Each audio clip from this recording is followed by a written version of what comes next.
Sheng, I heard you've been discharged and come back. Zhu Lu is launching tonight. Are you getting on? Staring at the message from his best friend from his school days, Su Sheng fell briefly into a daze. After thinking for a moment, Su Sheng replied, "Not sure, I'll see." Then he put away his phone, unlocked the door with the fingerprint lock, and pushed it open. "Mom, Dad, I'm back." His mother Huang Hui was sitting on the sofa watching TV with full concentration. Hearing Su Sheng's voice, she turned her head toward him. His father Su Wenhao sat on a small stool to the side, operating a laptop. Without even looking up, he answered casually, "Ah, Sheng, you're back." His mother looked at Su Sheng with a face full of smiles. "How's work?" "Everything all right. It's been almost a month, though I'm already used to it." "Where's Sister Huan?" Su Sheng hung up his gear and changed his shoes. "That game, Zhu Lu, or whatever it's called, opens tonight. Your sister's next door, busy with it," his mother said. His mother gestured toward the neighboring room. Su Sheng nodded. Next door was Sister Huan's gaming studio. "Just right that you're free, Ah Sheng. You can go lend your sister a hand. Your mom and I are planning to go in and take a look too. I heard the scenery in there is really beautiful." At that moment, his father Su Wenhao finally lifted his head to look at Su Sheng. Don't be fooled into thinking he was working just because he had a laptop in his hands. He was actually reading game guides and official information. Ever since Sister Huan had earned enough through gaming to buy this apartment, his father had become passionate about games.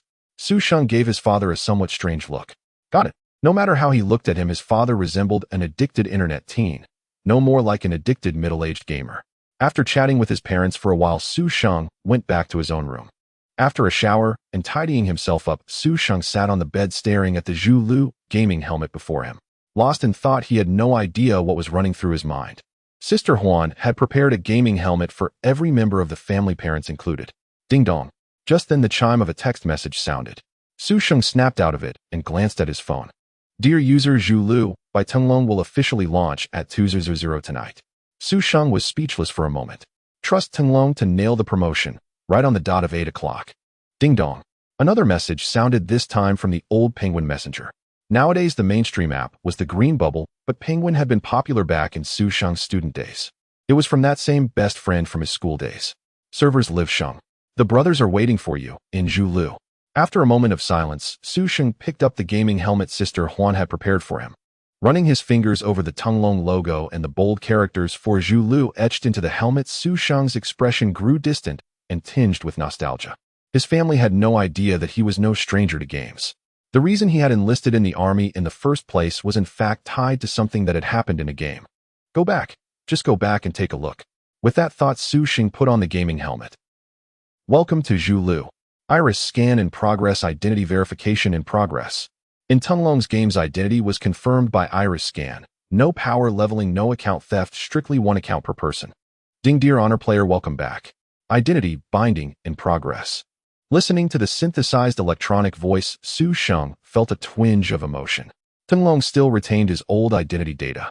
Character creation in progress. Character creation in this game relied on scanning the player's physical data, eliminating the possibility of burly men disguising themselves as cute girls. As for how Tenglong dealt with certain countries known for gender ambiguity, even Su Sheng had no idea.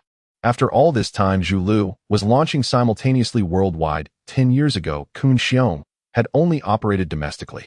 That was why, even though Kun Xiong had been at its peak, Tenglong had abruptly announced its shutdown and then immediately revealed the arrival of Zhu Lu. Character model creation completed. Please make adjustments. Based on the scan of his body, the model before him was nothing like the frail figure of 10 years ago. After 7 years in the army and his recent discharge, Su Sheng's physique had transformed completely. This time the default template was a burly man. Su Sheng adjusted the model a bit, first changing the face so it would not match his real one exactly, then refining the build to be somewhat slimmer. Of course, there were always flashy types who went in with their real appearance unchanged. Once the character model was finalized, the process moved to the next step. Please select a class template. Note, once a class template is chosen, it cannot be changed. Please choose carefully. Several class statues appeared on the screen, each sharing the basic form of the model he had just created. A warrior gripping a long saber, his entire body spattered with blood. A knight bearing sword and shield, gaze firm and unyielding. An archer with bow fully drawn, eyes sharp as an eagle's. A rogue wielding twin daggers, expression shadowed and unreadable. A mage holding a raised staff, radiating noble arrogance. A priest shrouded in holy light, face filled with gentle compassion. Warrior, knight, archer, rogue, mage, priest. the classic 6 classes. Beyond these, since the game was globally launched, each cultural region also had its own unique class. Huaxiao's special class was the Fengshe, a Taoist adept with a peachwood sword slung across his back and a talisman pinched between the fingers of his right hand. Su Sheng's gaze lingered on the assassin statue for a long moment before he quietly looked away. In Kunxiong, Su Sheng had been an assassin player. His return this time might have been out of unwillingness to let go, or perhaps to help Sister Huan. Everyone in Sister Huan's studio was a girl. They would likely be short on someone to take damage on the front line. Then, the knight it would be. Su Sheng lit up the knight's statue bearing sword and shield. Ding. Selection confirmed. Class template. Knight. Confirm. Confirm. Ding. Please enter a nickname for your character. Ding. You are recognized as a distinguished honor player and possess a bound exclusive honor nickname. Would you like to use it? At that moment, 4 golden characters surfaced below the input box. Zhu Ming Shu Sheng, the doomed scholar. Seeing this familiar nickname, Su Sheng spaced out again as countless scenes of past glory surged through his mind. This had been the character name he used in Kunxiong. Not everyone could attain the status of honor player. Yet all of that now belonged to the past. After a long while, Su Sheng finally came back to himself. Would you like to use the honor nickname? The system prompt sounded again. Those who abandoned me the days of yesterday cannot be held. What's gone should be allowed to stay gone. Su Sheng selected no. Warning. Warning. The honor nickname can only be activated once. If you refuse, it will be permanently sealed and can never again be used even by you. Please confirm whether you wish to seal this nickname. Seal it. Brain seal it. Su Sheng confirmed his choice. Please confirm your decision once more. The system issued another prompt. After all, honor nicknames were difficult to obtain, each one a symbol of status. In silence, Su Sheng confirmed once again. Confirmation successful. Honor nickname, Zhu Ming Shu Sheng, will be permanently sealed within all Tunglong products. Ding. Honor player has abandoned the honor nickname. The system will grant a compensatory lottery chance to be claimed upon entering the game. Su Sheng froze for a second. He had not expected a pleasant surprise. Ding. Please assign a new nickname to your character. What should he call himself? Level 8 Gale. Ding. This nickname has already been taken. I am the most handsome. Taken. A rich woman falls in love with me. The name can't be too long. This nickname is taken. Brilliant. Su Sheng was hopeless at naming things to begin with, and almost all the trendy meme-style names he could think of had already been used. It was actually perfectly normal. In 10 blazing years, heroes had already earned Tunglong Company a stellar reputation, and on top of that came the overwhelming wave of advertising in recent times. The popularity of Conquest was simply unprecedented, and what was more, all those character creation options could be set up even before the game officially began. Thus, almost every player had already finished creating their characters before the official opening of the game. Su Sheng was probably the only one among the first wave of players who waited until the servers opened to come in and create his character. Come to think of it, his old ID had been chosen by his best buddy. That guy was half a literary youth, or so he liked to describe himself. Forget it. Why was he suddenly thinking of all that silly old stuff again? Do not ask if the past holds regret. Got it, that will be the name. Do not ask of former dust. Taken. Then, how about Mo Wen Qianqian? Nickname available. Use this nickname. Confirm. Ding. Nickname confirmed. Character is being generated. Character generation successful. Entering the game. Ding. Dear player, you have entered Novice Village No. 999,989. We wish you a pleasant journey. Whoa, that really is a lot of people. Staring at the system prompt for his Novice Village number, Su Sheng could not help sighing. A wave of weightlessness swept over him, and then his senses abruptly returned. A sharp stab of pain struck Su Sheng's head. It was not that he could not adapt. After his experience with heroes, he had long since grown used to scene transitions in virtual games. It was just too noisy. A tidal wave of racket crashed over him all at once. Don't push. Those in front move forward already. These collision hitboxes are such a pain. Hurry up, people in front. I even came into the game late. How are you still not out killing mobs yet? Who the hell just groped my ass? I'm a guy. Damn it, there are no girls here, so stop shoving. Any harder, and I'll end up pregnant. Because the sense of touch in virtual reality games was so lifelike, male and female players were separated during the spawn teleportation. The girls were in another plaza within the same novice village, sharing the village but with different spawn points.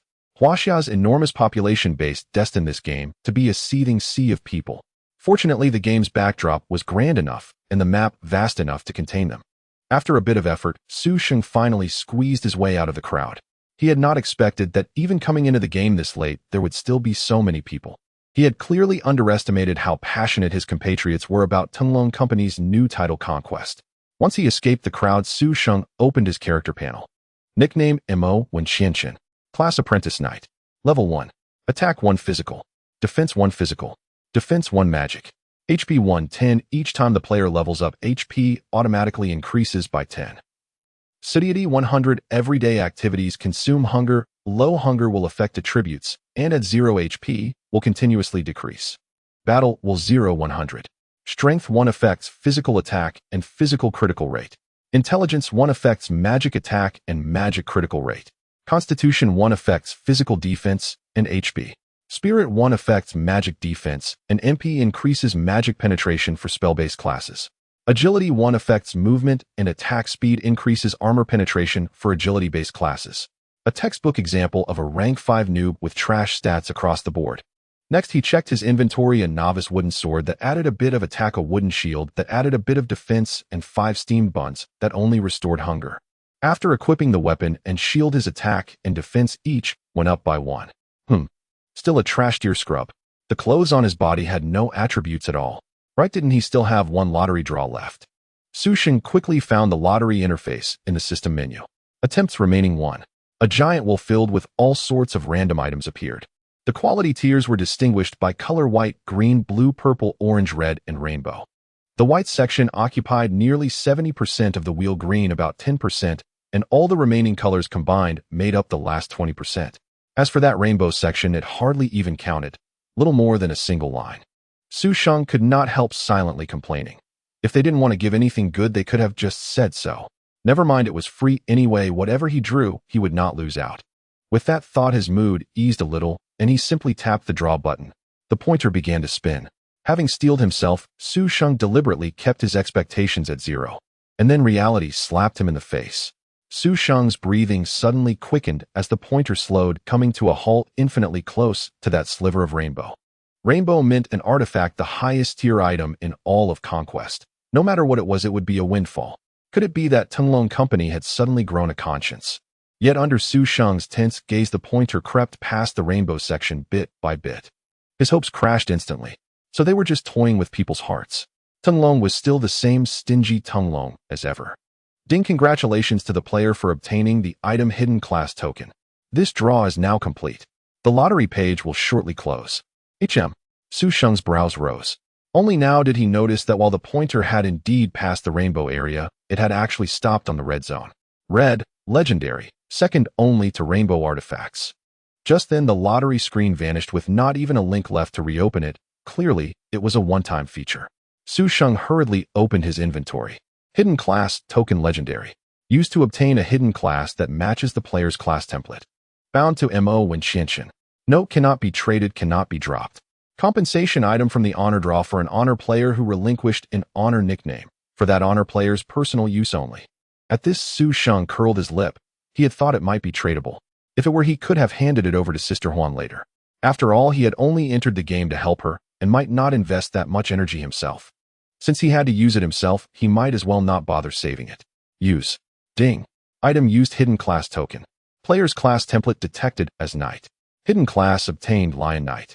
Class template updated. Ooh, please check it yourself. Lion Knight. What the heck was that supposed to be? Su Sheng had thought he might get something like Death Knight. Lion Knight was a class he had never even heard of. He then opened his character panel again. Overall, not much had changed. Only his class had shifted from Apprentice Knight to Young Lion. There was just one new class talent. Every class came with an initial talent. On Knight's initial talent was Tenacity, negating 2% of incoming damage.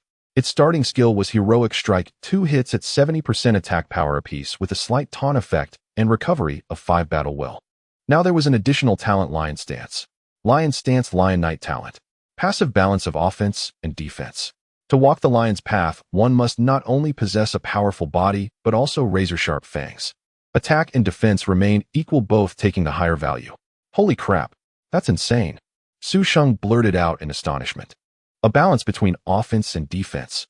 The Knight is primarily a tank template, of course. There are some flashy playstyles, but being a tank is the right path. However, with this balance, one only needs to mindlessly stack defense to simultaneously gain high attack power. As for why not to stack attack as a tank class template, it is natural to focus on defense, especially since the offhand shield specifically increases defense. This makes one practically invincible. Su Sheng's loud calls attracted the attention of many players in the nearby novice village, all looking at Su Sheng with confusion. That gaze. Ahem. Su Sheng cleared his mind with a soft cough, glanced at the character panel, and suppressed his inner joy. This hidden class is undoubtedly strong, but it doesn't change the fact that he is currently a low-level player with poor stats. Both attack and defense are just 2 points, and the passive skill of balance is currently useless. First, he needs to level up. Leveling is the primary task for every novice. Looking at the crowd of NPCs in the novice village, Su Sheng abandoned the idea of taking on novice quests. Each NPC in the novice village has a novice quest, and while the rewards aren't much, they are better than nothing, but there are just too many people right now. Thus, Su Sheng picked up his sword and shield and headed towards the village exit. However, before officially hunting monsters, there were 2 things to do. He opened the system settings interface and set the pain sensitivity to the maximum of 70%. The default pain sensitivity setting is 30% with a minimum reduction of 5% and a maximum increase of 70%. Enduring pain is a necessary skill for every skilled player because according to practical assessments, the level of pain sensitivity can slightly affect the character's reactions and perceptions. Although the difference is minimal, ordinary players likely wouldn't notice, but for experts this slight variation can be fatal. Next, he activated the free mode. Every skilled player operates in free mode. In normal gameplay, it's semi-free mode. In combat, the system assists the character in adjusting their stance to execute skills. For example, for an archer player, if they are not an archery expert in real life, without the system's assistance, they might not even hit the target. However, with system assistance, even a novice archer can achieve a high hit rate. Of course, the system can only guarantee hits, but the specific target hit is uncontrollable. In a virtual reality game, there are weak point determinations. For instance, if an arrow hits the eyes or critical areas, there is damage amplification. All skilled players operate in free mode. After adjusting, Su Sheng instantly felt a sense of ease, losing that initial feeling of being constrained. Upon exiting the village, a vast expanse of grassland lay before him, bustling with the scene of players hunting monsters. Fortunately, the grassland is large enough, but even so, it is somewhat difficult to find a monster, as often when a monster just spawns, it will be met with 5 or 6 attacks.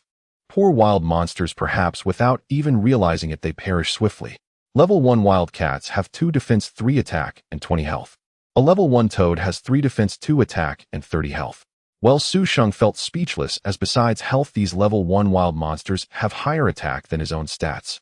No wonder he is a low-level player. Just then a large toad appeared beside Su Sheng. He swung his sword in response. 1. The toad has 3 defense. With Su Sheng's 2 attack power, he could only deal 1 damage. Before the sword returned, he activated the skill Brave Strike, and the sword shadow struck twice. 1-1 as the Brave Strike skill ended just in time for the normal attack to register, he swiftly delivered another strike that hit the toad right in the mouth. 3. Yellow font weak point damage. This is the benefit of free mode. If it were system-assisted, the next attack could only occur after the normal attack's registration. Though Su Sheng was originally an assassin class, as a player with the honorary title of a skilled player, these melee techniques come naturally. At this moment, the large toad's tongue finally struck out. Su Sheng was a moment too slow with his shield, and the toad's tongue licked him, causing a slight tingle in his body. 2. The novice monster can be considered a benefit. Even the most inexperienced players can hold their ground with health advantages. I'm getting a bit rusty. Su Sheng sighed and swung his sword again. He was slow with the shield earlier, otherwise he could have blocked this hit. The knight's offhand shield is not just for show. If the block is successful, a significant portion of damage can be negated. Although these toads don't have much damage to negate. The Brave Strike skill as the knight's initial skill has no cost, but a cooldown of 10 seconds. Just a single toad, and before the next Brave Strike skill recovers, this toad lets out a lone cry as it flips onto its back under Su Sheng's sword. Experience gained 10 points, nothing dropped. Stingy Tinglong. The experience is a bit low. It takes about 30 or 40 level 1 monsters to level up, and Su Sheng, considering himself a skilled player, naturally didn't want to compete with so many players for monsters. Thus, Su Sheng picked up his sword and shield and walked towards the distance. Naturally, he wouldn't pass up any monsters that spawned nearby along the way. Perhaps considering the crowd, the monster spawn rate in this novice grassland is still quite fast. In the end, while collecting a white toad skin material, Su Sheng crossed the grassland and arrived at a small hill where a few players were scattered. The monsters are level 5 mutated rabbits with 5 attack, 5 defense, and 50 health. As a low-level player, he can still only deal 1 damage per strike. However, facing the rabbit's large fangs, Su Sheng always manages to timely raise his wooden shield, occasionally taking 2 to 3 damage, with most of it being blocked. On average, he loses 10 health to take down a rabbit, gaining 50 experience. Combined with the previous night cats and toads he dealt with, just killing 5 rabbits allowed Su Sheng to level up. With each level up, he gains 5 attribute points, 10 health. As a knight class, the fixed allocation is 1 strength, 2 constitution, and then 2 free attribute points.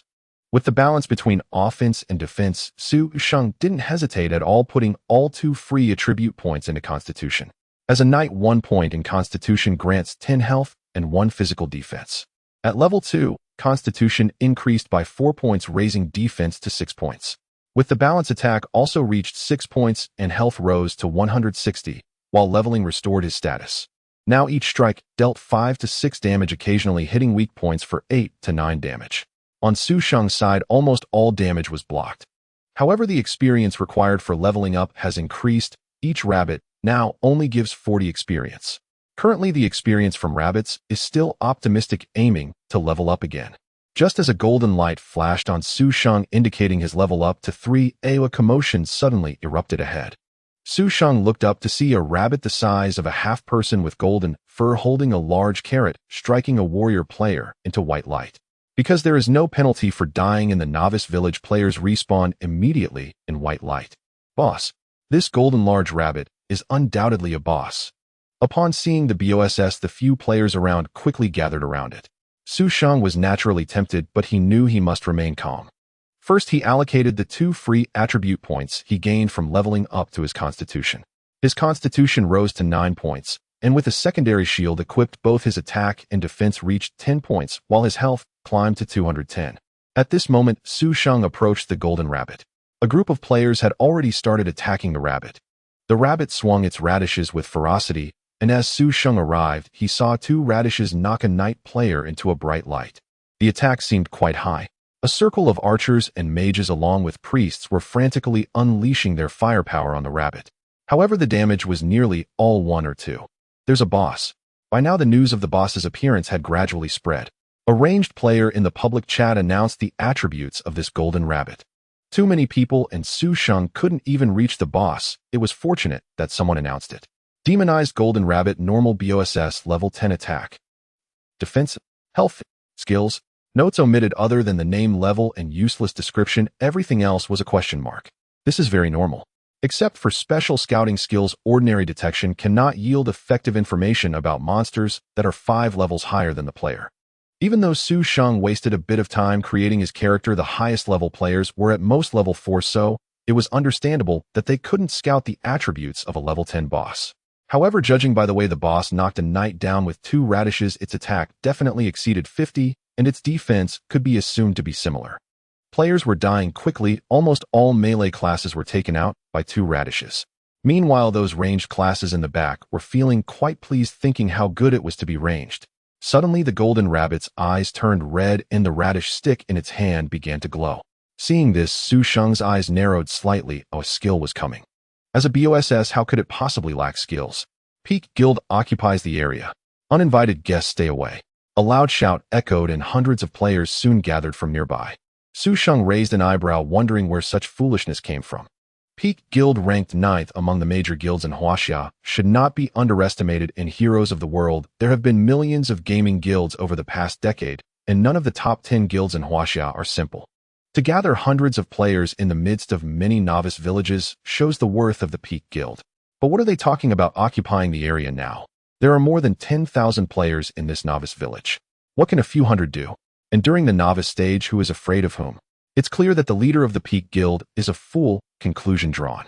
Su Sheng silently defined the people from the Peak Guild. As expected, with nearly 10,000 players around, no one paid any attention to the so-called Peak Guild. At this moment, the boss's skill was activated. Charge. The golden rabbit dashed forward, leaving a series of afterimages targeting the ranged classes. In the process, those melee classes were knocked away. Some fragile ones turned to bright light before they even hit the ground, while only a few knights with full constitution points landed with a sliver of health left. The rabbit boss charged remarkably fast, Most ranged players barely had time to react and were smashed into the crowd, leaving a trail of bright lights.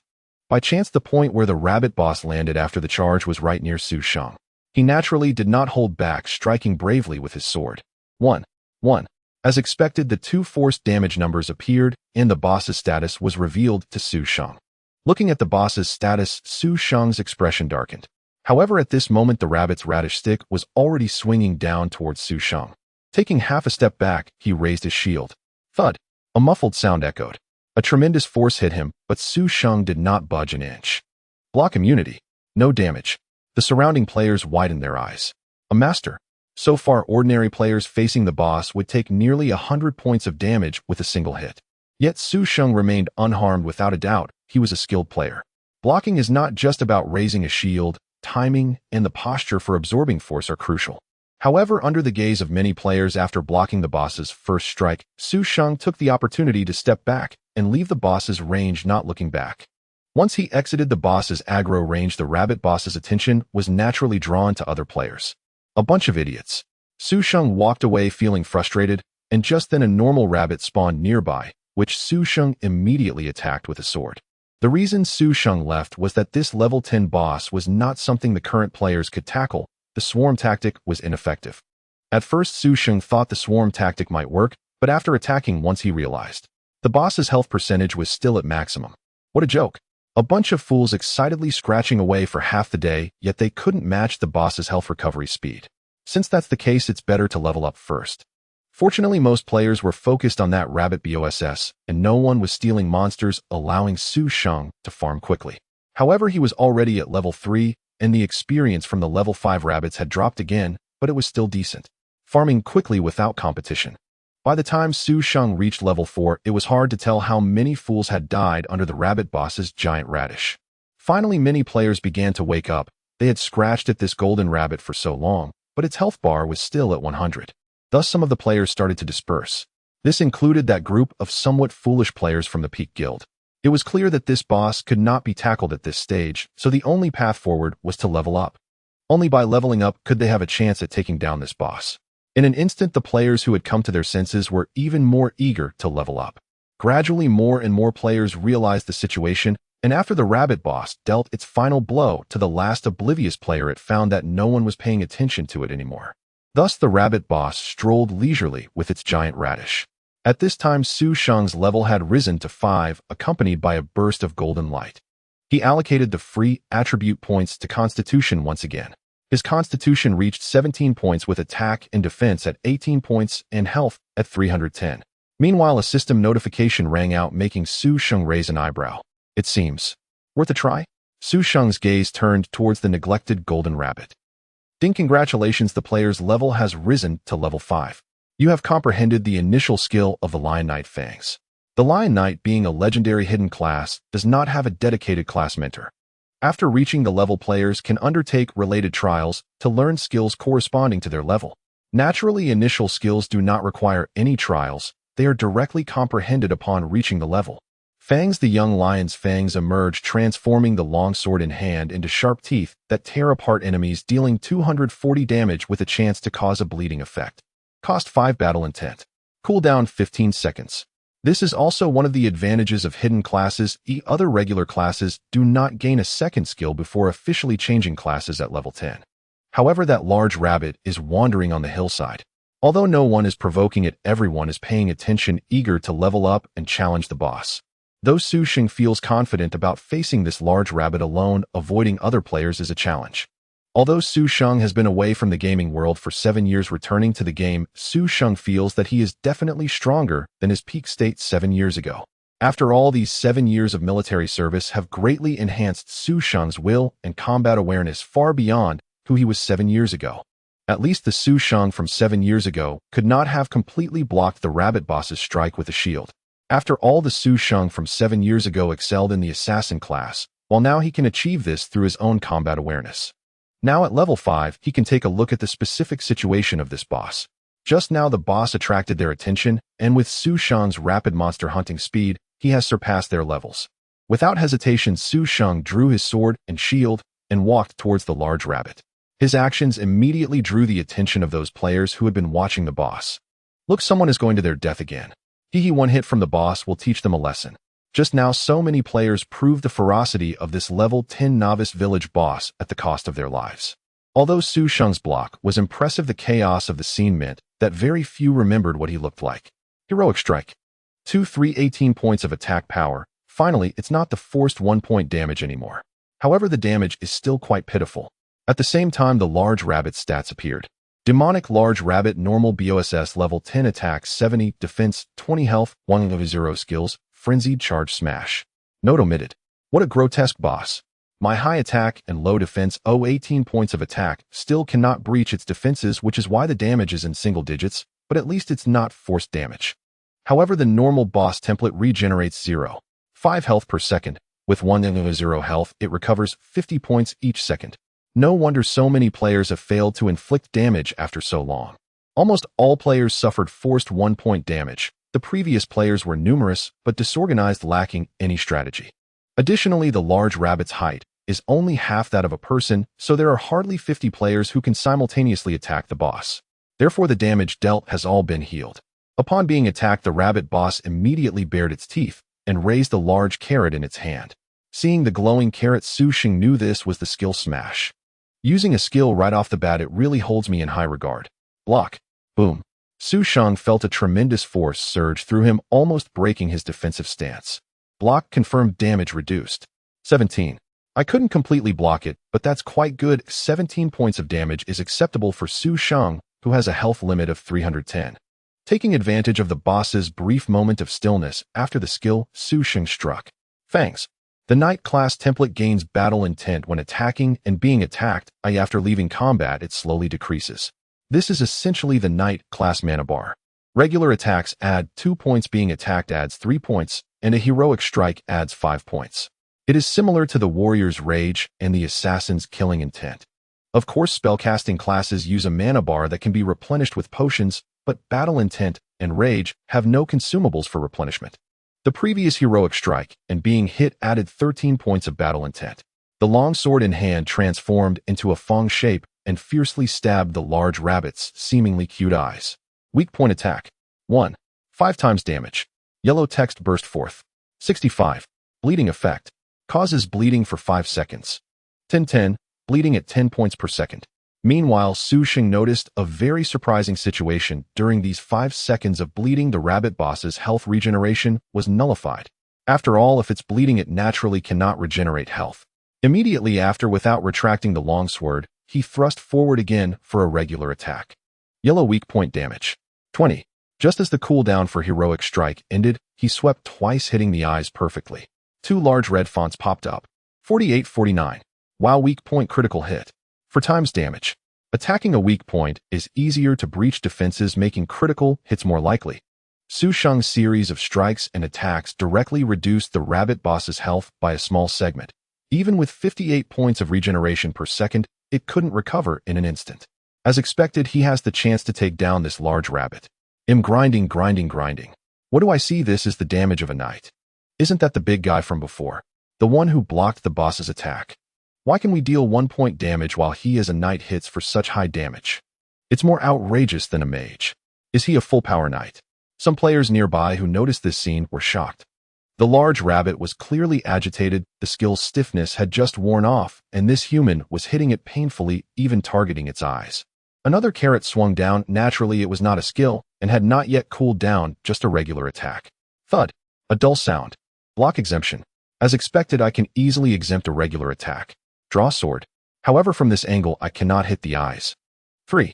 Following with a downward slash. 4. Why does it feel like his attacks are so clean and precise? The master of free mode you can try too, just hitting is already great. This master is definitely a top performer on the honor roll. And did you notice? He has an extra skill compared to us. The nearby players naturally noticed the earlier fangs. He can hit. Su Sheng pondered, but how to pull this boss out of the other player's sight is a dilemma. After all, other players won't just watch as he tackles this boss without taking action. Just as Su Sheng was thinking, the large rabbit became frantic and activated its skill. The charge skill used earlier. Su Sheng instinctively raised his shield to block. Bang! Then Su Sheng felt a jolt throughout his body. Block exemption. Under evaluation. Power disparity evaluation failed. Then a scream, and Su Sheng was sent flying, landing several meters away with a thud. 154, a large amount of damage popped up, and Su Sheng's health instantly dropped below half. Damn, this charge cannot be blocked. Although the judgment failed, having blocked it mitigated some of the damage. Otherwise, Su Sheng felt that this collision might have nearly killed him. Haha, it seems even the big shots are not invincible. What big shot? We overestimated them. Level up, let's quickly level up to take down this boss. Seeing Su Sheng being knocked away, many players diverted their attention and stopped focusing on this side. However, some players were surprised that Su Sheng was not instantly killed even after being hit Heaton. Previously, anyone hit Heaton was almost guaranteed to die. At this moment, Su Sheng had already picked up his sword and shield and was running away in a flash. The giant rabbit hopped along, having been attacked solely by Su Sheng, who also used 2 slightly taunting heroic strikes. The giant rabbit with its aggro locked onto Su Sheng naturally chased after him. Su Sheng looked at the surrounding players and the terrain of the small hillside, his eyes subtly shifting. There was a small depression at the edge of the distant slope. It was just the right height, slightly more than half a person tall, and there were basically no monsters spawning below, so generally players wouldn't go there. Thus, Su Sheng dashed towards that direction, deliberately controlling his speed so that the giant rabbit could keep up without losing aggro. Seeing Su Sheng being chased by the giant rabbit without even having time to level up, some players showed mocking smiles. After taking some time, he finally led the boss to the depression and jumped down without hesitation. The giant rabbit, which still had aggro on Su Sheng, naturally jumped down as well. Turning around, he drew his sword. Fangs. Being pursued by the giant rabbit, he had not disengaged from combat, and his fighting spirit remained high. Meanwhile, the giant rabbit's health had fully recovered. As the giant rabbit jumped down, it hadn't even stabilized yet when a set of fangs loomed large before him. Crimson. Critical hit on the weakness. 160. Tier. Su Sheng grin, his luck was truly good. Heroic strike. 16, 17, 5, 6, 3. Next came a series of regular attacks. The fangs had a cooldown of 15 seconds for a round of eruption. In that time, the giant rabbit could recover 750 health, meaning Su Sheng had to deal more than 750 damage within those 15 seconds. Fortunately, nearly all of Su Sheng's strikes landed on weak points, otherwise he wouldn't have had a chance. Even his self from 7 years ago would not have been able to achieve this so easily. 7 years in the military had made Su Sheng's combat awareness terrifyingly sharp. With the attack method that canceled the recovery animation in free mode, he could manage at least 3 strikes per second. Occasionally with a critical hit on a weak point combined with skills and the occasional bleeding from the fang's tearing effect. Barely he could deal 750 to 800 damage, mainly due to the fang's eruption and tearing, along with frequent critical hits on weak points contributing significantly. Of course, the most crucial factor was the 5 seconds of fang's tearing that suppressed the giant rabbit's healing. In those 5 seconds, the recovery of 250 health was eliminated, which was the core point for Su Sheng to strategize against this boss. Thus, Su Sheng cheerfully began his strategy against this boss. Although he only had half health left, he could easily block regular attacks. As long as he dodged during skill casts, he would be fine, and Su Sheng had already calculated the cooldown times for the giant rabbit boss's 2 skills. Su Sheng calculated that barring any mistakes, it would take at least 20 minutes to defeat the giant rabbit. Hopefully nothing unexpected would happen. Su Sheng began to concentrate. Fortunately, this depression was only half a person's height, and the giant rabbit moved by hopping. Every time the giant rabbit moved, it just managed to hop out half of its body, drawing the attention of those players to the giant rabbit's presence. Everyone believed that at this stage no one could take down this giant rabbit, so they just kept an eye on it. As for Su Sheng, due to the limited line of sight, his attack points were aimed low, trying to catch the giant rabbit's eyes, preventing anyone from seeing his specific actions, so no one was too concerned with what Su Sheng was doing. Thus, the giant rabbit boss's health steadily declined. With Su Sheng focused, over 10 minutes passed in the blink of an eye. The giant rabbit was already at low health. After all, it was just a novice boss in a beginner village.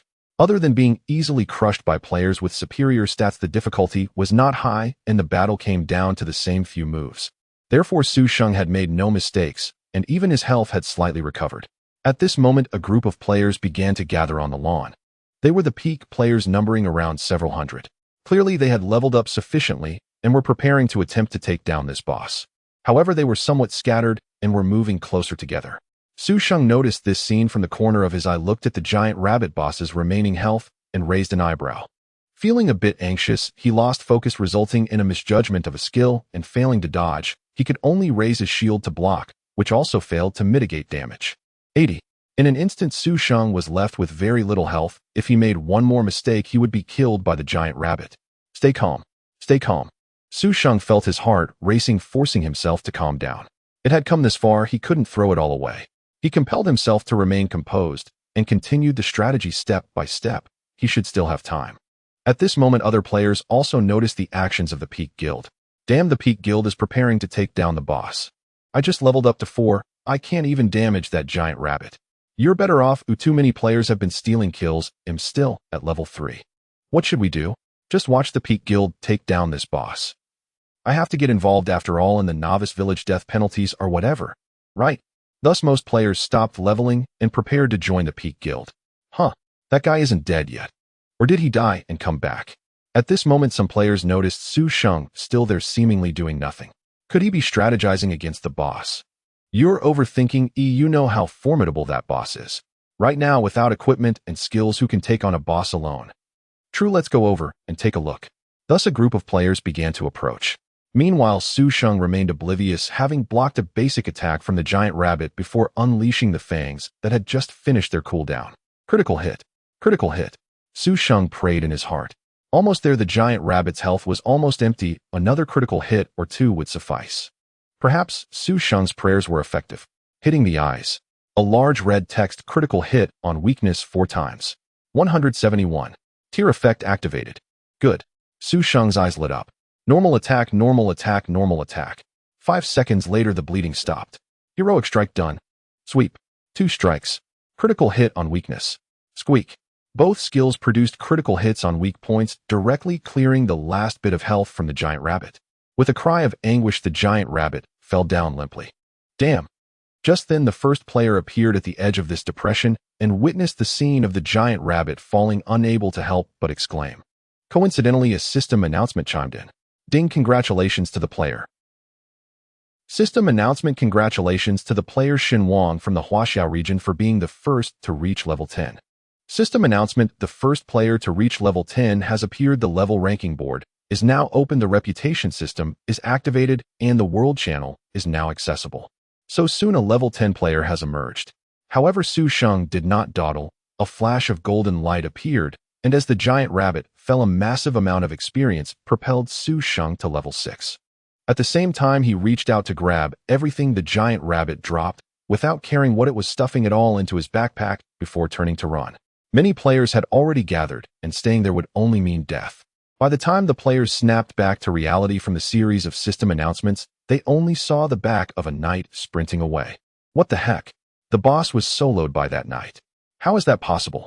How did he do it? Right under our noses, and you tell me the boss was soloed by a knight. Why do I feel like I'm still dreaming? Is this really the Tunglong Company game I know? The dazed players looked utterly bewildered. Su Sheng, who had already run off, glanced at the system announcement. Xin Wang, it seems, is an old acquaintance. Xin Wang, the president of Huaxia's top guild, Huanyu. System broadcast, Xin Wang, everyone thank you, I accidentally took the lead again. The top guild Huanyu is recruiting talents. Oh, let us hunt the world. Seeing this, Su Sheng curled his lips. The big guild really has money. The world channel just opened, and speaking in it costs 1 gold coin with a 1-minute cooldown, while a server-wide announcement costs 100 gold coins. In Hunt the World, the currency is in base 100 copper coins equal 1 silver coin, and 100 silver coins equal 1 gold coin. Su Sheng had been grinding monsters for a while, plus the loot from the earlier giant rabbit, totaling only 6 gold coins, 5 of which were contributed by the giant rabbit. It's rather extravagant for Huanyu to spend 100 gold coins for an announcement, given that the recharge system isn't open yet. But then again, even the 9th-ranked Peak Guild can gather hundreds of players in this unknown newbie village. Not to mention the top guild Huanyu. By now he had traveled quite a distance, and the surrounding forest was becoming denser. Su Sheng glanced at the map. Wild Boar Forest, red icon. Clearly this should be a dangerous area for the current stage. In the distance, he could faintly see some monsters, the shapes of which seemed to be wild boars. Fortunately, no players had followed him. It was time to see what the giant rabbit had dropped for him. Then Su Sheng sat down under a large tree. After continuously tense combat, he felt a bit fatigued. First, there was the experience. Since Su Sheng soloed the BOSS, the massive experience from the level 10 boss raised him from level 5 to level 6, and his experience bar was nearly full. He would soon reach level 7. aside from the 5 gold coins. Next were the items. A giant rabbit head. Giant rabbit head green type ingredient description. Perhaps you can use it to make a spicy rabbit head dish. If he had a cooking sub-profession, this item should be able to produce food with temporary attributes. This is one of the highlights of sub-professions. Besides replenishing hunger, they can also provide temporary attributes. As for sub-professions, he would have to wait until level 10 to ponder over it. For now, he would store it in the warehouse. The second item was equipment, something he was very familiar with. The large carrot that the giant rabbit held. Carrot greatsword, green attack, 50 added strength, 5 requirement, 2-handed, level 10 description. Do not be fooled by its appearance as a carrot. It is not sharp, but its design is ingenious, a blunt sword that can knock you dead. A good item. No wonder that giant rabbit had such high attack and low defense. Its attack power originated from this. Although it is called a 2-handed greatsword, it is more like a 2-handed cudgel. Unfortunately, it is a 2-handed weapon. While it can be used, it would require giving up the sub-weapon shield. Thus, this great carrot is more suitable for the warrior class. Next is the second item, a round small rabbit head. Could it be another ingredient? How could a single rabbit have 2 heads? Rabbit head shield, green defense, 40 added constitution, 5 level 10 description, slightly. Well, it turns out I misunderstood. This is a small shield. Just looking at its fluffy rabbit appearance, it is hard to associate it with a shield. Speaking of which, if it can drop a shield, why was that rabbit's defense so low? Then Su Sheng's mind conjured the image of the giant rabbit boss bouncing around while hugging the big carrot. Alright, holding the carrot with both hands means you have no hands for a shield. But unfortunately, it can only be used at level 10. Next is the third item, a pair of wrist guards. Rabbit fur gloves, white defense, 10 level 10 description, slightly. White gear, no added attributes, it is what it is. For a level 10 ordinary boss to drop 2 green and 1 white level 10 equipment is quite good. After all, one cannot expect too much from a newbie village boss. It is just a pity that he cannot utilize this carrot greatsword. Su Sheng's mind involuntarily drifted to Shun Wang's ID. This guy seems to be a warrior player, a legendary warrior player during Chuanxiu. I believe in Hunt the World, he will follow the same path, and since he is already level 10, if he can get in touch with him, he should be able to sell this carrot greatsword for a good price. Unfortunately, such celebrities tend to block friend requests immediately unless they are celebrities with honor nicknames, who otherwise ordinary players cannot add such celebrities. If Su Sheng had used an honor nickname, he might have been able to add Shen Wang as a friend, but since it has already been archived, he could not be bothered to bring it up. Then Su Sheng thought of his sister Huan's studio. As a studio, they must have warrior players, so this carrot greatsword would come in handy.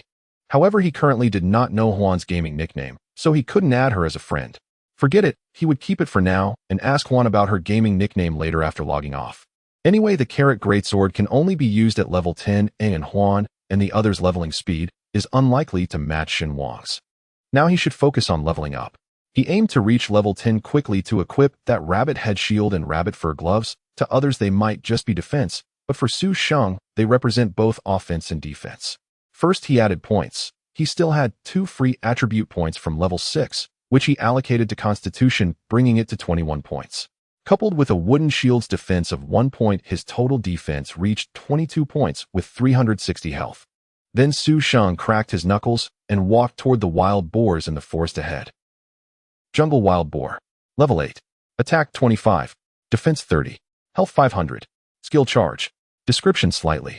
These wild boars have already surpassed the category of novice monsters with both attack and defense significantly improved, and their health is 10 times that of a level 5 giant rabbit, plus they have an additional skill. The difficulty has increased almost like a sheer cliff, and in terms of defense it surpasses that rabbit boss. It is normal for wild boars to have tough hides and thick flesh. However, for Su Sheng it wasn't much of a problem.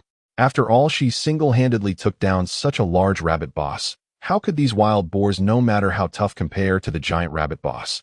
Bang! As Su Sheng approached, a wild boar grunted twice and charged at her immediately. It is still an aggressive monster. Stance, raise shield.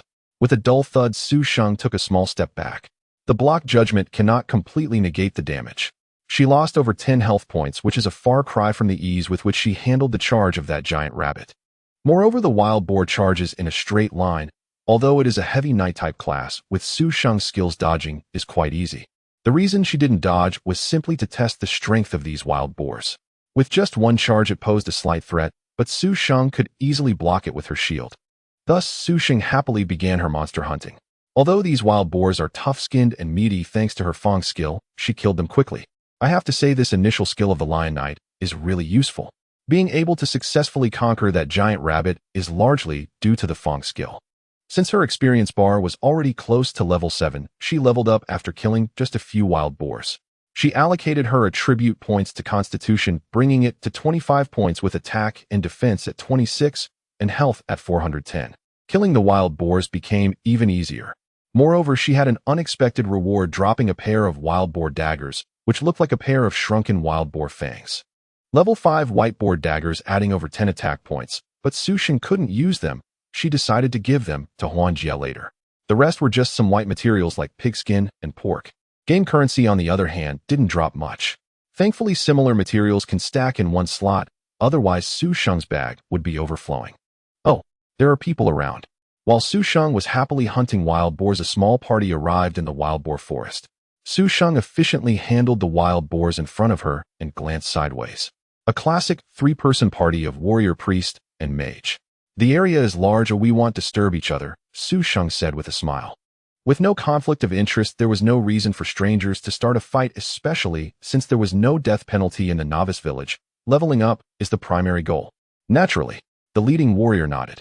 Then Su Sheng stepped aside slightly, and a wild boar sensed her presence and charged at her.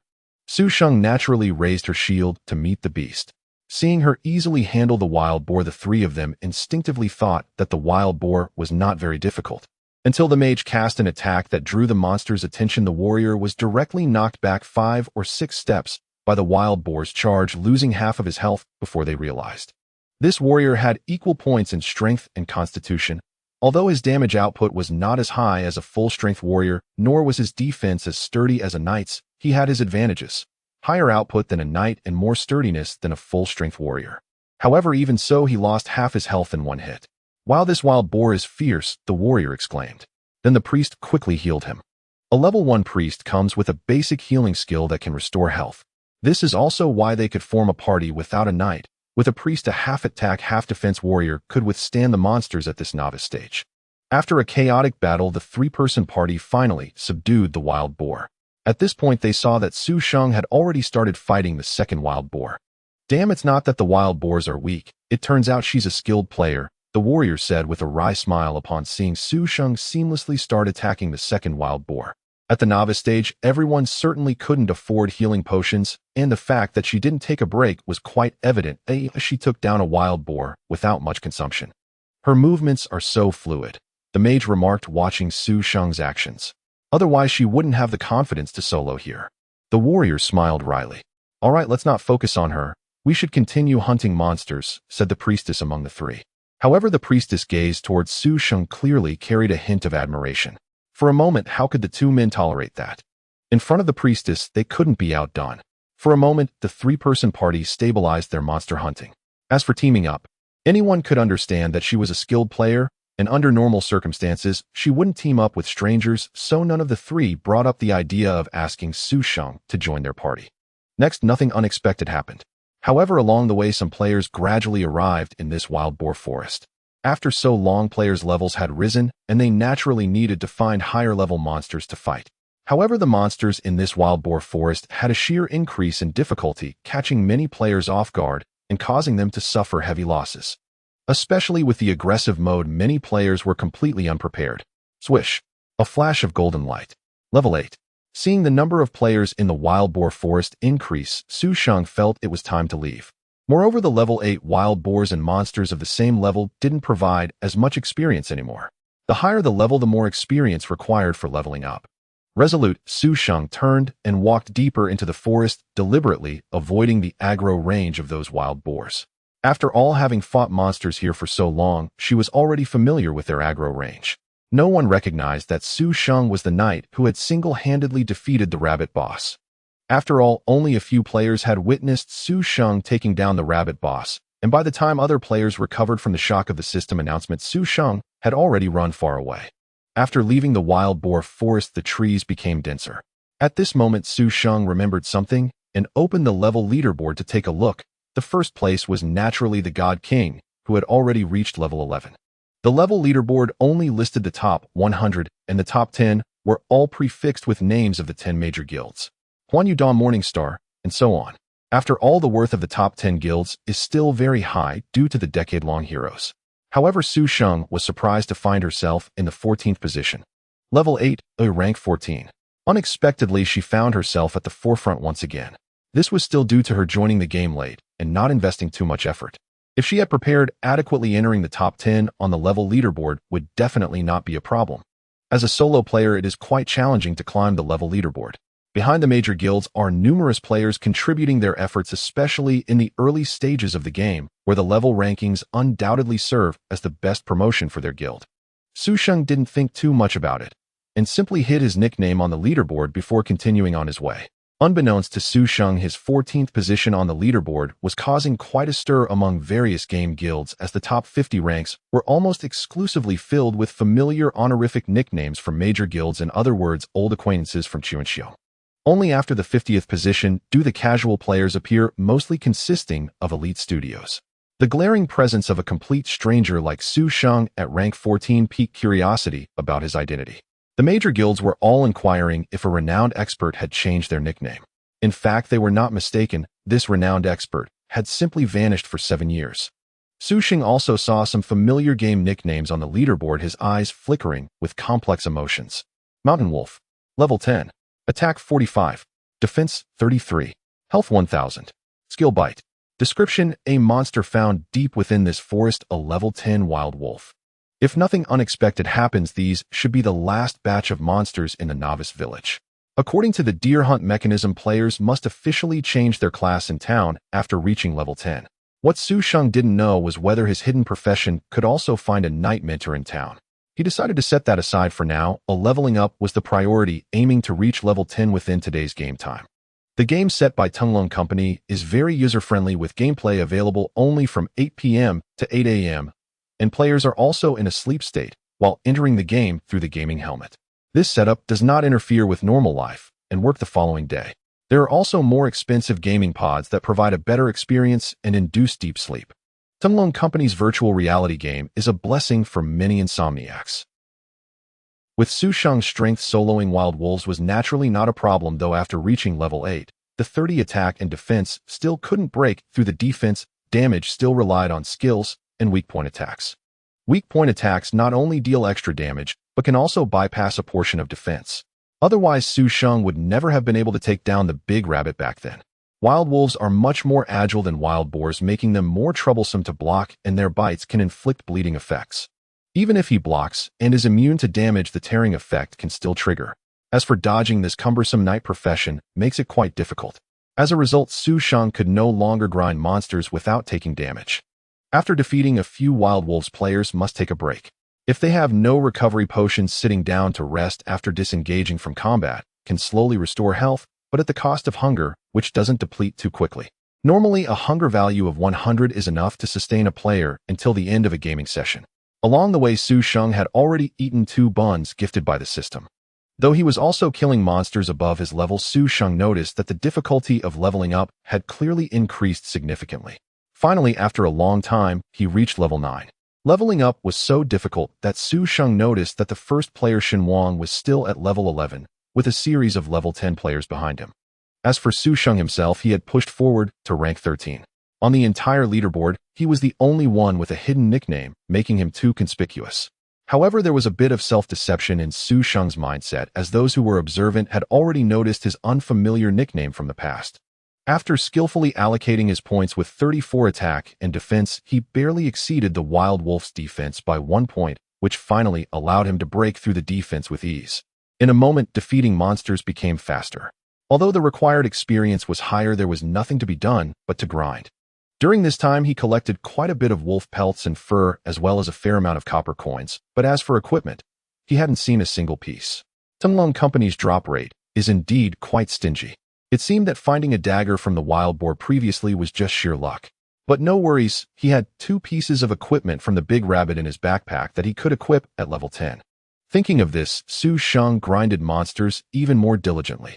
However, given the strength of these wild wolves, any player at level 9 with a bit of skill could easily form a party to grind here. If that's the case, I should move deeper into the forest. Su Sheng instinctively wanted to avoid running into others to prevent any trouble. Thus, Su Sheng continued grinding monsters while venturing deeper. Not knowing how long had passed, his experience bar had reached halfway to level 9, and glancing at the time, it was already close to 7 p.m. Half a bar of experience should be sufficient for an hour's work. Howl. Just then an imposing wolf howl echoed from the side, causing Su Sheng, who had played Chuanxiong for 3 years and had a certain understanding of Tunglong Company, to raise an eyebrow. Boss. And it's very close, as he could vaguely sense the wave of energy. Su Sheng, who had been grinding monsters to the point of drowsiness, immediately perked up and walked over to take a look. Soon Su Sheng spotted the main character, a creature with a grayish-white color nearly twice the size of an ordinary mountain wolf, casually strolling around. After taking a few steps, it seemed to notice something. The large wolf sniffed the air and immediately displayed a fierce posture, turning its head to lock onto Su Sheng's direction. Damn, does its aggro range extend this far? Su Sheng was startled. At that moment, the distance between him and the wild wolf boss was twice that of an ordinary wild wolf's aggro range. Howl. Without allowing Su Sheng to think any further, the wild wolf boss lunged directly at him, leaving behind a blur of afterimages. Su Sheng's pupils contracted slightly. How fast? How high is its agility? Raise the shield. Howl. Bang. Block attempt failed. 130 full damage. Su Sheng was taken aback. This was the first time he had failed to block since the rabbit's charge. Moreover, this was just a normal attack, right? Immediately after, another claw came at him. The speed was too fast. Although Su Sheng reacted quickly and adjusted his stance to block, it still failed. 128, yet again the block failed, and after all, his previous standard stance also failed to block. Not to mention this hasty adjustment, Su Sheng's health, originally over 510 at level 9, had dropped to half after just 2 hits. And it wasn't even a skill, just a normal attack. However, not fighting back after being hit was not Su Sheng's style. Fangs. In a hurried strike with no time to adjust to weak point attacks, he pierced the wild wolf boss's unwithdrawn claw. 66 defense broken. However, it didn't trigger a tearing effect. Su Sheng raised an eyebrow, but judging by the damage, it should have barely broken the defense. Meanwhile, the boss's stat panel appeared.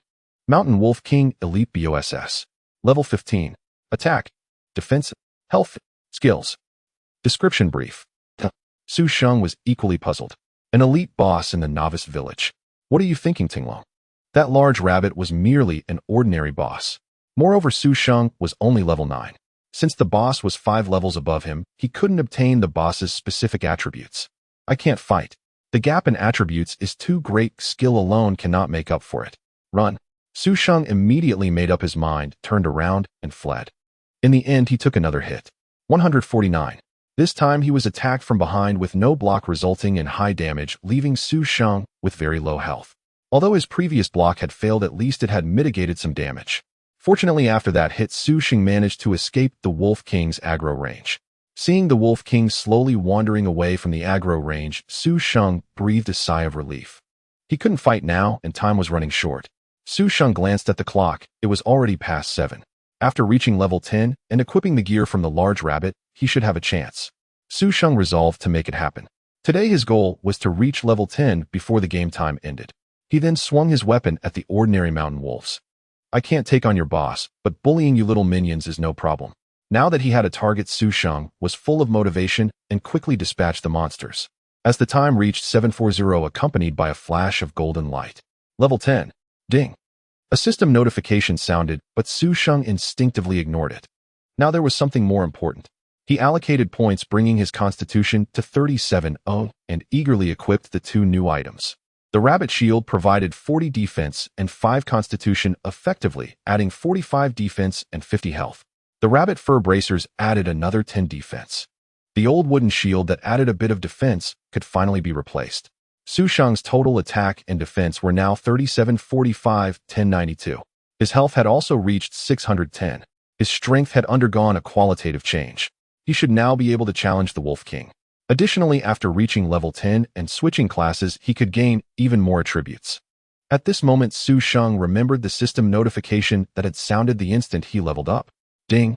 Congratulations, player, you have reached level 10 and triggered the Lion Knight class change quest. The quest has been added to your task list.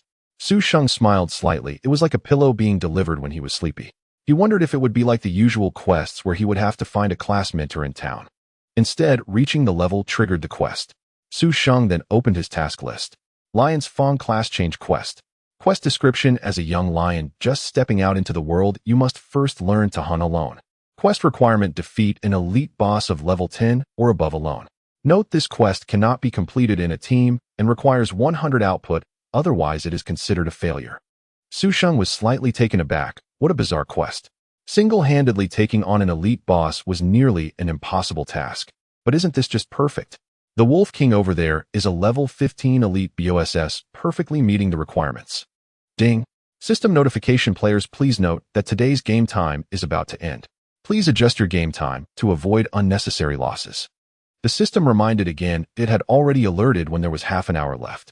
Now with only 10 minutes remaining, it was a reminder once more. With only 10 minutes left, there wasn't much he could do. He decided to log off and prepare for work. That's right, Su Sheng had to go to work. After leaving the army, he was assigned a position which, while not impressive, at least provided a stable role. He worked as a captain of instructors at a public university. You could think of it as an alternative security guard. Of course, for gatekeeping and such, he didn't need to be involved. Not all security personnel at public universities have stable positions. Su Sheng, having retired from the military, was naturally a bit special, considered an airlift. Su Sheng then walked under a large tree and chose to log off. His game character pulled out a tent from nowhere and set it up in seconds before crawling inside. This was the system's built-in logout protection. Inside the tent, players are invulnerable. Once they log back in, any movement or attack will cause the invulnerability effect to disappear. Even if completely still, the tent will vanish after 5 seconds, and the invulnerability will naturally end. Of course, this tent can only be opened when out of combat, leaving no time for players to exploit. If the tent is not opened and the game time ends, the server will forcibly kick the player out, and they will log back in inside the tent. There are almost no bugs to exploit. After removing his helmet, Su Sheng shook his head, looking at the brightening sky. The night had passed. He felt no drowsiness and was quite alert. After getting up and washing up, he opened the door and went out. In the kitchen, he heard his mother preparing breakfast while also chatting with his father about the game. Clearly, the old couple had also experienced the game last night. Seeing Su Sheng come out, his mother looked over. "Ah, Sheng, you're out too. Looks like you just logged off, huh?" His mother Huang Hui smiled. Since he had just been discharged, Su Sheng kept up with his exercise routine. Typically, he would have finished exercising by this time and returned home. Coming out so late was just the end of game time, clearly indicating Su Sheng had been playing. "You played all night." Su Sheng had nothing to hide. He was no longer the student he was 10 years ago, so he confessed openly. "Wait, breakfast will be ready soon," his mother said with a smile. "Mom, you just logged off too, right? You don't need to fuss, I can eat over at school," Su Sheng suggested. "You think your mom is you? She logged off at 7, thinking of preparing breakfast for you guys," his father Su Wenhao teased. "What about you? You just logged off too," Huang Hui retorted, not giving her husband any face. Ahem. Su Wenhao's face turned slightly awkward, and he coughed gently, then focused his attention back on his laptop. Su Sheng knew that the laptop was filled with game strategy forums. His father Su Wenhao had developed a somewhat elderly, middle-aged gamer aura. Just then the sound of fingerprint recognition at the door came. Su Sheng looked up. At the door stood a pair of exceptionally long legs. Then a stunningly capable-looking beauty walked in. "Huan Huan is back. Quickly wash your hands and have breakfast." Mom looked up at the beautiful woman at the door and said, "Sister Huan," Su Sheng greeted with a smile. "How is it? You all want to play the game, right?" Lin Huan said with a smile while changing her shoes. Yes, we are all playing. Ah Sheng hasn't even gone to exercise, she just logged off." Huang Hui replied with a smile, her attitude exceptionally good. Lin Huan looked at Su Sheng in surprise. Su Sheng seemed to understand the meaning in Lin Huan's gaze. "Sister Huan, I've been in the army for 7 years. It's not like I've been cut off from the world for 7 years. Lin Huan couldn't help but cover her mouth and laugh. Indeed, Sister Huan's surname is Lin. She is a foster daughter of the Su family, and the reason the Su family adopted Lin Huan is closely related to Su Sheng. To be born without nurturing is like severing one's fingers and being able to return them. To be born and nurtured is like severing one's head and being able to return it. To be nurtured without being born is something that cannot be repaid in 100 lifetimes. Lin Huan was also very grateful, always considering herself a part of the Su family. In Su Sheng's second year in the army, Mom Huang Hui had a car accident, and Su Sheng couldn't return. Lin Huan, a 985 graduate, resolutely resigned from her promising high-paying job to return home and take care of Huang Hui. Without a source of income, Lin Huan turned to Chuanxiong, which had been running for 5 years and was thriving, becoming a professional player at home. She took care of Huang Hui while developing in Chuanxiong. Meanwhile, Dad Su Wenhao worked hard to manage the family's small convenience store. After Mom recovered, her former job had already been taken by competitive rivals, and Lin Huan could only focus on developing in Xuanxiu. Although she started playing the game 5 years late, Lin Huan was not lacking in ability and gradually developed a small but well-known game studio, earning quite a bit of money. When Xuanxiu suddenly announced its closure, Tunglong Company provided all players with a substantial economic compensation. As a well-known courtesan studio, Lin Huan also received a considerable compensation. Ultimately, with that compensation and the money earned over 5 years, she bought this house for the Su family. Originally, the elderly couple was unwilling to accept it, but Lin Huan quietly wrote Su Sheng's name on the deed, leaving her own name off completely, and knelt down to plead until they agreed. The elderly couple felt helpless, yet touched especially, as they realized Lin Huan was wholeheartedly devoted to the family. At that time, Su Sheng had just returned from the army feeling numb. She later thought about transferring the house back to Lin Huan, but Lin Huan refused. However, Su Sheng and the elderly couple insisted on adding Lin Huan's name back on. Since then, Dad Su Wenhao's impression of games greatly changed, especially when Lin Huan suggested closing the convenience store to help out in the game. The elderly couple agreed, as the reason they opened the convenience store was to support Su Sheng and Lin Huan. Now that both had grown up and the couple was aging, neither Su Sheng nor Lin Huan wanted them to work too hard. All right, let's have breakfast first. At this moment, Mom Huang Hui brought out breakfast. The family sat together at the dining table, enjoying a warm atmosphere. Dad took the initiative to ask about various topics related to the game. Mom also chimed in occasionally. Su Xing asked her family members for their in-game nicknames, while sharing her own. Sister Huan's game nickname is Crimson Rose, and her class is Archer. She is also the only player in the courtesan studio with an honorary title. Mom's name is Simple Huang Dama, and her class is Priest. Dad's name is a bit flashy, I am a great writer, and his class is the unique national profession of Fengshe. Moreover, they were lucky to meet in the same novice village. After regrouping, they teamed up and adapted while playing, and now they are already level 5. As for Su Sheng's game nickname, the elderly couple naturally didn't know anything unusual. However, Lin Huan was somewhat surprised. Is that you, the unknown from the leaderboard? Lin Huan, who is in charge of managing the studio, paid attention to various information, so she quickly noticed the level leaderboard. Although Su Sheng later hid her nickname, she was clearly impressed by the one non-guild player who made it to the top ranks. She didn't expect Sister Huan to notice her situation, but Su Sheng was straightforward and nodded in acknowledgement. Lin Huan's eyes brightened slightly as she looked at Su Sheng. Impressive, Ah Sheng, you truly are an elite from the army. Being a seasoned player, Lin Huan understood well how difficult it was for a casual player to squeeze into the top ranks among major guilds. Just look at her courtesan studio sisters. Despite their hard work, not a single one could make it into the top 100 on the leaderboard. What leaderboard? What's wrong with Ah Sheng? Mom and Dad's attention was drawn over.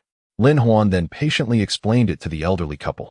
Although the elderly couple still didn't quite understand, it didn't hinder them from grasping one thing: their son was very impressive. As expected of my son. Su Wenhao smacked his lips. Huang Hui shot a glance at Su Wenhao and reminded, since Ah Sheng has the ability, remember to help your sister Huan in the game. Su Xing nodded, I know. After the family finished breakfast, Mom took the initiative to clean up. Sister Huan also wanted to help, but was pushed out by Mom. Helplessly, Lin Huan could only return to her room. Before Su Sheng was about to leave, she thought for a moment and went to knock on Lin Huan's door. Sister Huan, are you there? I'm here, come in. Su Xing opened the door and walked in. Sister Huan's room was very elegantly decorated with a pleasant fragrance in the air. Lin Huan was sitting in front of her computer browsing the game forum. For the development of the studio, she had to keep abreast of various game news. Although it was just the first day of the server launch, the forum was bustling. However, Su Sheng didn't pay much attention and naturally sat down beside her.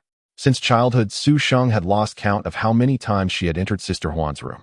Even after 7 years in the army, the sibling bond between them had not faded. Aren't you going to work? Lin Huan asked without turning around. I was just about to go. Su Sheng replied. Lin Huan nodded. Sister Huan will send you 2 pieces of equipment in the game tonight. Check your mailbox then. Su Sheng said. Since there were many players, there were multiple novice villages, making it inconvenient for players from different villages to trade at the beginning. However, items could be sent through mail. You got equipment. Lin Huan paused for a moment. He just got lucky. Su Sheng smiled broadly. After a moment of silence, she slowly said, Sister Huan, thank you for all your support during these years I've been in the army. Having dedicated herself to the country, what could she give to her family? During those 7 years in the army, Su Sheng had very few chances to return home, especially upon learning that mom had a car accident and the driver fled. Su Sheng almost went crazy, but due to special circumstances, she truly couldn't come back. Fortunately, Sister Huan was there. Although she couldn't return, her superiors were aware of Su Sheng's situation and made efforts to help locate the fleeing driver. Lin Huan turned around upon hearing this and shot Su Sheng a playful glare. "This is my home too." Su Sheng nodded firmly. No one could dispute that. Besides, Lin Huan added with quiet candor, a gentle smile playing on her lips. "Without you and our parents, I wouldn't be who I am today." Su Sheng fell silent. Lin Huan had once known a blissful childhood. That year Su Sheng was 5, Lin Huan 8. On the way to dropping Su Sheng off at kindergarten, their parents' car was involved in a horrific accident. The crash claimed Lin Huan's biological parents instantly. Her father, in a final act of selfless courage, shielded her with his own body. Yet Lin Huan herself endured a violent impact. Her small frame drenched in blood, though she bore no external wounds. The blood was her parents'. Paramedics on the scene tried desperately to rouse her, but failed utterly. Doctors diagnosed her as likely to remain in a persistent vegetative state. The trauma had been severe, and witnessing her parents' gruesome fate had shattered the psyche of an 80-year-old girl. She wasn't unconscious. She simply refused to awaken. Perhaps deep within her mind, she had already chosen to follow her parents into oblivion. While Su Wenhao and Huang Hui stood grieving the tragedy, little Su Sheng, barely 5, had already slipped unnoticed past the cordon. A waist-high police barrier posed no obstacle to such a small child. Su Sheng knelt beside Lin Huan, gazed at the blood-soaked girl, and gently took her hand. "Big sister," she whispered. That single tender word, "big sister," broke through all barriers. Lin Huan's eyes fluttered open. At that very moment, her adoptive grandparents arrived. Later, medical staff discovered Lin Huan's mother had been 3 or 4 months pregnant. The crash had claimed 2 lives in one. Her parents had often spoken to Lin Huan about the coming baby, a brother or sister, instilling in her a quiet, cherished anticipation of becoming an elder sister.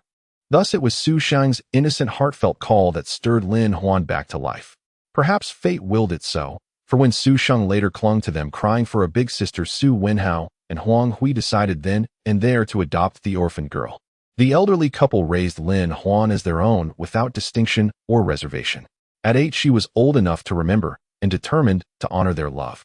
In contrast, young Su Sheng had been spirited, even mischievous.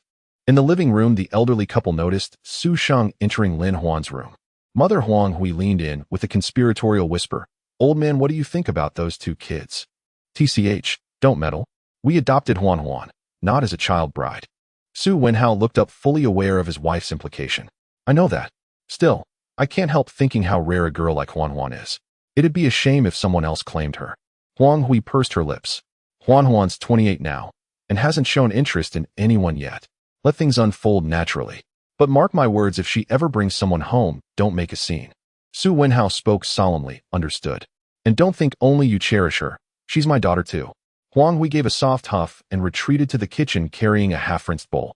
Su Sheng had begun working, assigned thanks to special circumstances and the patronage of a senior military leader, to the city where her family lived.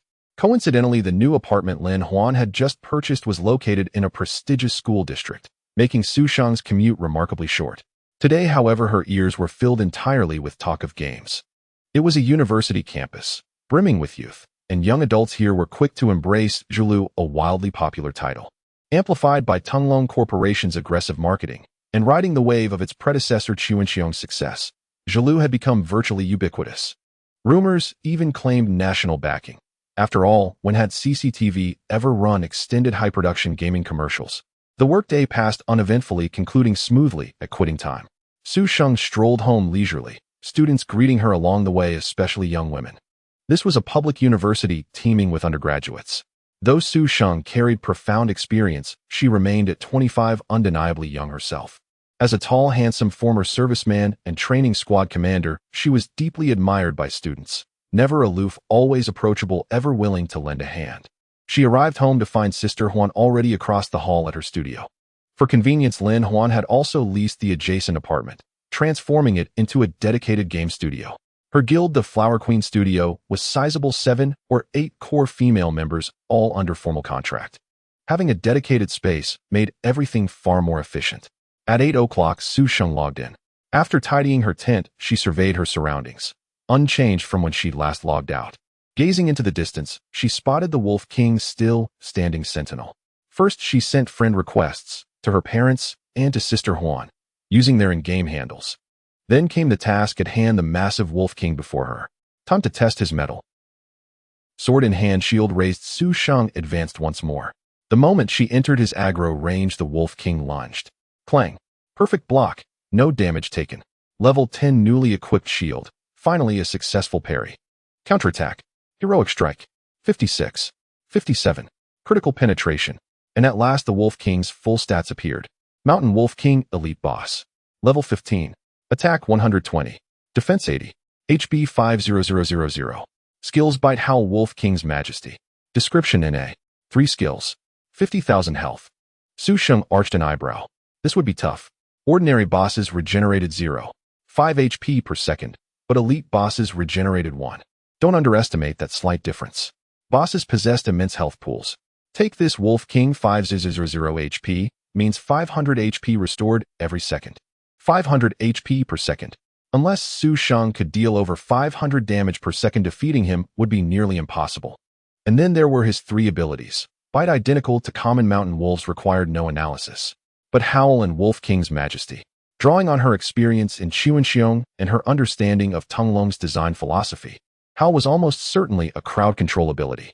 Wolf King's Majesty likely summoned minions, though how many remained unknown. Soloing this boss would be daunting. Yet she had no choice. The class Transcendence quest demanded solo completion. As ever, nothing worthwhile came without cost. This hidden class held extraordinary power, but its ascension trial defied reason. So what else could she do? Time to fight.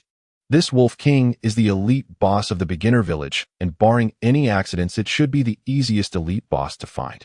After all, once at the town, the attributes of monsters will only become stronger. Fangs. The long sword transformed into sharp teeth just as the Wolf King opened its bloody maw, clearly preparing to unleash a bite skill. However, Su Sheng's movement was slightly faster. The long sword pierced directly into the Wolf King's gaping mouth. Weak point damage, critical hit. Critical hit on weak point. 844. Crimson large characters, simultaneously triggering the bleed effect. 10. Bleeding state, simultaneously suppressing the healing effect. Effective. It seems that this Wolf King boss's attributes have not yet surpassed the threshold for the tearing effect of the Fong skill. Whether the bleeding effect can suppress healing depends on who the target is. If it's a very powerful BOSS, even if the tearing is triggered, it likely won't suppress healing if the skill level is insufficient. If it can suppress healing, then the difficulty of my strategy is significantly reduced. Next, it all depends on the situation of the Wolf King's 2 skills. Moreover, a weak point critical hit belongs to a devastating attack, directly causing the Mountain Wolf King's bite skill to fail, interrupting the effect. This was also within Su Sheng's expectations. After all, the various mechanics of hunting the deer are almost entirely copied from the former warlords. After all, for such a grand game, if Tunglong Company were to remake it, who knows how many years it would take. Hunting the deer compared to warlords is merely enhanced by global server launches along with some unique professions and corresponding optimizations. However, the experts from warlords definitely have the upper hand in hunting the deer. Next, Su Sheng began his methodical 1v1 battle with this Mountain Wolf King. With sword and shield coordination, almost all of the Mountain Wolf King's ordinary attacks were effortlessly blocked by Su Sheng, achieving a 100 block rate. If other knight players saw this battle, they would surely feel ashamed and humiliated. After all, an ordinary knight player managing to block even once is already considered skilled. Most of them merely reduce damage through blocking stances. A 100 block requires exceptional combat awareness and reflexes, as well as a deep familiarity with the monster's attack mechanics. Moreover, each time Su Sheng dealt damage, the numbers popping up above the Wolf King's head were all yellow or crimson. All of them were weak point attacks or critical hits, which was a habit Su Sheng developed while playing as an assassin in Warlords, where assassin players receive additional damage for weak point attacks. However, one thing is that the Fong skill should not be used lightly. Although facing the Wolf King's ordinary attacks, you can easily defend against them. But for skills, the attribute judgment will definitely not be able to block them, so you must always hold onto the Fong skill and stab the Wolf King's mouth the moment it opens to interrupt the skill. If that's the case, the speed of the strategy will decrease. Without the Fong skill's significant output, the Wolf King's 500 health regeneration per second is indeed quite troublesome. However, safety is paramount. Although Su Sheng's attack and defense are at 92 and his health is at 610, as long as he doesn't block, the Wolf King can tear him apart in just a few strikes. After all, bosses have never been meant for players to take on solo. Under normal circumstances, this elite boss would require a fully equipped team of 10-level players working in perfect harmony to have a chance of taking it down. However, Su Sheng has no priest behind him to heal. Furthermore, the Lion Knight's class advancement task means that priests cannot heal themselves either, as healing contributes to damage output. The task requires him to maintain a 100 contribution to damage output. After all, priests are support classes, and even granting buffs counts as contribution. Therefore, this restricts Su Sheng's chances for any external assistance. However, it's not a big issue. As long as nothing unexpected happens, Su Sheng is still quite confident in taking down this Wolf King. Moreover, this is supposed to be the highest level monster in the beginner village, and it's deep within this forest. During this time, no other players should come by. However, just as Su Sheng was proceeding methodically, the mountain Wolf King, with its health reduced to 80, suddenly raised its head and let out an angry howl, sending waves of sound pressure crashing in. Su Sheng's expression changed drastically. Hit by the mountain Wolf King's howl. Block judgment failed. 40. This is a sound wave attack, and the shield cannot block it at all. The damage isn't high, but the deadliest part is. Stunned for 5 seconds due to the impact.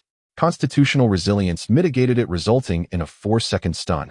A 4-second stun is still manageable for Su Sheng, who is on a Knight class template, as he has the highest hidden resilience, and avoided a second of damage. If during these 4 seconds the Wolf King uses a skill, he would be instantly killed. Even more crucially, based on Su Sheng's calculations, the Mountain Wolf King's bite skill should be ready to unleash soon. Now Su Sheng has 570 health left, and based on the Wolf King's attack frequency, it can attack 4 times within these 4 seconds. As long as he doesn't use skills, he should have a chance to withstand. His only hope is that the Wolf King's attacks don't target his neck or similar areas. Indeed, while players can deal weak point damage, they too can suffer from weak point damage, whether from player PK or monster attacks. Now in a stunned state, Su Sheng cannot react at all and can only leave it to fate. A claw strike. 110. The Wolf King's attack reaches 120, while Su Sheng's defense is only 92, barely reducing the damage. Another claw swipe comes down. 107. 113. 3 seconds passed, and the Wolf King's 3 ordinary attacks took away 330 health from Su Sheng, leaving him with 240 health left. Under these circumstances, he should be able to endure. Su Sheng breathed a sigh of relief. 109. Sure enough, the 4th ordinary attack lands. Su Sheng's health is left at 131, narrowly escaping danger. However, at this moment, Su Sheng was horrified to discover that after the Wolf King's 4th ordinary attack, it did not retract its claws as expected, entering a brief state of stiffness. Instead, it directly opened its mouth wide and lunged at Su Sheng. What the hell? Wolf King, you have no honor. Unluckily, after the Wolf King's 4th attack, its bite skill cooled down and was unleashed immediately, negating the slight stiffness after the ordinary attack. No honor at all, even wild monsters are chaining attacks. With just 131 health, Su Sheng certainly can't withstand the Wolf King's bite. I must say, Tinglong Company's virtual reality technology is impressive. Su Sheng could already smell the foul odor emanating from the Mountain Wolf King's gaping maw. Other senses like pain can be set to a minimum of 5. Of course, Su Sheng still maxed it out, otherwise he wouldn't be able to keep up with his reactions. Facing the overwhelming stench, Su Sheng could see the drool dripping from the sharp teeth inside the Wolf King's large mouth. Fortunately, just as the wolf's kiss was about to befall him, the 4 seconds of dizziness came to an end. Su Sheng thrust out the novice longsword in his hand. Fangs. Su Sheng had been holding on to his Fang skill, waiting to match it against the Wolf King's biting skill. At such a close distance, Su Sheng didn't need to make any predictions. With the novice longsword extended, it was as if the Wolf King had crashed into him with its own mouth open. With great force, the attack landed, ripping sound, critical hit on a weak point. 831 ripped and bled. 1010. A whimper escaped the Wolf King as its skill was interrupted this time. Immediately, Su Sheng retreated a few steps and raised his sword and shield again. Next came the methodical rhythm of attack and defense. It seemed like he had recovered his previous rhythm, but only Su Sheng knew that he had no room for error. If he made a mistake, who knows what other unforeseen events could occur after he resurrected from the novice village after such a long time. After all, as time passed, players would surely level up gradually, and this area of forest would inevitably attract players. If he made another mistake, his chances of taking down the Wolf King would be very slim. Thus, Su Sheng became even more focused. As time went by, the Mountain Wolf King's health steadily declined, and Su Sheng's rhythm remained undisturbed. However, when the Wolf King's health approached 60%, Su Sheng halted, waiting for the Wolf King's health to recover slightly before striking again to suppress it. But it was almost time he halted once more. With intense concentration, Su Sheng's expression grew serious as he calculated in his heart. Each time it was a repeat of this cycle. Whenever the wolf boss health neared 60%, he would stop, allow it to recover slightly, then suppress it, keeping the wolf boss health within a rough limit. Based on previous experience, when the health reached 20%, the wolf boss howl skill would likely trigger. Therefore, Su Sheng needed to devise a method to smoothly transition past this 20% health threshold. At present, Su Sheng had a plan, but he had to calculate the damage very carefully and rely on luck. After all, the Wolf King could make countless mistakes, but he could afford none. After all, if Su Sheng's health was hit with another stun, it would definitely be the end for him. Su Sheng attacked again, bringing the Wolf King's health down to a certain level, his eyes narrowing slightly. Almost there. Woo. The Wolf King opened its massive maw once more, using its biting skill. The first opportunity had arrived, and he wondered how his luck would fare. Calculating damage and controlling health had been quite challenging. Hopefully it would succeed, otherwise he would have to repeat the process. Fangs. It accurately pierced into the Wolf King's gaping mouth. 813 critical hit on a weak point. Rip triggered. Su Sheng's eyes lit up. Without looking back, he turned and ran. The severely wounded Wolf King staggered for a moment, while Su Sheng had already distanced himself significantly. 10. The health line reached 60%. Sure enough, the Wolf King raised its head and let out a long howl. A whoa. However, this time Su Sheng had already retreated a great distance, rendering it a mere futile effort. Watching the range of the Wolf King's howl, Su Sheng smirked. It seemed he had retreated too far. The range of the Wolf King's howl was only 5 meters. Then Su Sheng took a few steps back. He needed to launch his attack the moment the Wolf King's howl ended, or else its health would recover significantly. This was the method Su Sheng devised, utilizing the bleeding effect of the Fang skill to surpass that triggering health line. However, to achieve this, he had to meticulously control the Wolf King's health and perform precise calculations. After all, the damage from the bleeding effect, including the initial hit, lasted 5 seconds, totaling only 60 points of damage. Controlling this 60 points of damage to cross the triggering health line was not an easy feat. Secondly, it had to be initiated when the Wolf King used its biting skill to ensure that the Fang attack triggered both the critical hit and the rip for success. Thus, precise calculations and luck were indispensable. After all, the Fang attacks often only triggered one effect, either just the rip without the critical hit, or the critical hit without the rip. Fortunately, due to the location of the mouth, even a weak point attack from the Fang skill could deal over 300 damage, qualifying as a heavy attack that could interrupt the Wolf King's biting skill. Fortunately, luck was on his side. He succeeded on the first try. Now he just had to wait for the Wolf King's health to reach 40% for another round. He just didn't know the triggering condition for the Wolf King's final skill. However, Su Sheng guessed it would either be at 20% or 10%. This had always been the tendency of Tunglong Corporation in designing boss mechanics, and this was the mechanism and ability of the Novice Village's BOSS, so it shouldn't be too extreme. Otherwise, no player would be able to conquer it. If other players knew what Su Sheng was doing, they would surely be stunned. Is this even human? Such maneuvers, just listening to them, seemed beyond what any human could execute. In fact, Su Sheng was already astonished by the appearance of an elite boss in the Novice Village. Previously in Heroes, Su Sheng remembered that he and his buddies had practically scoured the entire Novice Village, hoping to find some game encounters. After all, having read so many novels, weren't the protagonists in the Novice Village supposed to gain incredible opportunities and subsequently dominate the gods, reaching the pinnacle of life? However, the reality proved that both Su Sheng and his buddies had overestimated themselves. They had thoroughly searched the Novice Village map and indeed received a few trivial quests, but the rewards were all at the novice level. Even the bosses were all ordinary BOSSES, dropping items that were merely suitable for the novice stage. Thus, Su Sheng was truly caught off guard by the emergence of an elite boss in the Novice Village. Next, when the Wolf King's health reached 40%, Su Sheng wasn't very lucky. He failed twice in a row. The first time he landed a critical hit, but did not trigger the Fang's rip, leaving Su Sheng to wait for the Wolf King's health to recover before the next round of skill cooldown. The second time he triggered the rip, but the skill did not critically hit, which left Su Sheng feeling frustrated. However, the Wolf forged during his military career made such minor setbacks insignificant. On the third attempt, he succeeded as desired. Following that, the battle against the Wolf King boss entered its final stage. Su Sheng did not forget that the boss still had one last skill. As time progressed, the Wolf King boss's health continued to decline, and Su Sheng did not make another mistake. This level of difficulty was nothing. The 7 years of military service had honed Su Sheng's will to be tougher than steel. The units he served in were not ordinary, some training was exceptionally demanding. Now at 20% health, perhaps the Tunglong Corporation's game system did not want to make things difficult for Su Sheng, and he succeeded in one go. However, after creating some distance this time, Su Sheng remained vigilant, knowing that the Wolf King boss might trigger its final skill during this period.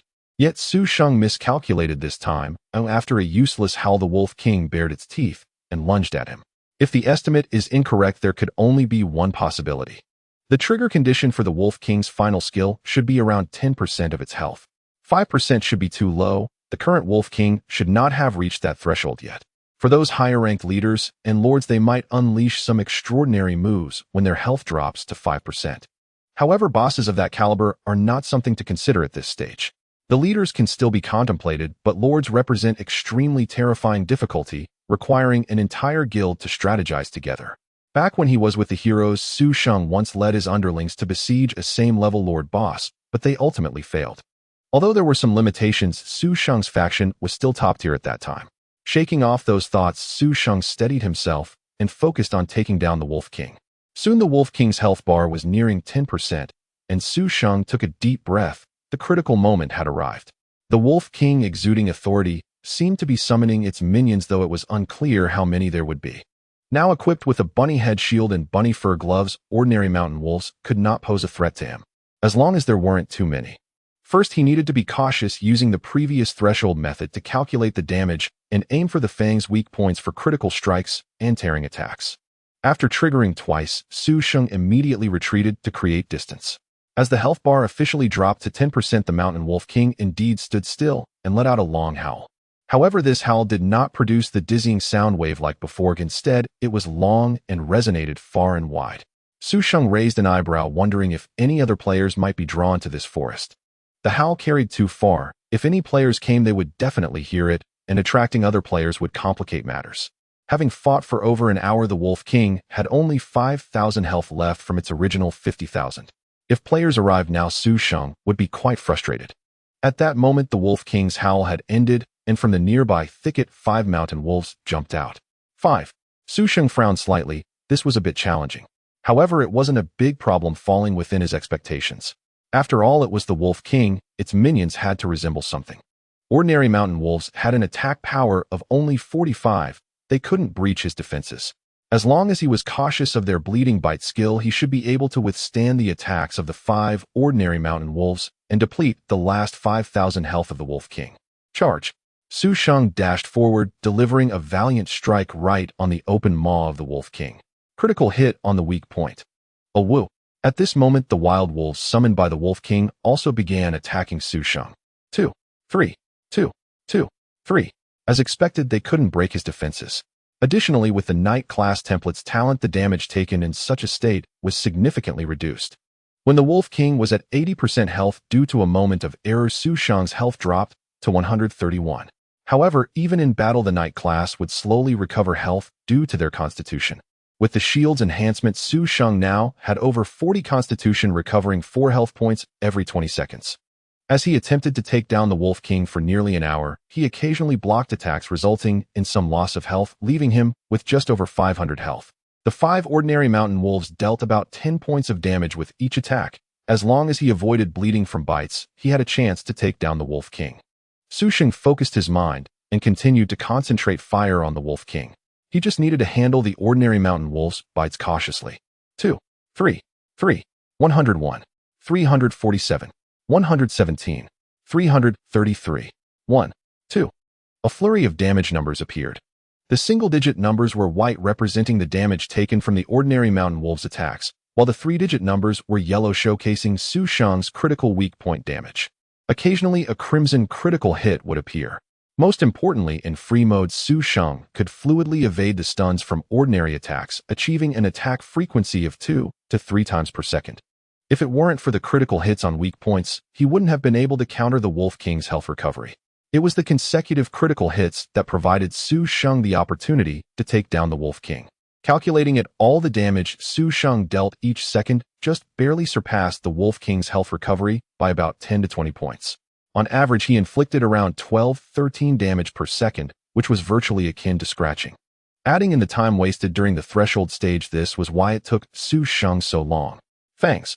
Critical hit on the weak point. As the last Fang exploded, the massive Mountain Wolf King let out a whimper and collapsed. A flash of gold appeared, and Su Sheng leveled up instantly. After all, it was perfectly normal to level up after soloing a level 15 elite boss, and he received a substantial amount of experience, even overflowing the experience bar. As the Wolf King fell, the 5 ordinary mountain wolves that had been summoned also whimpered and fled with their tails between their legs. This was good. The experience that the 5 ordinary mountain wolves could provide to Su Sheng was minimal, so he was too lazy to waste time on them. After all, it was time to reap the rewards. However, not to mention other factors, perhaps due to it being a novice village, this elite boss was still relatively easy. Otherwise, Su Sheng wouldn't have been able to solo it. According to the settings of Tenglong, a well-coordinated team could tackle a normal boss of the same level. Elite bosses generally required a full party to conquer, or a team composed entirely of skilled players. As for leader-level bosses, they required elite teams from large guilds, while lord-level bosses might need the entire guild to engage, and even then victory wasn't guaranteed. As for the overlord-level bosses, no guild had successfully taken one down in Heroes for 10 years. With the Wolf King's death, a series of system notifications rang out. Naturally, Su Sheng had no time to pay attention to those system notifications. Underneath the Wolf King's corpse lay numerous spoils of war. After stuffing them all into his backpack, he finally had the time to check the system notifications. First, there was the notification for the hidden class indicating that the mission was successful. System notification: congratulations to the player for completing the class advancement trial. Normally, players who did not change classes could not level up after level 10. They had to change classes and obtain a formal class title to continue leveling.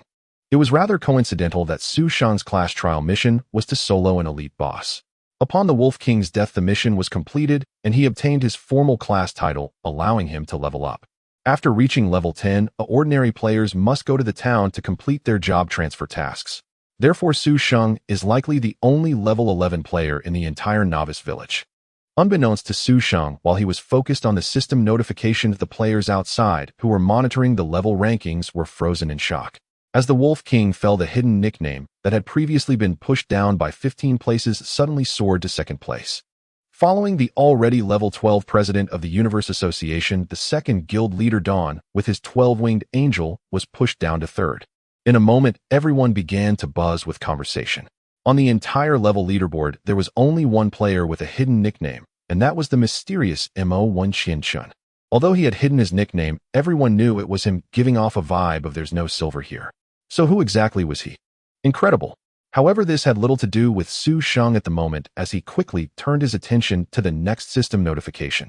System notification: job template upgraded, physique 10, talent resilience upgraded. Oh, after the job upgrade, the initial knight template talent can also be upgraded. The knight job template naturally adds to physique. After glancing at the resilience talent, it increased from 2 damage reduction to 4. Well, it's still insignificant. Next, system notification title acquired Lion Fang Knight. System notification comprehended the Lion Fang Knight's job skill: Hunt of the Lion. There's a skill? Su Sheng grinned, though he wondered if he could visit the job mentor to learn knight skills. Since he is also a knight job template, he should be able to. He will try it when he gets to the town, especially since his talent has been upgraded. Let's check the skill. Skill: Hunt of the Lion. Actively activated skill, entering hunting state. During the duration of the hunting state, gain agility equal to the balance of attack and defense. Duration 5 minutes. Cooldown time 120 minutes. I can't believe it. An active buff skill granting agility equal to the same data of attack and defense for 5 minutes. The attribute panel opened at level 11, and with the additional points, the balance of attack and defense along with the 10 points from the job template upgrade reached 106. As long as he activates the hunting skill, even an assassin with full agility points will have to eat dust behind him. Very good, very powerful. I like it. Su Sheng licked his lips, letting out a hearty laugh. Meanwhile, during his fight against the Wolf King, his parents and sister, Huan, had both accepted his friend request. Next, it's time to check the rewards. How many good items will there be from the elite boss's drop? 10 gold coins skipping. There were also some secondary profession materials similar to the rabbit's head that were skipped. However, unexpectedly, he obtained a blue wolf fang material, likely for blacksmithing. With a blue item, will there be blue equipment? Su Sheng began to feel excited. Wolf Walker Boots, green defense, 15 additional agility, 5 level 10 note skipping. Good item, although like the rabbit fur wrist guards, it only adds a bit of defense. However, in the novice village, having equipment is already quite good. There's no need to be picky. After equipping it, his attack and defense increased by another 15 points, reaching 121. However, it was surprising for a level 15 elite boss to drop level 10 equipment. But thinking about it, since this is just the novice village, it makes sense that they wouldn't have players above level 10. Wolf King leather armor, green defense, 25 additional health, 100 level 10 note skipping. Another leather armor, let's equip it without being picky. Wolf King longsword, green attack, 45 additional attack, 5 level 10 note skipping. A good item, but unfortunately it's not usable for me. It only added 50 attack power, yet my current attack power follows the balance of attack and defense, relying on defense values. Without the balance, my actual attack power is barely over 10.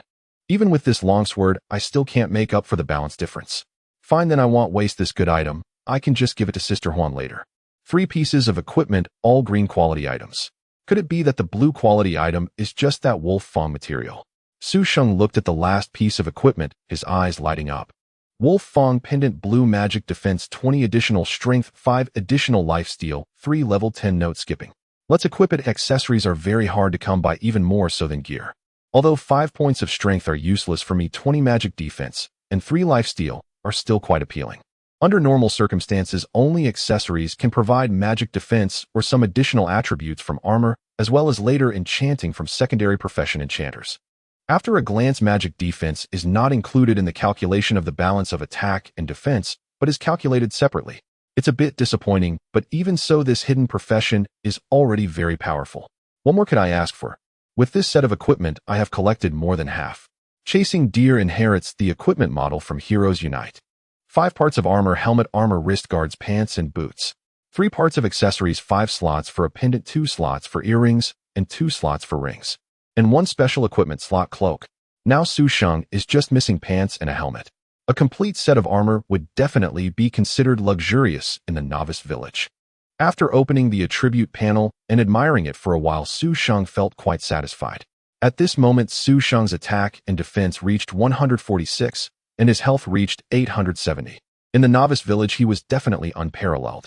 Next, he would return to the novice village to send the equipment to Sister Huan, and then he could teleport to the town through the village chief.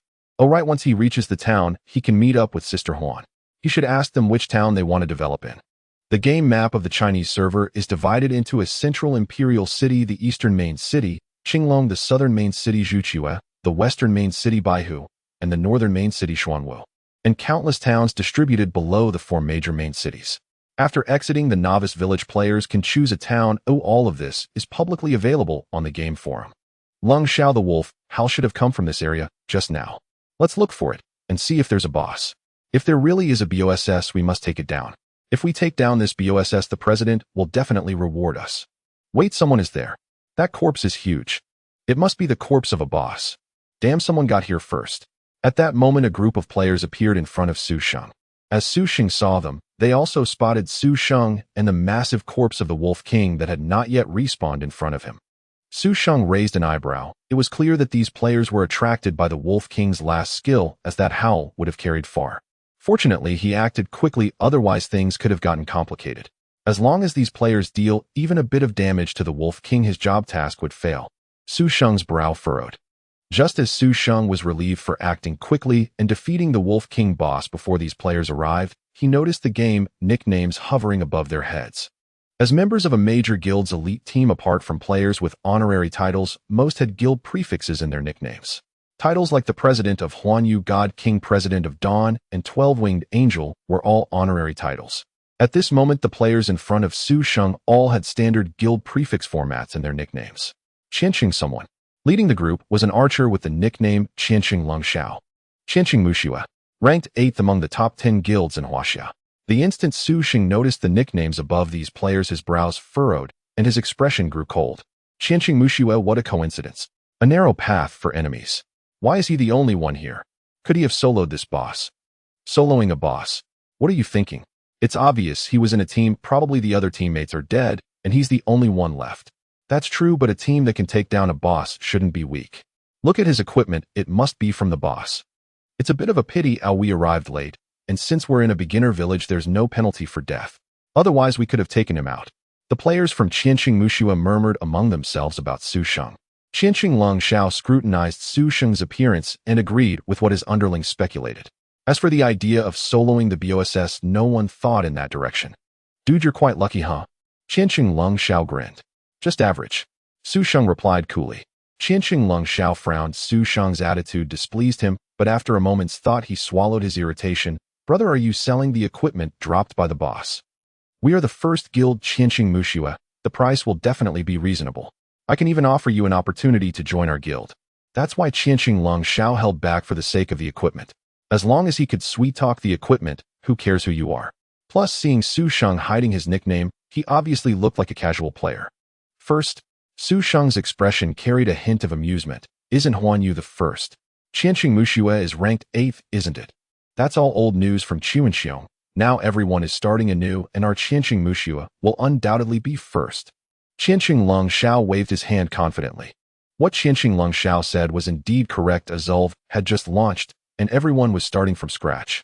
Any guild had a chance to become the #1 guild. However, the former top 10 guilds might have greater advantages. As for Qianqing Muxua, it was indeed not weak. It was not ranked 8th before but 4th. Back then it was Su Sheng who personally helped Qianqing Muxua reach the 8th position. Once the previous guilds gained their advantage, they never gave Qianqing Muxua a chance to climb back up. Until Chuanxiong shut down, Qianqing Muxua remained in 8th place. So if you sell the equipment to me, I'll give you a chance to join the first guild. Qianqing Long Xiao said patiently. First, Su Sheng smirked. Perhaps you really had a chance back then, but now that I have returned, do you think Qianqing Muxua can still rise to the top? Just maintaining a position in the top 10 guilds is impressive enough. Su Sheng looked at Qianqing Long Xiao with a devilish grin. Sure, kneel and bow 3 times to me while calling me grandpa, and I'll sell it to you at a friendly price. You're asking for death. Qianqing Long Xiao's expression turned cold. Don't think that just because you're in a beginner village with no drop on death, we can't do anything to you. Offending Qianqing Muxua, you won't have a good end. Kill him. Collect some interest. Note his nickname. We'll kill him every time we see him. Qianqing Long Xiao said coldly.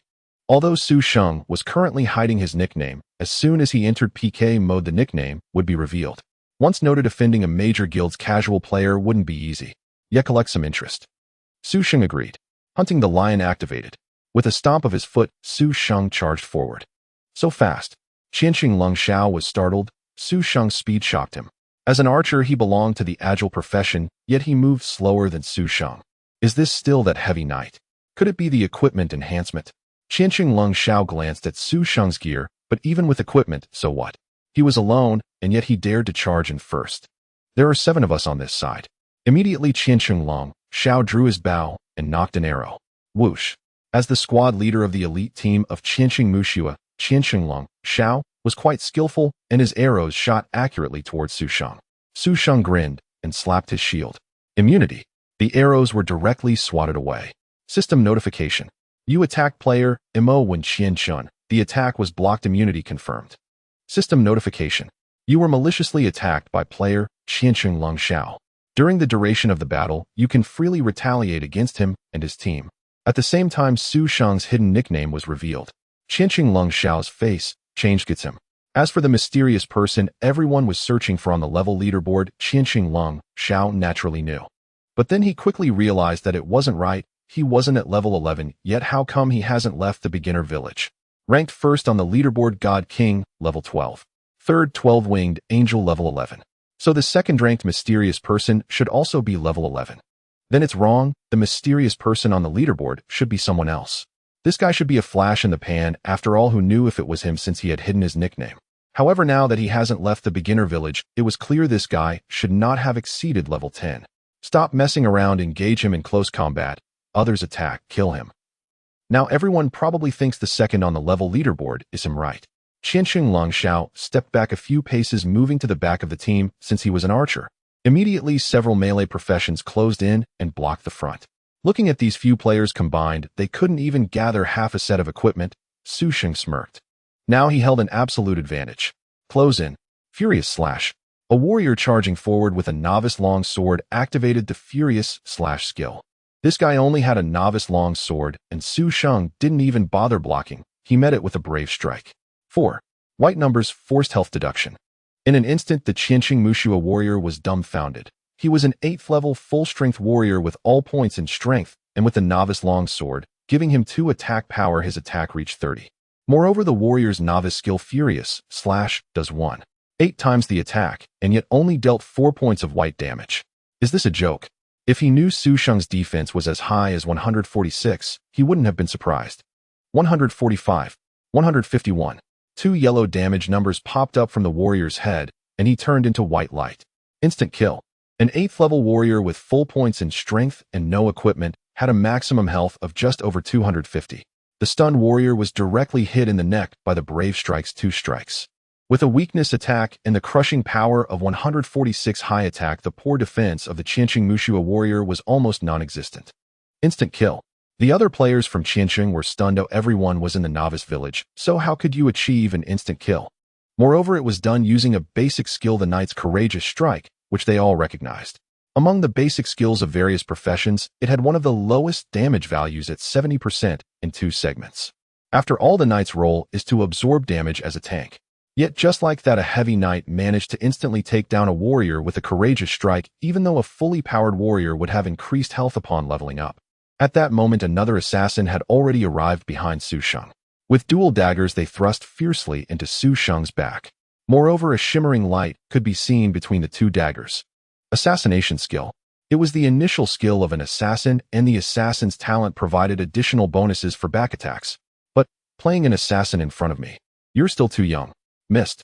A large miss floated out, and the assassin was stunned. How could such a large knight miss? Are you looking for me? A voice akin to that of the Grim Reaper echoed. The assassin's eyes widened in shock. When did the knight arrive behind him? What speed? I am an assassin after all. However, he did not know that in hunting mode, Su Sheng's agility was about 3 times his own. 146 points of agility. Even a full agility assassin in the novice village could not compare to Su Sheng. Fong. The lion's Fong skill directly pierced into the back of this Qianqing assassin player. 340. A terrifying red damage value popped up above the assassin's head. The assassin remained in shock before transforming into white light. Su Sheng is not of the assassin profession. Backstabs do not provide damage bonuses, and this is not a weak point attack. It is purely the Fong skill. The horrifying damage of 4 times was fully unleashed. 2. 4 times damage from an attack of 146 points. As for defense, a fragile assassin without armor was instantly killed. Meanwhile, the priest of Qianqing Mushua stood behind, holding a healing spell, completely dazed. 2 consecutive kills without giving her any chance to heal. Moreover, why did he still have skills? That flash of the Fong skill clearly indicated it was a skill. Whoosh. At this moment, Qianqing Lung Xiao and those Qianqing Mushua mages attacked simultaneously. The archer's initial skill charging arrow could achieve 200 attack power after a maximum 3-second charge. However, 6. An arrow hit Su Sheng, still resulting in white force damage. Qianqing Lung Xiao gritted his teeth. He was a level 9 archer with a 3 strength and 2 agility build, wielding a level 5 white bow obtained through good luck from team members, which added an extra 5 points to his attack power. Yet it still only dealt force damage. How tough could this guy be? It must be the equipment he is wearing, which surely must be something good. What a pity this is the novice village, otherwise I would definitely gather the guild to take him down. Qianqing Lung Xiao fixed his gaze on the equipment on Su Sheng. 48-47. At that moment, 2 of the highest damage numbers popped up above Su Sheng's head, coming from the mage's arcane magic ball, possessed by the noble mage with the highest initial skill output among all professions. With a multiplier of 2.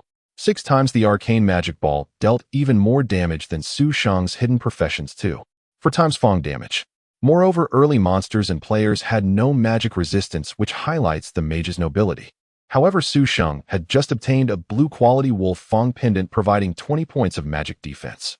Even so, the 2 mages still managed to take away nearly 100 points of Su Sheng's health. At this point, the members of Qianqing Mushua felt even more despair. Because with nearly 100 points of health, Su Sheng's health bar only moved a tiny bit.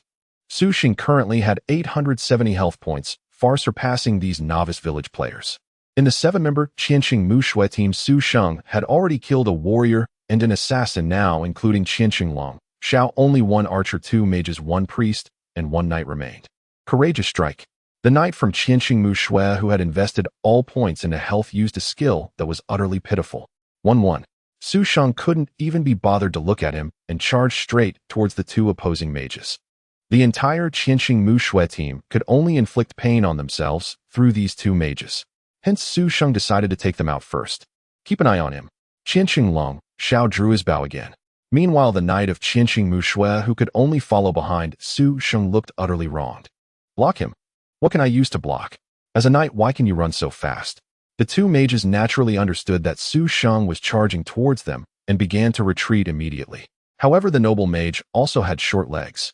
In just a few seconds, Su Sheng had already closed in. He swung the novice sword. 145.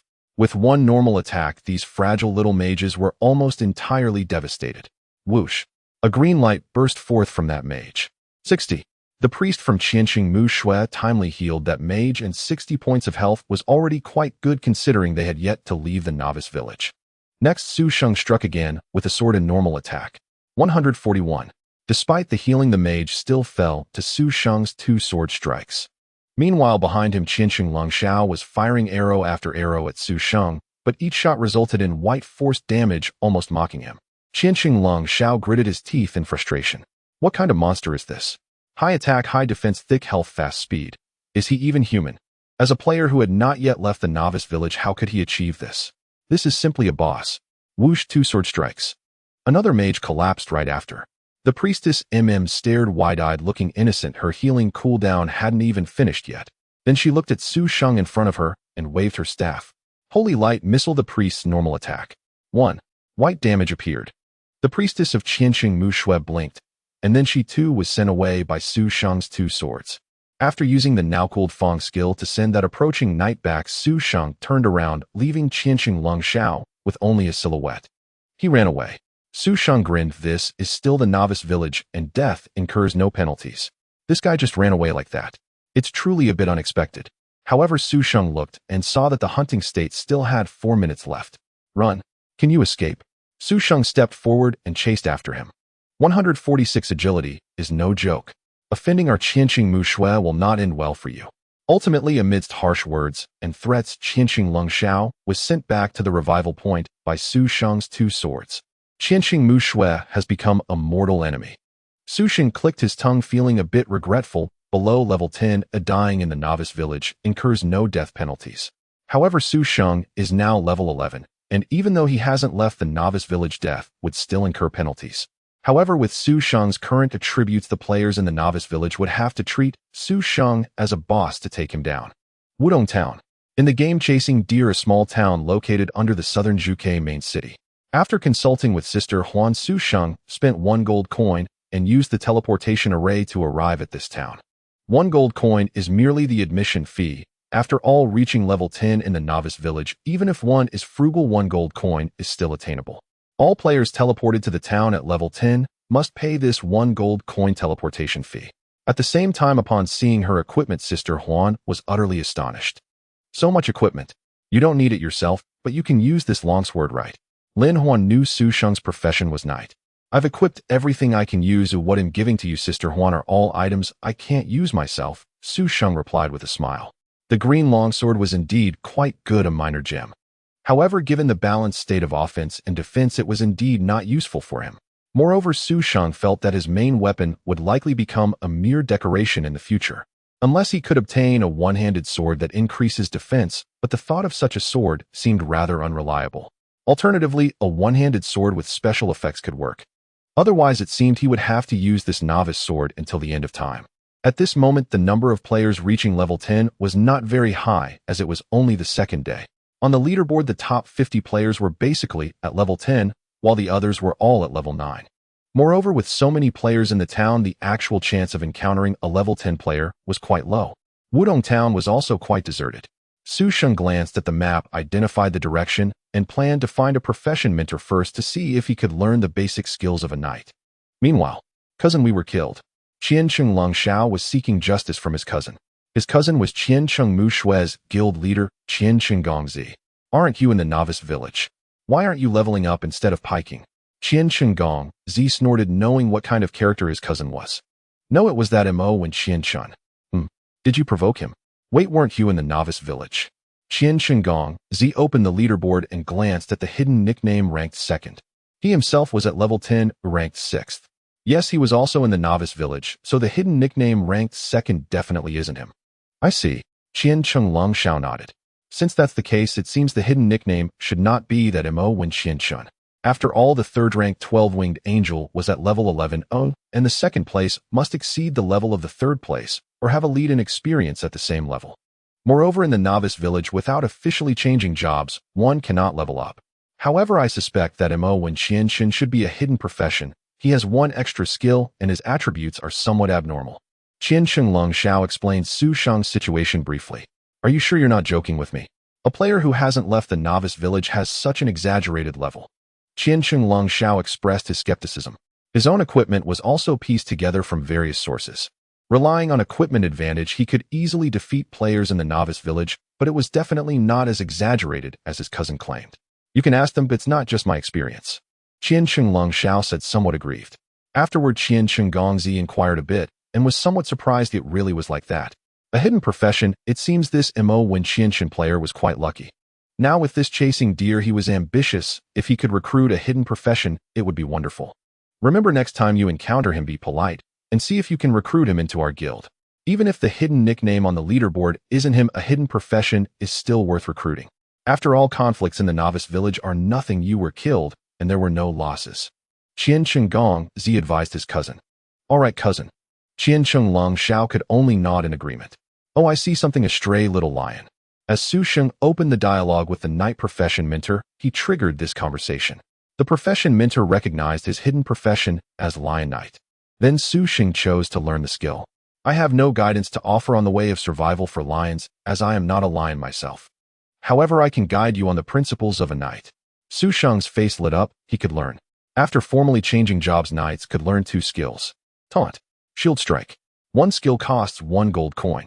It seems he hasn't been mixing well. He can't even learn skills. Taunt, needless to say, is a skill that attracts aggro with a 5-second cooldown and no cost, dealing a forced 1 point of damage. The other skill, Shield Strike, as the name suggests, is a shield bash with damage calculated at 170 of defense. It has a chance to stun with a 15-second cooldown and costs 10 battle intent. This skill is quite interesting and can be considered a core damage skill of the knight profession, as it relies on defense values. After learning the skills, Su Sheng took a stroll around to familiarize himself with the town. The blacksmith shop offered some whiteboard weapons ranging from level 10 to level 40 and whiteboard armor. As for weapons, he decided against buying, but he bought a helmet and leg armor. Whiteboard items have only basic attributes with no additional modifiers, but they are still usable. The helmet added 15 defense and the pants added another 15. However, the armor bracers offered 5 more defense than the rabbit fur bracers, and Su Sheng bought one to replace it. As for the armor, the whiteboard armor provided 20 defense, which was inferior to his current 25 defense leather armor, and it even had an additional 100 health points. The shoes also provided 15 defense, but the green leather shoes he wore added 5 agility, so there was no need to change them. The whiteboard shield only had 20 defense, far inferior to the rabbit head shield. After completing his outfit change, Su Sheng's attack and defense reached 181. These whiteboard items were clearly prepared for the novice players, just leaving the novice village to compensate for the low drop rate in the game. The tailor shop had whiteboard leather and cloth armor, which Su Sheng naturally looked down upon. At the pharmacy, Su Sheng bought a lot of potions and replenished some food, as the white steamed buns provided by the system had already been consumed. The entire town was deserted. Su Sheng pondered that he might be the only player in Wudong Town at the moment. Just as he was about to leave the town to level up, he saw the teleportation array light up while passing through the square. It seemed Wudong Town was about to welcome its second player. Su Sheng did not linger and left directly. After Su Sheng left, a female player emerged from the teleportation array. Looking at the empty Wudong Town, the female player smiled broadly, realizing she was the first to arrive in this town. Then this female player was not in a hurry to change jobs, but headed straight to the town's main gate. Su Sheng paused as he stepped out of the town gate, noticing a middle-aged NPC standing anxiously by the roadside with a large exclamation mark above his head. A task so glaringly obvious. Su Sheng found it strange, but naturally he had to check it out. Hello, how may I assist you? Su Sheng approached and asked. In the game, some NPCs had intelligent templates, so it was best to be polite when dealing with them. The middle-aged NPC's eyes brightened upon seeing Su Sheng. You must be an adventurer. Adventurer was the identity of players in the game world. Yes, Su Sheng replied. That's great. I'm a merchant, but my goods were robbed by bandits on the way. The goods themselves are not a big deal, but my little daughter is hidden among them. I implore you, adventurer, to rescue my daughter before the bandits discover her. I will certainly reward you handsomely. System prompt triggered a time-limited unique quest to rescue the merchant's daughter. A merchant's goods have been robbed, but his daughter is hidden among them. If the bandits discover her, the consequences will be dire. Please rescue the merchant's daughter before the bandits find her. Accept or refuse. Unique time-limited quest. Su Sheng's eyes lit up. Generally special quests offered substantial rewards. And this unique time-limited quest stood so prominently at the town gate, Su Sheng thought it might be a benefit for the first player to arrive in the town. Accept. System prompt quest accepted. Rescue the merchant's daughter. Time-limited unique quest. Countdown 70 minutes. The bandit's lair is located. With only 70 minutes, and including travel time, Su Sheng glanced at the quest coordinates, estimating that it would take about 10 minutes to walk there. In reality, the actual task time was only 1 hour. Without hesitation, Su Sheng immediately set off with his sword drawn. Meanwhile, a female player had just arrived at the town entrance. Seeing the eager merchant NPC and the knight player disappearing into the distance, the female player exclaimed, I arrived too late. How could there be players faster than me? I had deliberately chosen a relatively remote town, yet someone still got there first. Indeed, this female player was specifically coming for that unique quest. She had her own connections and learned from a level 10 player who had entered the town that each town's entrance would have a time-limited unique quest. The tasks might differ, but completing them would yield a piece of corresponding purple equipment. That was purple equipment after all. Having even a single piece of green equipment at this stage was already impressive. In the game, the ranks of equipment are categorized as white, ordinary, green, good quality, blue, fine, purple, excellent, orange, epic, red, legendary, and colored artifact. At this stage, obtaining a piece of purple equipment corresponding to one's profession would undoubtedly provide a significant advantage. This unique, time-limited quest exists only once in each town. Although there are many towns on the game map, there are only about 1 to 2,000 in total. Compared to the vast number of players, 2,000 is hardly many. On the first day of the game's launch, it was recorded that the number of concurrent players reached 600 million, and this is just for the domestic server. Deer Hunt is globally launched, and it's a wonder if Tunglong Company's servers can hold up without crashing. It drives me crazy. My brother will laugh at me again. No way. I have to work harder. The female player stomped her foot, lifted her longbow, and turned to find a profession mentor to change her class. As for the source of this information, it was her brother. As for why she wouldn't continue to another town, it's because choosing a town upon leaving the novice village is akin to settling down. Once settled, it would take 7 days to reach other towns. Of course, you could always walk there. However, the game map is vast and boundless. Even if you know the way, you'd have to traverse numerous high-level monster areas. The cost of dying after leaving the novice village is considerable, resulting in a loss of 1 level and the loss of equipped items and bag contents with a random drop of 1 to 2 items. In special circumstances, you might drop more levels and lose all non-bound equipment and items, such as with a black name. Su Sheng was unaware that he had inadvertently intercepted someone else's quest. Even if he knew, he wouldn't care, as the first-come, first-served principle applied in games. After about 8 minutes, Su Sheng finally arrived at the quest coordinates. Along the way, he encountered many wild monsters, but in his eagerness to complete the task, he avoided them. It's actually a dungeon. Su Sheng was surprised that the quest location turned out to be a dungeon entrance. Game dungeons are different from outdoor maps. The experience and rewards from monsters within dungeons generally far exceed those of outdoor monsters of the same level. Moreover, if you die in a dungeon, the death penalty is not so severe, only losing 50% of your current level's experience, and without dropping any items. If your experience is less than 50%, all current experience will be cleared. In other words, if you just leveled up and then died in the dungeon, it's almost equivalent to having no penalty. Glancing at the quest times, Su Sheng entered without hesitation. Ding system prompt: you are about to enter the quest dungeon, Back Dragon Mountain Stronghold. This dungeon is a quest dungeon, and only players who have accepted the quest can enter, with only 1 chance to enter. The dungeon will disappear upon completion or failure of the quest. Enter. Without hesitation, Su Sheng chose to enter the dungeon. After a slight distortion of the scene, he found himself at the outskirts of a bandit camp. Ahead lay a bandit stronghold surrounded by wooden fences with bandits on guard at the entrance.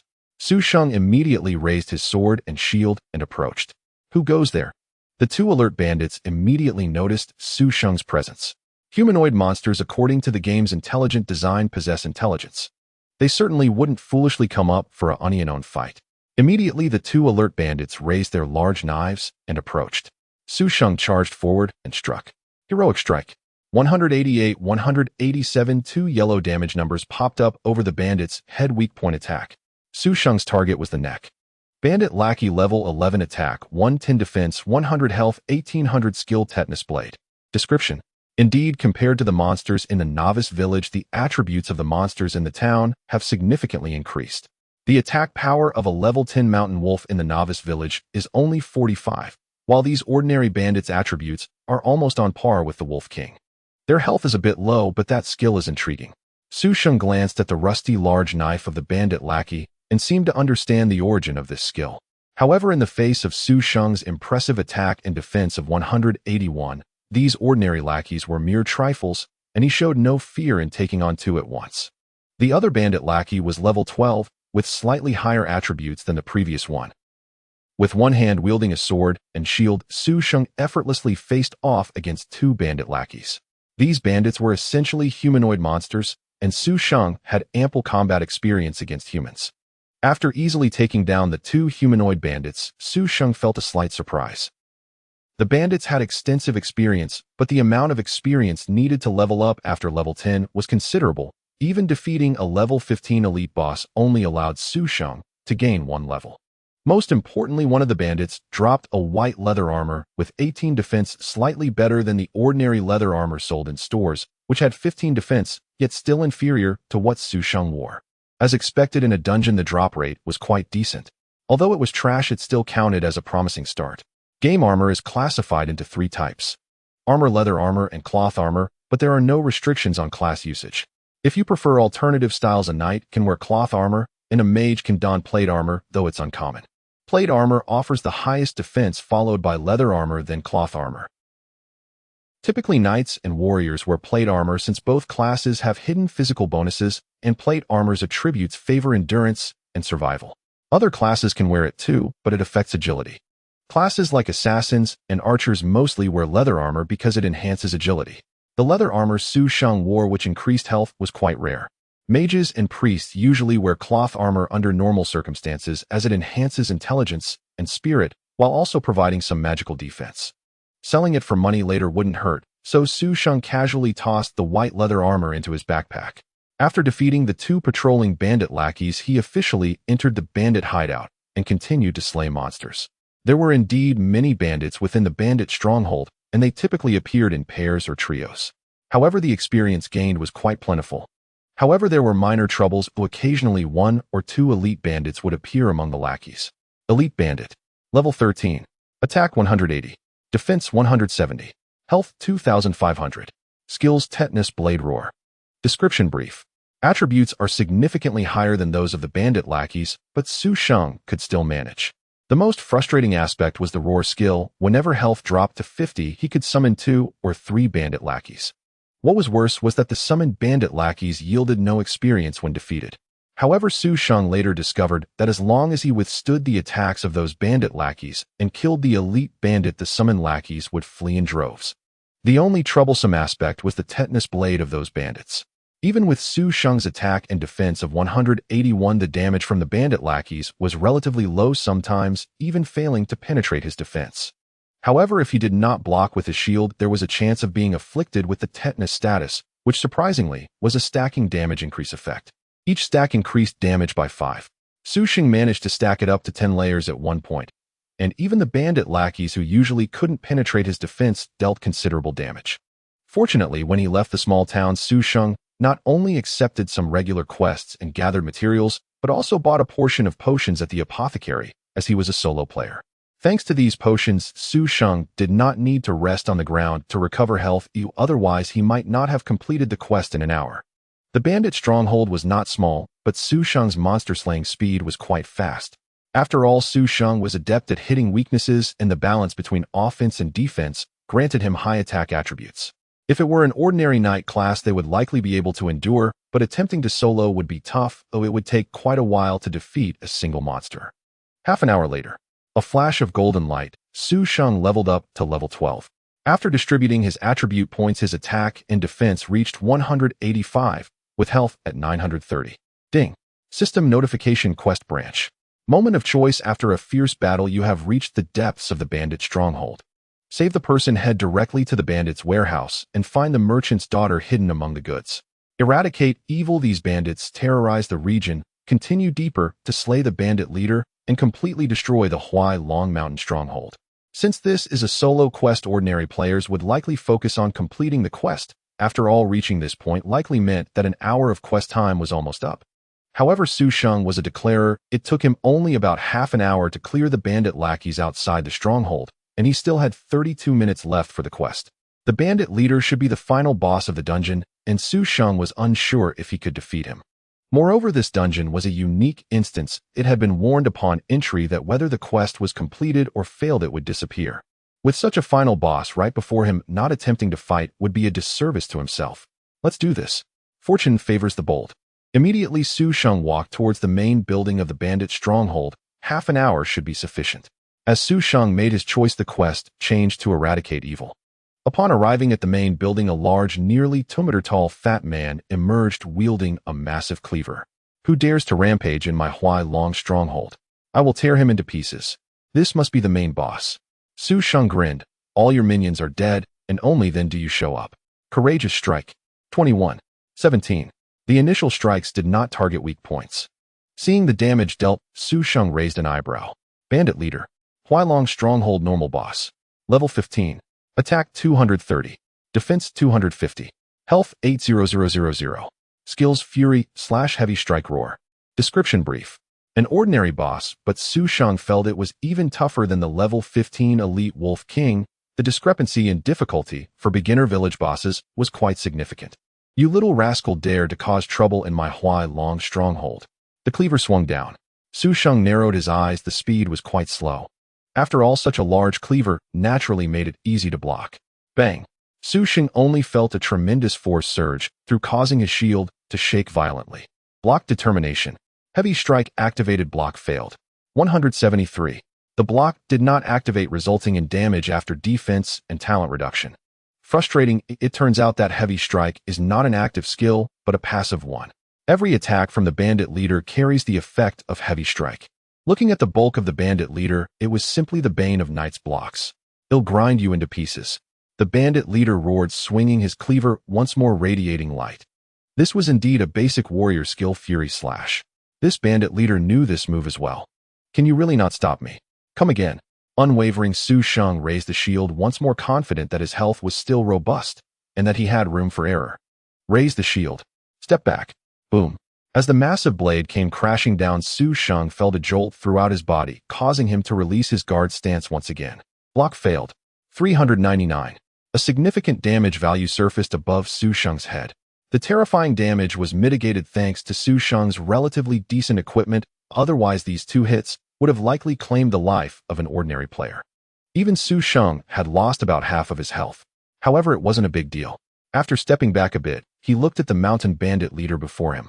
An ordinary player without a complete team would likely be at a loss against this mountain bandit leader. However, Su Sheng had a plan. This mountain bandit leader was clearly a high attack, high defense template, but correspondingly, he was also quite clumsy. An ordinary knight would definitely struggle against him.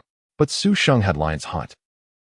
Although it had been less than 2 hours since he last used it in PK, the cooldown for dungeons is calculated separately, and all skill cooldowns reset when players enter a dungeon. Now Su Sheng's Lion's Hunt skill was still available.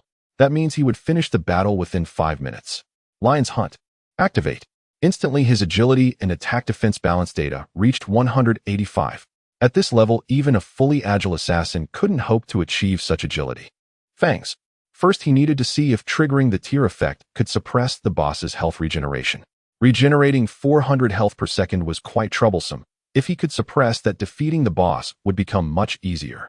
Even if the tear effect only suppressed health regeneration for 5 seconds, that meant a difference of 2,000 health. With a single step, Su Sheng turned directly to the back of the bandit leader and his longsword transformed into fangs striking fiercely at the back of the leader's neck.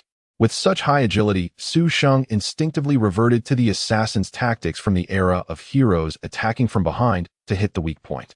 Critical hit on weak point. 651. 20. Health regeneration effect triggered by the Wolf Fang pendant. Tier triggered. 10. 10. Fortunately, the suppression effect remained, and the bleeding duration did not allow for health regeneration. Unfinished, Su Sheng's novice longsword continued its assault. Sweep. Sweep. The increase in agility corresponded to a significant boost in attack speed. Furthermore, under free mode, Su Sheng could easily soften attack stiffness, escalating his original attack frequency from 2 per second to 3 or 4. 245. 7. 265. 8. 233. 6. In 1 second, 3 damage values appeared, already exceeding the boss's health regeneration speed. Moreover, the Wolf Fang pendant continually provided lifesteal for Su Sheng. At this rate, he had a chance to finish the battle within 5 minutes. Slash. The boss's massive blade swung down, but with 185 agility, Su Sheng maneuvered like an assassin, evading the attack. Missed. Empty. Ah, you little fish. Swing. Missed. Su Sheng was confident that before the hunting state ended, this bandit leader's attacks would never land on him.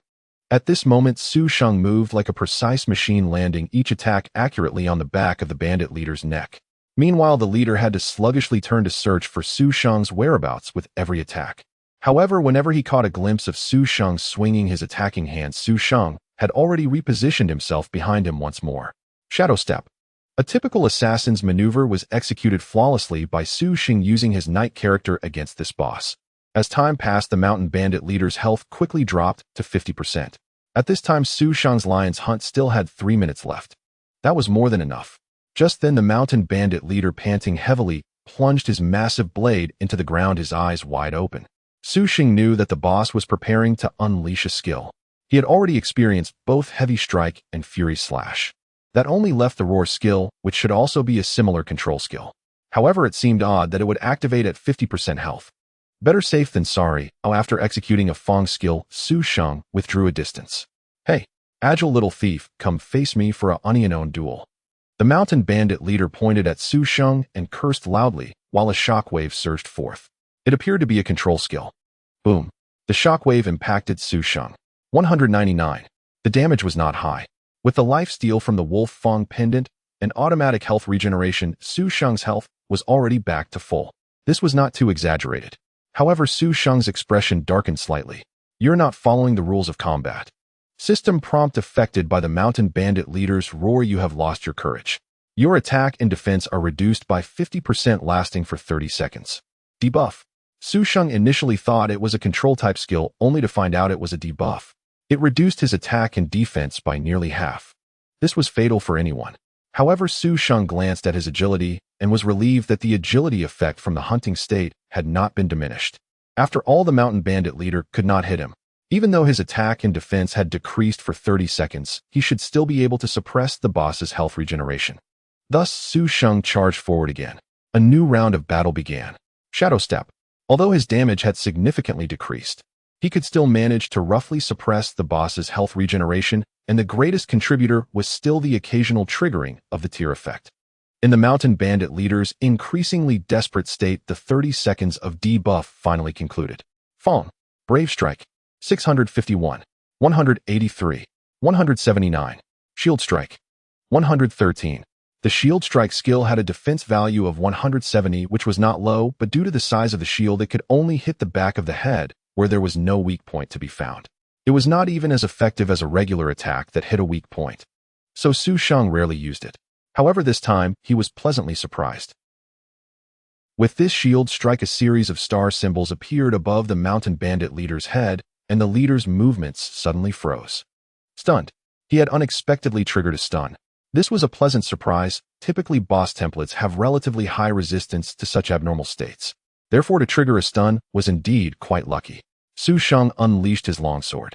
With the boss in a stunned state, he did not need to predict. He could just unleash a flurry of attacks on the bandit leader's neck. Without the need for prediction, Su Sheng could just go all out. 233. 243. 221. 236. In 3 seconds, the boss's stun duration was only 3 seconds. However, in that time, Su Sheng achieved an extraordinary attack frequency, striking 12 times. After all, there was no need for prediction, he could attack mindlessly. Chapter 23, Solidified Dungeon. System prompt: the hunting state duration has ended. Phone. 656. Fatal blow. Damn you scum. I'll head back to the dragon's nest and admit defeat. With a cry, the mountain bandit leader fell. Exactly 5 minutes had passed, not a second more or less. He had dealt with this mountain bandit leader. If not for that 30 seconds of debuff, he could have likely finished a bit sooner. With the boss dead, the experience bar from Su Sheng's recent level up surged again, just one step away from level 13. However, Su Sheng pouted. The difficulty of leveling up was really increasing. It was just like in Heroes. He had soloed a dungeon boss's experience, but still hadn't leveled up. In some sense, this mountain bandit leader was not as challenging as the mountain wolf king, since this was just an ordinary boss with slightly higher stats but fewer variables. The mountain wolf, aside from its control abilities, could also summon minions. This mountain bandit leader only had a single debuff activate at 50% health. Ding system prompt: congratulations to the player for conquering the dragon's nest. The dragon's nest will soon solidify as a fixed dungeon for Wudong Town. The player contributes to the town, gaining 1,000 reputation. A system announcement will soon be made. Do you want to reveal your nickname? Su Sheng was momentarily confused. What is this? Solidifying as a fixed dungeon. Isn't that supposed to be a one-time dungeon? In the game, dungeons are typically random, while dungeons almost never fixed once. Once completed, they usually disappear. This was Su Sheng's experience in Heroes. Even some special dungeons have limitations. It seems that hunting has made some improvements over Heroes. Su Sheng quickly opened the forum to check the dungeons. A series of posts revealed that each town has a unique limited-time quest, and the quests are conducted within the dungeons. However, so far no one has successfully completed the dungeon. Some have chosen to continue attempting the dungeon only to fail, not just the dungeon, but the quest as well. Thus, most players who receive quests opted to complete the quest branch, earning a piece of purple equipment for their profession, including the God King. The guild leader of the first guild, Huan Yu, only completed the quest and obtained a dual-handed sword with remarkably high attributes. It seemed like he was the first to succeed in conquering it. A fixed dungeon represents profit. Solidifying it as Wudong Town's dungeon means players from Wudong Town would inevitably gain an advantage. Whether this is good or bad is uncertain. Originally, Wudong Town wasn't particularly popular, but with this announcement, it might be in for a tough time. Sister Huan's Oiran Studio, as a small gold-making studio, chose Wudong Town to avoid conflicts with large guilds and to develop in peace. Su Sheng then concealed his nickname. Soon after, a server-wide announcement appeared. System announcement: Wudong Town player hidden nickname successfully conquered the dragon's nest. It will soon solidify as a dedicated dungeon for Wudong Town. System announcement. It repeated 3 times. What? Everyone was stunned. A solidified dungeon. Who is so formidable? Does Wudong Town have any guilds that went there? The God King furrowed his brow as he looked at the system announcement. The boss of the unique quest had uniformly failed based on the forum, indicating it was certainly no simple task. Thus, this mysterious person was clearly quite skilled. Furthermore, since only players who accepted the quest could enter the dungeon, and the unique limited-time quest could not be shared, it was implicitly a solo dungeon. Boss: none currently, but there will be soon. The vice president Shun Xiao grinned as he spoke.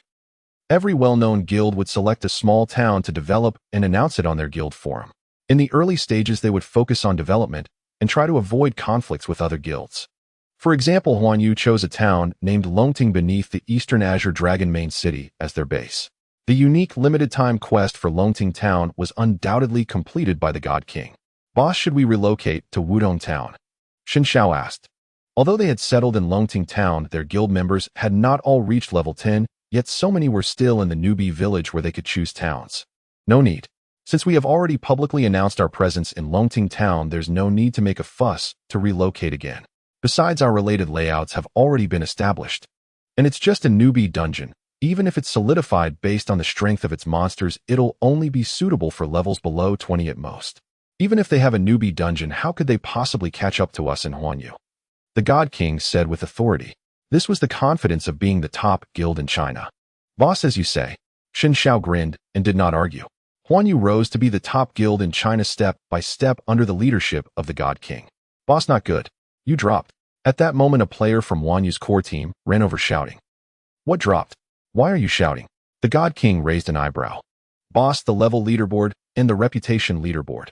Shen Xiao had noticed it too. At that moment, Shen Xiao raised an eyebrow and opened the leaderboard. He saw that the originally first-ranked nickname of the God King had now become second. The first place was now occupied by the player with the hidden nickname. The God King stroked his chin. Do you think there is a connection between this player's hidden nickname on the leaderboard and the hidden nickname from the earlier system announcement? It's possible. Shen Xiao pondered deeply. Interesting indeed. At the same time, the female player from Wudong Town who had initially tried to claim the hidden quest along with a female archer who had just teleported into Wudong Town were both stunned. That guy, is he really that amazing? The female player who had tried to claim the unique limited-time quest had just completed her class trial, staring blankly at the system announcement, thinking of that figure. Meanwhile, the female archer quickly opened her friend list, looking at the level of the first friend on her list. LV12. The female archer smiled brightly. Indeed, it was him. Su Sheng was naturally unaware of the commotion outside. He hadn't immediately checked the level leaderboard. First, let's see what the big boss dropped. 20 gold coins, easily ignored. There were 4 pieces of equipment and some miscellaneous materials. The only blue item. Roaring Longbow Blue. Attack 80. Bonus Strength 10. Bonus Agility 10. Level 10. Description slightly. Su Sheng's eyes lit up. This is great. Perfect for Sister Huan. Speaking of which, she should be level 10 now too. He exhaled softly. Opening the rank leaderboard, he saw that all players in the top 100 were level 10, while those in the top 10 were uniformly level 11 save for the second-ranked Divine King, and himself ranked first. On his friend's list, Huan Jie's nickname, Crimson Rose, displayed her level as LV10. She must have already arrived in Wudong Town. He would trade the longbow to her shortly. He decided to examine the remaining 3 pieces of equipment first. One was a spell blade, a one-handed sword imbued with magical attack power exclusive to the national server's Fengshe class. Peachwood Spellblade Green. Magical attack 50. Bonus intelligence 5. Level requirement 10. Class requirement Fengshe. Description NA. A magical one-handed sword restricted to a specific class. A pair of trousers, or rather armor. Greenwood Greaves Green. Defense 25. Bonus Constitution 10. Level requirement 10. Category Armor. Description NA. Green Armor Greaves. Excellent stats rivaling Su Sheng's Wolf King Leather Armor. Normally chest armor offered the highest defense, but the Wolf King Leather Armor was leather, not plate. No matter. He would equip this superior piece first. It granted 10 more points of defense than Su Sheng's current blank greaves, and an additional 5 points of constitution. He turned his attention to the final item. Greenwood Greatsword Green. Attack 60. Bonus Heavy Assault, reduced attack speed. Requirement 2-handed. Level requirement 10. Description NA. This was unmistakably the very greatsword wielded by the bandit chieftain. Its attack power even surpassing the giant carrot mace dropped earlier by rabbits. Its sole bonus, Heavy Assault, slowed attack speed reminiscent of the bandit chieftain's passive skill, Overwhelming Force. 3 weapons had dropped at once, truly a weapon specialist's haul. Yet regretfully none suited him personally. At least one item was usable. Su Sheng glanced at his new greaves. After equipping the Greenwood Greaves, his constitution rose to 65, his offense and defense balanced precisely at 200, and his health reached 970. Moreover, there remained a unique time-limited quest. One whose timer he checked now. According to forum reports, its reward was guaranteed to be a purple tire item. He wondered what kind of purple tire gear he might obtain, and fervently hoped it would not be a weapon, as conventional arms held no value for him. Su Sheng completed the combat objective in 5 minutes, leaving 20 minutes on the quest timer, more than sufficient. Gathering his belongings, he retraced his steps back to the warehouse district of Huilong Fort and found a little girl hiding among crates. The merchant's daughter, the quest NPC. Once he successfully accepted her, Su Sheng led her out of Huilong Fort. As Su Sheng exited Huilong Fort, its entrance shimmered and transformed. 2 NPCs materialized beside it, the dungeon gatekeepers. He initiated dialogue. Each Wudong Town player could enter the Huilong Fort dungeon once per day. Regardless of success or failure, re-entry required waiting until the next day. Solo entry was permitted, as was group entry, limited to 1 to 5 players with level requirements between 10 and 15. Indeed, it was a beginner dungeon. Beyond level 15, its value dwindled rapidly. Yet advantages accumulated gradually. Dungeon monsters yielded higher experience and better loot than ordinary wild mobs, and penalties for death were comparatively lenient. Though Su Sheng had just completed the dungeon, its structure had only just solidified, and to his surprise, he still retained 1 remaining entry opportunity. No rush. He would hand in the quest first, then return with Huan Jie to clear the dungeon again. Just then a private message appeared. "Ah Sheng, is that you on the official announcement?" It was indeed Huan Jie's private message. "Yes, it's me, Sister Huan. I'll take you through the dungeon shortly." This time, he withheld nothing from the person closest to him. Not like 10 years ago when he and his childhood friends secretly played games hiding them from their families. "Ah Sheng, you're incredible. Bringing you into our team was absolutely the right decision." Lin Huan marveled in her private message. She had always known her younger brother was extraordinary. Even after enlisting, their family still proudly bore the title House of Meritorious Service. She never imagined that upon entering the game, he would single-handedly outpace so many powerful guilds. And she knew, beneath that hidden top-rank nickname, stood Su Sheng himself. "This is merely the beginning. I'll turn in the quest first, Sister Huan. Wait for me at the class mentor, and I've got a surprise for you," Su Sheng grinned. "Hee hee. I feel certain that with you here, my Flower Queen studio will ascend even further." Lin Huan sighed. Su Sheng simply smiled in reply, saying nothing. "Ascend further. Since I'm here, sister, I'll show you the view from the summit. I'd only meant to step inside and take a look, but since you yearn for it, why not reign once more?" Coincidentally, Qian Qingmu Shui. "I've returned to collect what's owed. Are you ready to repay your debts?" "And you?" Countless figures flickered across Su Sheng's mind. "Adventurer, you're truly extraordinary. Thank you endlessly for rescuing my daughter, and for wiping out every last scoundrel of Huilong Fort. From now on, my caravan routes will be safe. Once the authorities reclaim the cargo, I should recover it too. Thank you truly. Please accept this small token of gratitude. It is yours without reservation." System alert: unique time-limited quest completed, The Merchant's Daughter. Hidden condition met: eradicate evil completely. Quest evaluation upgraded. Rewards acquired. Experience 100,000. Reputation 50. Equipment: Dragon Scale Shield, orange. A golden flash surged. Massive experience propelled Su Sheng to level 13, just as he'd anticipated after slaying the bandit chieftain. His level now soared far above the rest, unmatched. Even the Cosmic Divine King remained at level 12. Clearly the dungeon's rewards were extraordinarily generous. Reputation remained functionally unimplemented, for now, but naturally higher was always better. What left Su Sheng utterly speechless, however, was the equipment reward. An orange tier shield. Wasn't it promised to be purple? Scanning the details, he deduced the cause: fulfilling the eradicate evil completely condition had triggered a hidden requirement. After all, he was likely the only player who had fully cleared the dungeon, and thus met this hidden condition, elevating both quest evaluation and reward tier. Su Sheng hurriedly opened his inventory. Thankfully, it wasn't a weapon. Had it been a conventional weapon, even orange tier, he wouldn't have known whether to laugh or weep. Dragon Scale Shield, orange. Defense 120. Magic Defense 80. Bonus Health 500. Bonus Constitution 20. Bonus Reflect, damage 5. Bonus Skill, Dragon Scales. Level requirement 10. Description: forged from the shed scales of a dragon. Legend claims this shield wields astonishing power. Dragon Scales activates a protective barrier equal to 100 of the user's maximum health. Its defensive strength matches that of the Dragon Scale shield itself. Duration lasts until the barrier is depleted. Cooldown 180 minutes. Powerful. Unbelievably powerful. Though merely level 10, it delivered dual physical and magical defense, and 4 potent bonuses. Truly worthy of its orange tier epic status. Chapter 25, Flower Queen Studio. Here, Su Sheng wasted no time swapping out his rabbit head shield and added attribute points to his newly gained level. At level 13, Su Sheng's core attributes stood as follows: Constitution 84, Offense Defense 299, Health 1670, Magic Defense 100. Terrifyingly immense. A single shield had elevated him so dramatically, and the discarded rabbit head shield. He could easily pass it along to Huan Jie later. Without pause, Su Sheng strode toward the class mentor. Already Wudong Town streets bustled with scattered players, hurrying to and fro. These were newcomers who had just reached level 10 and teleported in, preparing to undertake their class trials. In fact, those 3 system announcements confirming solidified dungeons had alerted countless players. Each town hosted a unique time-limited quest. Even knowing Wudong Town offered such benefits, many players still scoured other towns, hoping to find one untouched by others.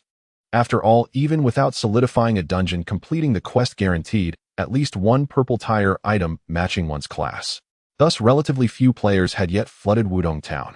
Yet no other town had succeeded in solidifying its dungeon, so the influx into Wudong Town would only intensify.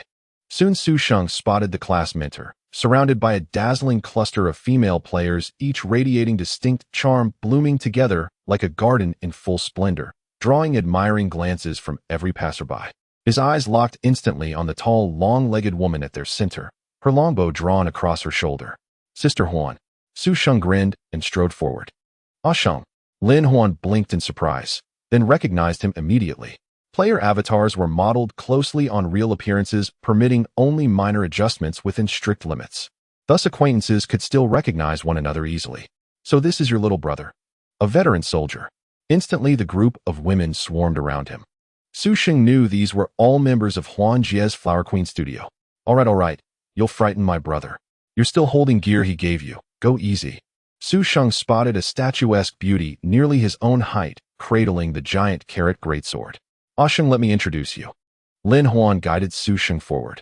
Including herself, the Flower Queen studio comprised 8 members. Nickname Crimson Rose. Archer, Lin Huan, tall, mature, elegant. Nickname Late Cherry Blossom. Mage, Li Wenwan, a shy, slightly chubby young woman with an innocent air. Nickname Black Carnation. Warrior, Li Wenyang, the statuesque beauty clutching the giant carrot greatsword, a bold, warm-hearted northeastern elder sister. Nickname Tender Rose. Mage, Murong Peipei, a rare double surname bearer, gentle and amiable like a neighbor's younger sister. Nickname Purple Mint. Warrior, Zhang Ziyuan, sharp, decisive, and androgynously poised. Nickname White Lilac. Rogue, Zhou Qiqi, a vivacious, mischievous girl, petite in stature, reminiscent of a spirited teenage rebel. Nickname Jasmine Tail. Priest, Huang Mingxin, a quiet, refined young woman. Final member, nickname Thorny Briar. Knight, Wu Zhaodi. Her aura echoed Zhang Ziyuan's, but where Zhang radiated crisp efficiency, Wu exuded bold, radiant charisma. Flower Queen indeed, truly deserving of the name, each vying in brilliance and grace. Hello everyone, Su Sheng grinned warmly. Hello, a veteran soldier. Remember to introduce us to a couple more soldiers, big sis. The women laughed boldly. Enough. Lin Huan sighed, rubbing her temples. These fierce beauties were impossible. Here, Sister Huan. These are for you. Su Sheng promptly sent a trade request. What is it? Lin Huan hesitated only a moment before accepting. Then she saw the items he'd placed on the trade interface, and her eyes widened in disbelief. This. Her gaze locked instantly onto the blue-tier roaring longbow. She had envied Li Wenyang's giant carrot greatsword for days. Now Su Sheng had already secured another weapon for her. Hee. How do you like this surprise, Sister Huan? Su Sheng grinned. Absolutely perfect. Lin Huan nodded eagerly. With this gear, the Flower Queen studio will surge ahead of the competition. What's the good stuff? Big sis, what did your little brother bring this time? Curious, the women gathered closer. Lin Huan made no secret of it. She pasted the full gear stats directly into their party chat. Wow, a blue-tier longbow. Another warrior weapon. Zhang Ziyuan's eyes lit up. As a warrior herself, she'd lost a rock-paper-scissors match to Li Wenyang over the original carrot greatsword. Now with a second warrior weapon, her turn had finally come. A shield. Wu Zhaodi's eyes gleamed as she spotted Su Sheng's discarded rabbit head shield. This spellblade, we don't have a feng sure. Should we sell it? At this stage, even a beginner weapon held considerable value. No, I'll give it to Dad to play with, Su Sheng grinned. His father Su Wenhao was a feng sure, though both parents were progressing slowly currently at level 7. Fair enough, Lin Huan nodded. Though valuable, it was merely a level 10 weapon, and with Wudong Town's solidified dungeon now active, gear output here would remain relatively abundant. Valuable, yes, but ultimately modest in impact. Still, if we're heading into the dungeon, we'll need to form parties. Huilong Fort caps at 5 members per group. Su Sheng spoke up. All right. Lin Huan furrowed her brow. Let me organize this. Including Su Sheng, they numbered 9. Under Lin Huan's arrangement, Wu Zhaodi Knight, Huang Mingxin Priest, Li Wenyang Warrior, Li Wenwan Mage, and Murong Peipei Mage formed the first party. 1 Knight, 1 Warrior, 1 Priest, 2 Mages, bolstered by Su Sheng's gear support. With Wu Zhaodi wielding the rabbit head shield, and backed by a priest, tanking posed no concern. Li Wenyang now wielded upgraded weaponry, and the 2 mages ensured ample damage output. Meanwhile, Su Sheng, Lin Huan, Zhou Qiqi, and Zhang Ziyuan formed the second team, guaranteed success with Su Sheng leading. Once teams were assigned, the group set off under Su Sheng's guidance toward Huilong Fort, other players likely still searching for its location. Without an explored map, the dungeon's position remained invisible. Huilong Fort lay a full 10-minute walk from Wudong Town. Meanwhile, Wudong Town continued to swell with new arrivals. Along the way, players gazed in envy at Su Sheng, flanked by a retinue of stunning, uniquely charismatic women. Why does this guy have so many beautiful women with him? It's really the drought that kills the dry and the flood that drowns the wet. Under Su Sheng's guidance, the group arrived at the entrance of the Huilong village dungeon with ease. I never expected that this time Tinglong Company would change its ways and release a fixed dungeon, Li Wenin said, holding a big radish stick while looking at the dungeon entrance. There must be some restrictions, and this is just a beginner's dungeon. Zhang Ziyuan looked at Su Sheng and said, it's thanks to the strength of our little brother, otherwise we wouldn't even have this dungeon. As for Su Sheng's strength, Lin Huan didn't hide it from her sisters. The courtesan studio had walked from the heroes to the hunt, and these sisters could be trusted. Right, I haven't heard of any other towns having fixed dungeons, yet the quirky Zhou Qiqi looked at Su Sheng with a hint of admiration in her eyes. I was wondering, since there's a situation like this in the town, I wonder if the 4 major cities will have similar settings in the future. Lin Huan said, thoughtfully, you need to reach level 40 for the second job change to go to the main city. There's no rush, our little brother's level is already far ahead. I believe he will undoubtedly be the first player in our Zhuke main city. Li Wenin casually patted Su Sheng's shoulder. Sister Wenin, don't underestimate the big guild. During the beginner village phase, the big guild members are scattered across various beginner villages, so there aren't many who can gather together. But now that they've left the beginner village, once all the major guild members gather, that's when these big guilds will truly show their strength. Su Sheng said with a bitter smile, oh, aren't you the one who just got discharged from the military? You can still see the game situation clearly. Li Wenin looked at Su Sheng with some surprise. Su Sheng rubbed his nose and didn't say much. He hadn't even told Lin Huan about his situation in the heroes. Lin Huan glanced at Su Sheng with some surprise, but thinking that since he could lead so many guilds at this stage, knowing these common sense things isn't surprising. Well, who knows what will happen next? Let's go into the dungeon first and continue leveling up afterward. Lin Huan waved her hand.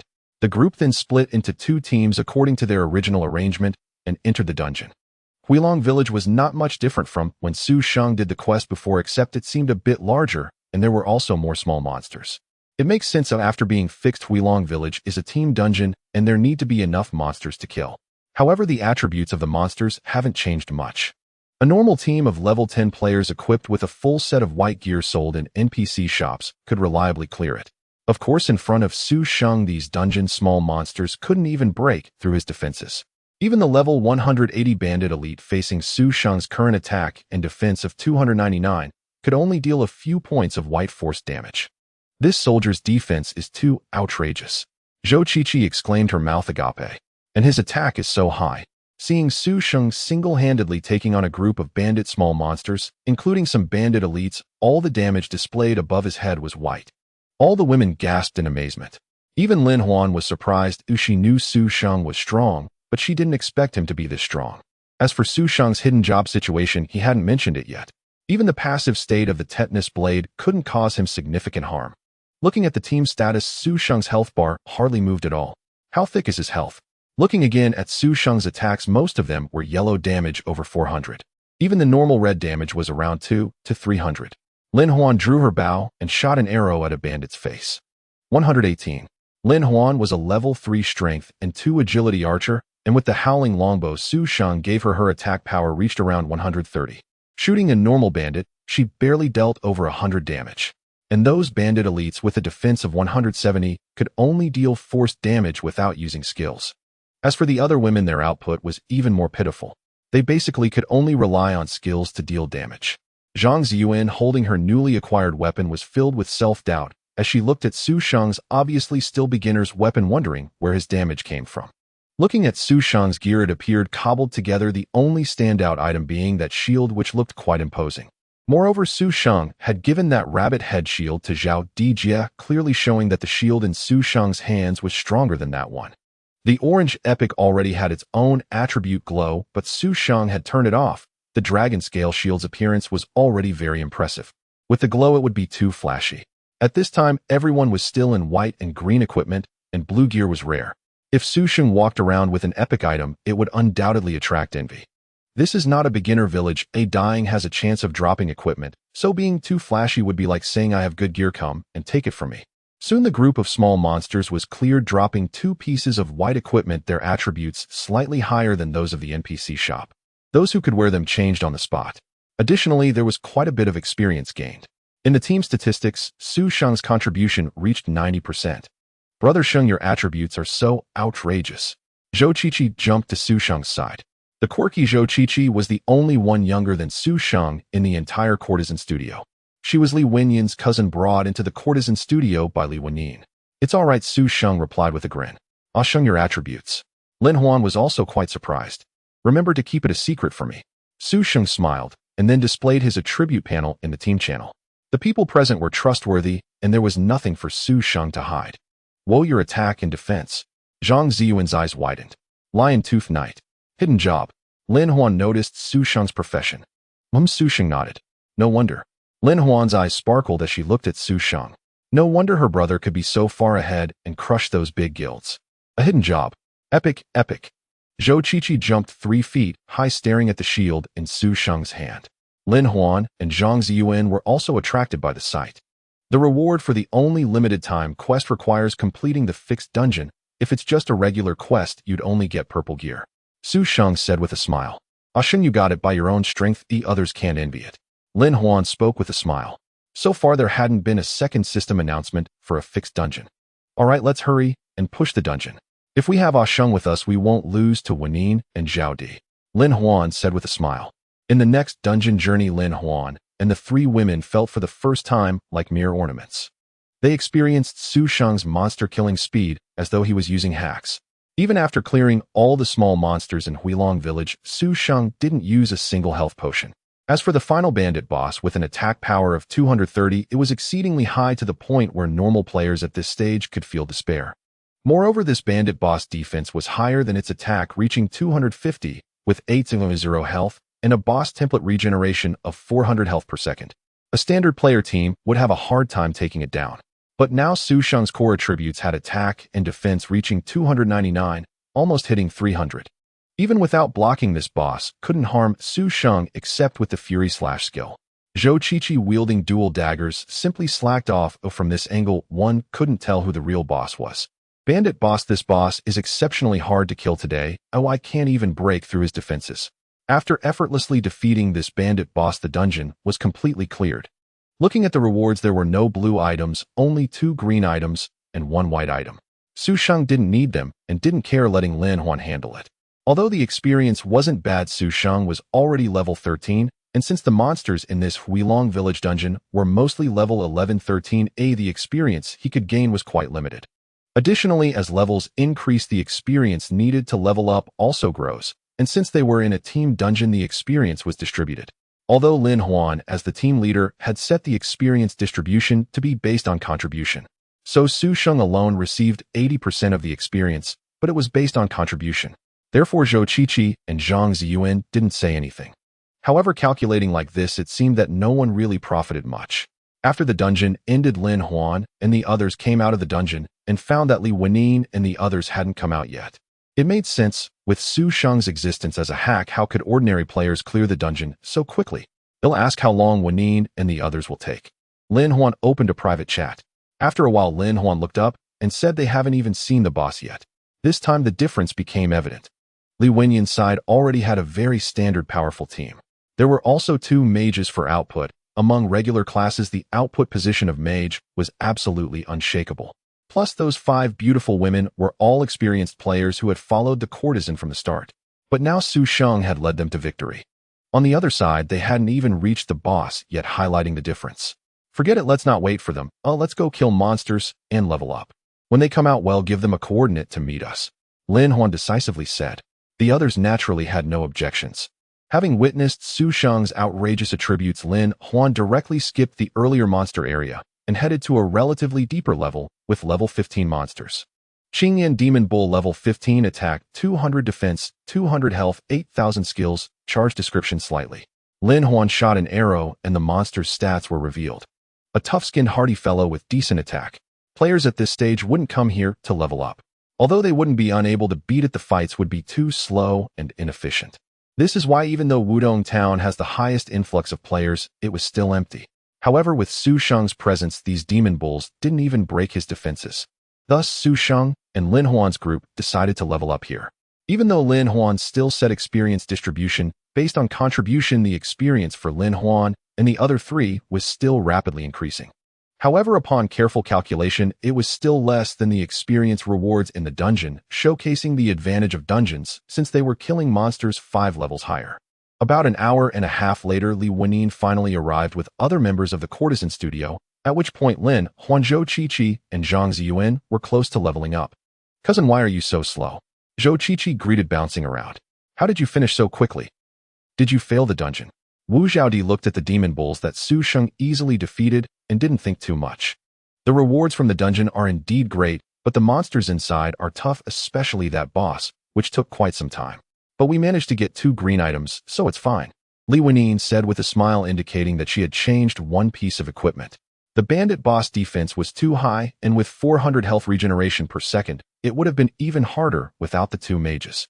"Of course we succeeded. Oh, let's form a team first." Lin Huan smiled and shook her head. "Haha, it's all thanks to Brother Sheng, he's amazing." Then Zhou Qiqi chattered about Su Sheng's situation. Upon hearing this, the women stared at Su Sheng in shock.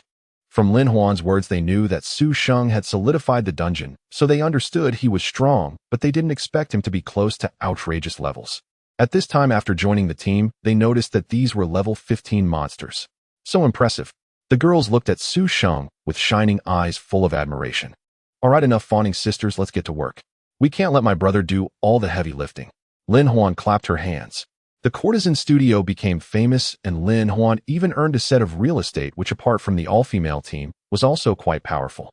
So after the team spread out, the speed of monster killing indeed improved, especially with Li Wenwan and Murong Peipei, the 2 mages who had transitioned and gained skills like Ice Spike and Fireball plus the initial skill Arcane Orb.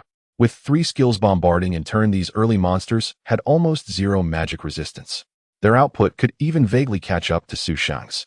It must be said that mages are indeed noble. Before long, Lin Huanzhou Qiqi and Zhang Ziyuan had leveled up first. Shameless, simply shameless. At this time, Zhou Qiqi, who had been slacking off, yelled angrily. "What are you doing, Qiqi? Killing monsters? Are you still slacking off looking at forums?" Li Wenin raised an eyebrow at Zhou Qiqi. Zhou Qiqi stuck out her tongue. "It's just that Brother Sheng is too amazing, so I slacked off a bit." Su Sheng smiled and said nothing. There was nothing much to say about such a quirky girl. "What are you looking at? Who is shameless?"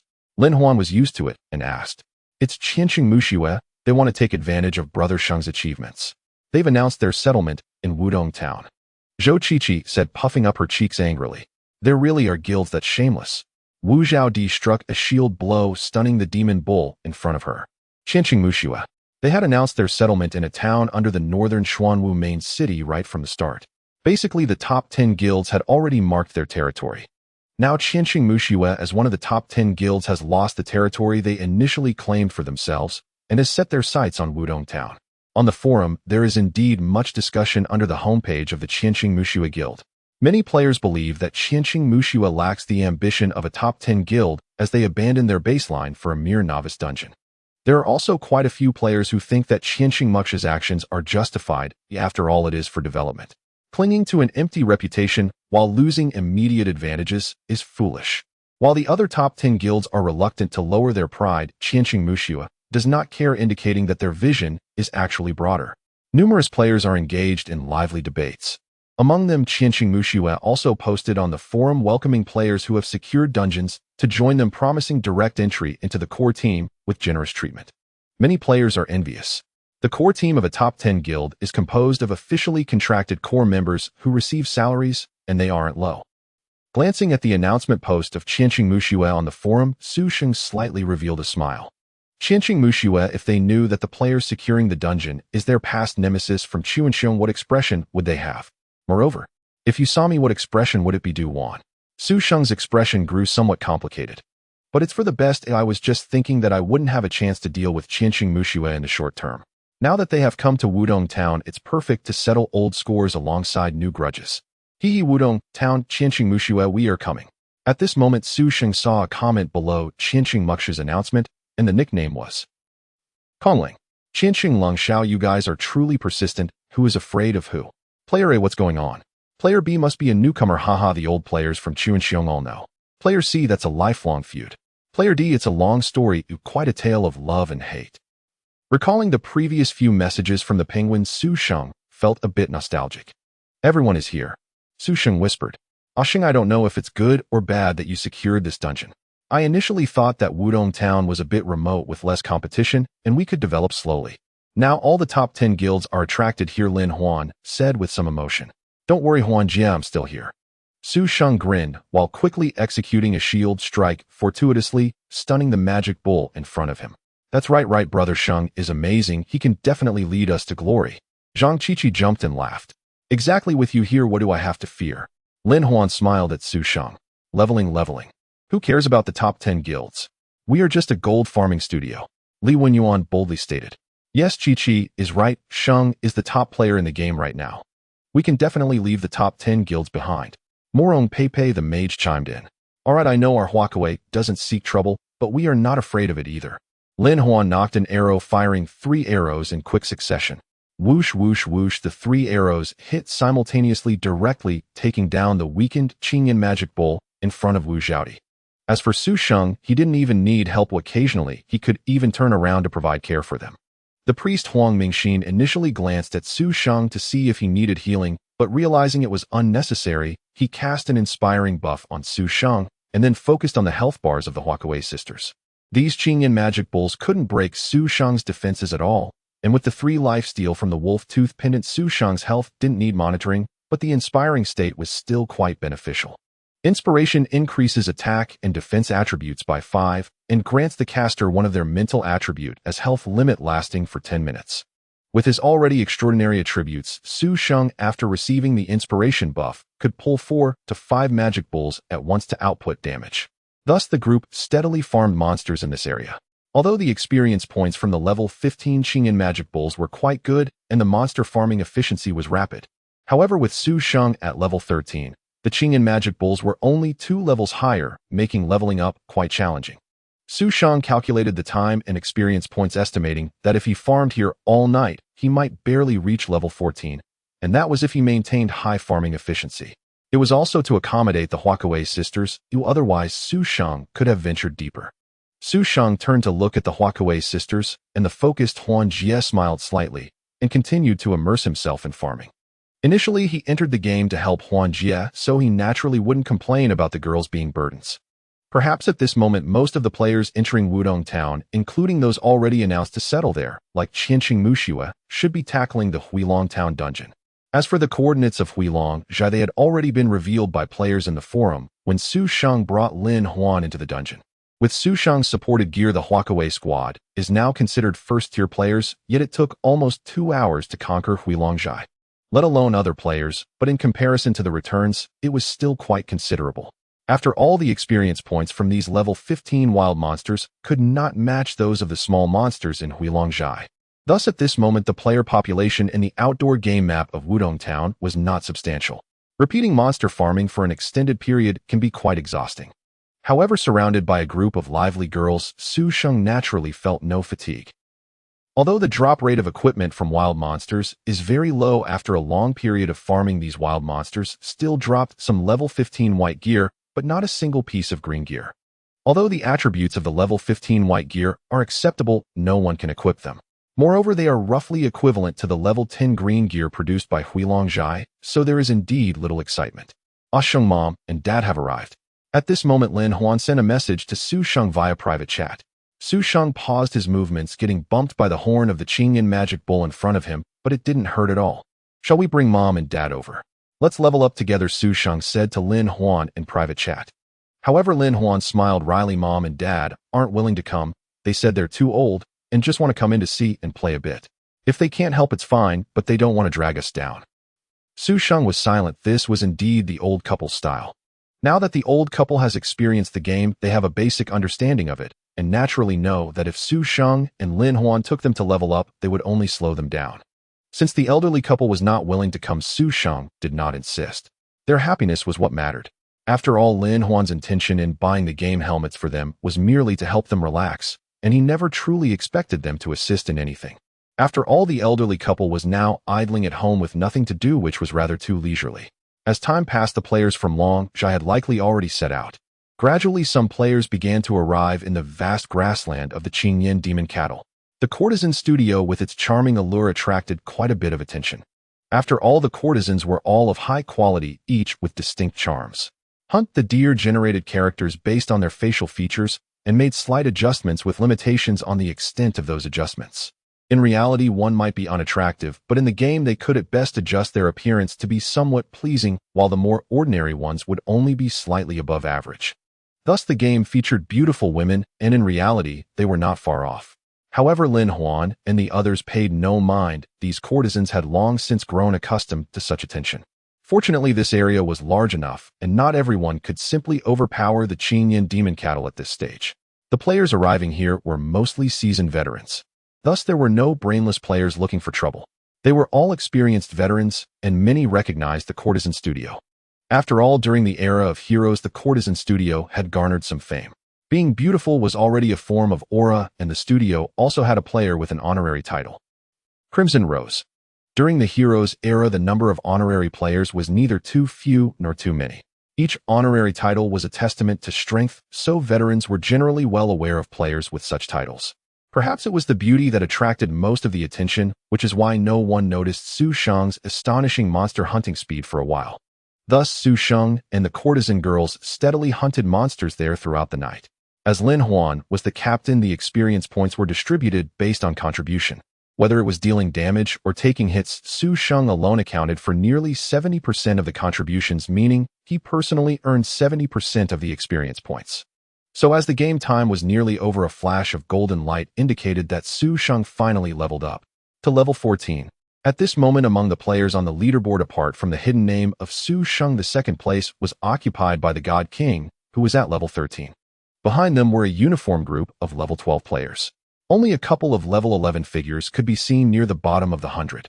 Su Sheng also spotted familiar names: the courtesans Crimson, Rose, Purple Mint, and White Lilac, all at level 12, ranking in the 70s and 80s. After all, Su Sheng had been hunting monsters here for over an hour with Lin Huanzhang Ziyuan and the young girl Zhou Qiqi, while the other courtesans were still finishing the Longjai dungeon, so it was only natural that the three women's experience points were ahead of the others. Having climbed the level leaderboard, Zhou Qiqi was still excitedly bouncing around for a long time. "It's about time for our gaming session to end. Let's log off for now." Lin Huan clapped her hands, signaling everyone to prepare to log off. After a day's gaming, Su Sheng had leveled up to 14. The lowest level among the courtesan girls was 11, while the three who had initially followed Su Sheng were at level 12. "Ah Sheng." At the breakfast table, Lin Huan looked at Su Sheng and spoke. "What's wrong, Huanjia?" Su Sheng took a sip of porridge. Lin Huan opened her mouth, but hesitated. Seeing Su Sheng slightly downcast, she asked, "Huanjia, if there's something, just say it." "Yes, Huan Huan, we are all family here. Just speak up," said Mom Huang Hui at that moment. Dad Su Wenhao also lifted his head, curious about what Lin Huan was about to say, and why she was hesitating. This was not like Lin Huan. "Have you felt that the courtesans are holding you back?" Lin Huan pondered for a moment before speaking. "How could that be? Huanjia, what are you talking about? I joined the game to help you, and you bought the game helmet for me. How could I think of the courtesans as a burden?" Su Sheng looked at Lin Huan in confusion. This was indeed how she felt. "No, I can sense that you are trying to accommodate our pace. For example, if it weren't for accommodating the sisters of the courtesans today, you would have likely sought out higher-level monsters to level up, right?" Lin Huan looked intently at Su Sheng. "This?" Su Sheng opened her mouth. "Be honest with me," Lin Huan said with a serious tone. Hearing this, Su Sheng fell silent for a moment and nodded. She couldn't deny this point, as the experience provided by the Qinyan demon cattle was slightly low for her, and it posed no challenge at all. "It seems the courtesans are indeed holding you back." Lin Huan looked at Su Sheng with intense eyes. "Ah Sheng, I have an idea." "Moi." Su Sheng looked at Lin Huan with some confusion. "You are currently the top player on the level leaderboard, and given your attributes, your primary task shouldn't be to take care of us courtesans, but to maintain your advantage and stay ahead." Lin Huan continued. "So after we log off tonight, Ah Sheng, you should stop following the courtesans and develop separately to continue expanding your advantage." "Off." Su Sheng was taken aback. "Don't worry, I know what you're thinking, but the courtesans have been through a lot, and I'm not just a decorative vase," Lin Huan said with a smile. "All right then," Su Sheng nodded. Since Lin Huan had already spoken, she had nothing more to say. "But if the courtesans need help, just reach out to me." Lin Huan smiled. After finalizing this matter, Su Sheng quickly finished her breakfast and prepared to go to work. As for letting Su Sheng fly solo, Lin Huan would naturally notify the courtesan sisters later. Throughout the day, Su Sheng mostly heard college students discussing Su Sheng's exploits and Hunt the Deer waiting eagerly for the end of work. After tidying up, she logged back into the game. So are you all going back to tackle Long Zhai? Upon logging in, Su Sheng looked at the courtesan girls and asked. The courtesan girls had no objections to Su Sheng flying solo since they were seasoned players and could tell that Su Sheng had been accommodating them yesterday. No, we'll head back later. It's not urgent to go once a day. Lin Huan thought for a moment and shook her head. After all, it was only once a day, so they could tackle it later when they replenished. All right, Huan Jie, just let me know when you're going into the dungeon. We can go together, it won't affect anything, and since I'm at level 14, I should be unable to enter Long Zhai after surpassing level 15. Okay. Lin Huan nodded, confirming that this indeed posed no conflict. Then he'll head out first and see what's ahead. Go ahead. Su Sheng then set off towards the map, shield and sword in hand. Chapter 30, The Body of the Lion. Su Sheng moved forward alone. It was actually quite fine to fly solo. Lin Huan was not wrong. Without considering the courtesans, her growth could indeed be faster. In reality, those who brought the courtesans along didn't lag much. It was only that they leveled up a bit slower. However, what truly convinced Su Sheng to go solo was the presence of Qiansheng Mushui. With enemies like them showing up in Wudong Town, she had to take action. Those who brought the courtesans would undoubtedly be affected. One shouldn't underestimate the power of a top 10 guild in Huaxia. On her own, she could be much more unrestrained. Although it was not like in Heroes where she played an assassin darting in and out swiftly. However, this time the hidden class had formidable frontline combat power. After walking for about 7 or 8 minutes, Su Sheng spotted a new monster. Demon Chi Fox. Level 20. Attack. Defense. Health. Skills. Description: a fox infected with demonic energy, becoming bloodthirsty and ferocious. The level 20 wild monster was 5 levels higher than Su Sheng, who was at level 14. Apart from its level and name, there was hardly any other information visible. However, Su Sheng felt that she should be able to handle it, especially since her attack and defense had exceeded 300 after leveling up. Engage the monster. 1314. The white numbers indicated non-critical damage, but the attacks came swiftly, suggesting it was an agile-type monster.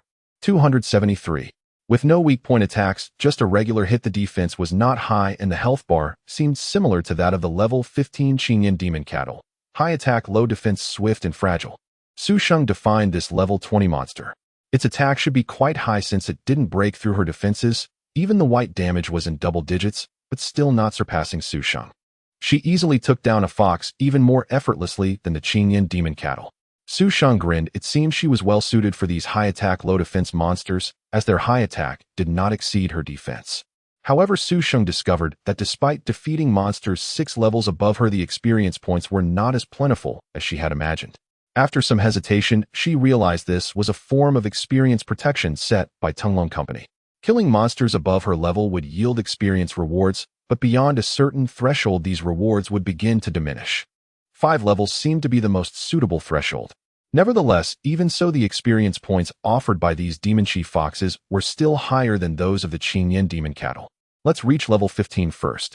Su Sheng had 2 level 15 white items from the Qingyan Demon Cattle. One was a wrist guard and the other a helmet. Currently, both her wrist guard and helmet were level 10 white items, and upon reaching level 15, she could at least upgrade them a bit. Then she would return to run the Long Zhai dungeon again. Level 15 was the final level cap. This meant that after today, Su Sheng would basically stop running the Long Zhai dungeon. This was the limitation of beginner dungeons. Once you leveled up quickly, there was hardly a difference whether you completed the dungeon or not. And now during the beginner phase, everyone was certainly busy leveling up. In just a couple of days, this Long Zhai dungeon would hardly attract any visitors. This was also why those truly confident major guilds looked down on the Long Zhai dungeon. Only Qiansheng Mushui would come to Wudong Town for such small gains. About 3 hours passed, and at last a flash of golden light indicated that Su Sheng had leveled up to 15.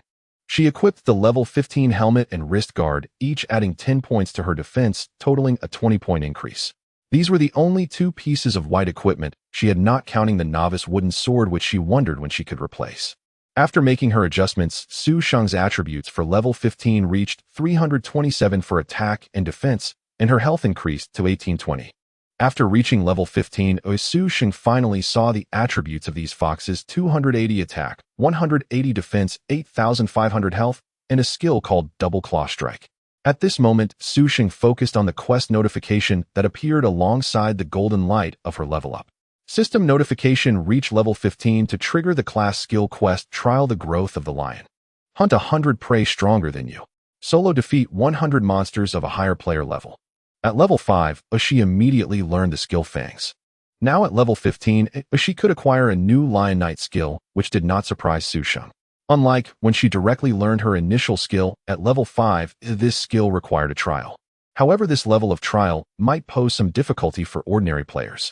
For Su Sheng, it was merely a matter of wasting a little time. She had initially thought of going back to farm the Longjai again after reaching level 15. But now that this trial quest had been triggered, there was no rush. The foxes in front of her just so happened to fit the quest target. She would hunt another 100 foxes to complete the quest before heading back. Besides, hunting 100 foxes wouldn't get her to level 16. With that in mind, Su Sheng immediately drew her sword and began hunting. After spending a little over an hour, the last fox fell under her novice wooden sword with a whimper. The quest was finally completed. The last fox even dropped a level 20 white leather armor, which was better than nothing. System notification: congratulations on completing the quest. System notification: class skill trial completed. Player has comprehended class-related skills. System notification: class talent Lion Stance upgraded to Body of the Lion. Su Sheng raised her brow. There were no new skills, just an upgrade to her talent. Su Sheng quickly opened her class panel. The balance of attack and defense in Lion Stance was one of the key strengths of the Lion Knight class. Class talent: Body of the Lion. The description of the balance of attack and defense remained unchanged, but an additional description and effect were added. A powerful lion possesses an extraordinarily robust physique. Sheer strength isn't enough. True strength comes from being formidable in every aspect. Effect granted: demonic balance. Magic defense and physical defense are coordinated to the highest value, calculated in the same manner as attack and defense balance, with the higher value taken for both. Looking at the attribute panel, her original magic defense of 100 had changed to 332, matching the value of her attack and defense balance. Incredible. Initially, with only a slight increase in magic defense from the wolf tooth pendant and dragon scale shield, Su Sheng's weakness was magic defense, requiring caution against magic users. But now, with the emergence of the Body of the Lion, even magic users could only shed tears upon seeing this. With the speed of the lion's hunt and the defense needing no explanation, as a knight class, stacking defense was the way to go. Attack and magic defense, one synchronized with Lion Stance, and the other with Body of the Lion, meaning in the future all she had to do was mindlessly stack defense. Su Sheng opened the attribute panel, admiring her current impressive stats. Nickname: Mo Wenxian. Class: Lion Tooth Knight. Level 15. Attack physical 332, balanced offense and defense. Defense physical magic 332,332. Health 1820. Hunger 100. Battle intent 0 100. Strength 20. Intelligence 1. Constitution 97. Spirit 1. Agility 6. Skills. Heroic Strike 0. 72. Fong 2. For Lion's Hunt, 5 minutes cooldown 120 minutes. Taunt Forced Enmity 1 point damage. Shield Bash 1. 7 defense. Shield bonus Dragon Scale 100 life. Shield cooldown 180 minutes. Talent. Class Template Knight. Constitution 10. Resilience 4 immunity. Lion Stance, balanced offense and defense. Body of the Lion, double defense balance. Equipment. Novice Sword 1 attack. 15 whiteboard bracers 25 defense. Dragon Scale Shield orange 120 defense 80 magic defense 20 constitution 500 health 5 reflection damage. Wolf Walk Shoes green 15 defense 5 agility. Wolf King Leather Armor green 25 defense 100 health. Wolf Fong Pendant blue 20 magic defense 5 strength 3 lifesteal. Level 15 White Armor Helmet 25 defense. Green Forest Leggings 25 defense 10 constitution. This panel does not seem fitting for a level 15 player. Let's head back and visit the Dragon Return Village. Su Sheng turned around and opened the friend list, inquiring about the situation with Huanjia, asking if she should lead them through the dungeon again. However, upon learning that the girls had already completed the Dragon Return Village dungeon, Su Sheng decided against it. Indeed, when Su Sheng returned to the entrance of the Dragon Return Village dungeon, it was already crowded with players. Battle Priest Bao 4-person team looking for a mage to enter the dungeon. Sister, I'm an assassin. Is there a brother who can take me into the dungeon? All knights with green shields looking for 4 strong teammates. At this moment, the entrance of the Dragon Return Village was as bustling as a market. Although for Su Sheng now this should be the last time she visits the Dragon Return Village dungeon. However, it was still quite popular among mainstream players. The Dragon Return Village was still in high demand. Some keen players noticed Su Sheng's impressive gear compared to the usual white equipment and realized she was not ordinary and tried to recruit her for the dungeon. However, all offers were rejected by Su Sheng. Then, amidst the confused gazes of those players, Su Sheng single-handedly opened the Dragon Return Village dungeon. This time, Su Sheng's attributes were even more exaggerated, and she crushed the small monsters in the Dragon Return Village almost effortlessly.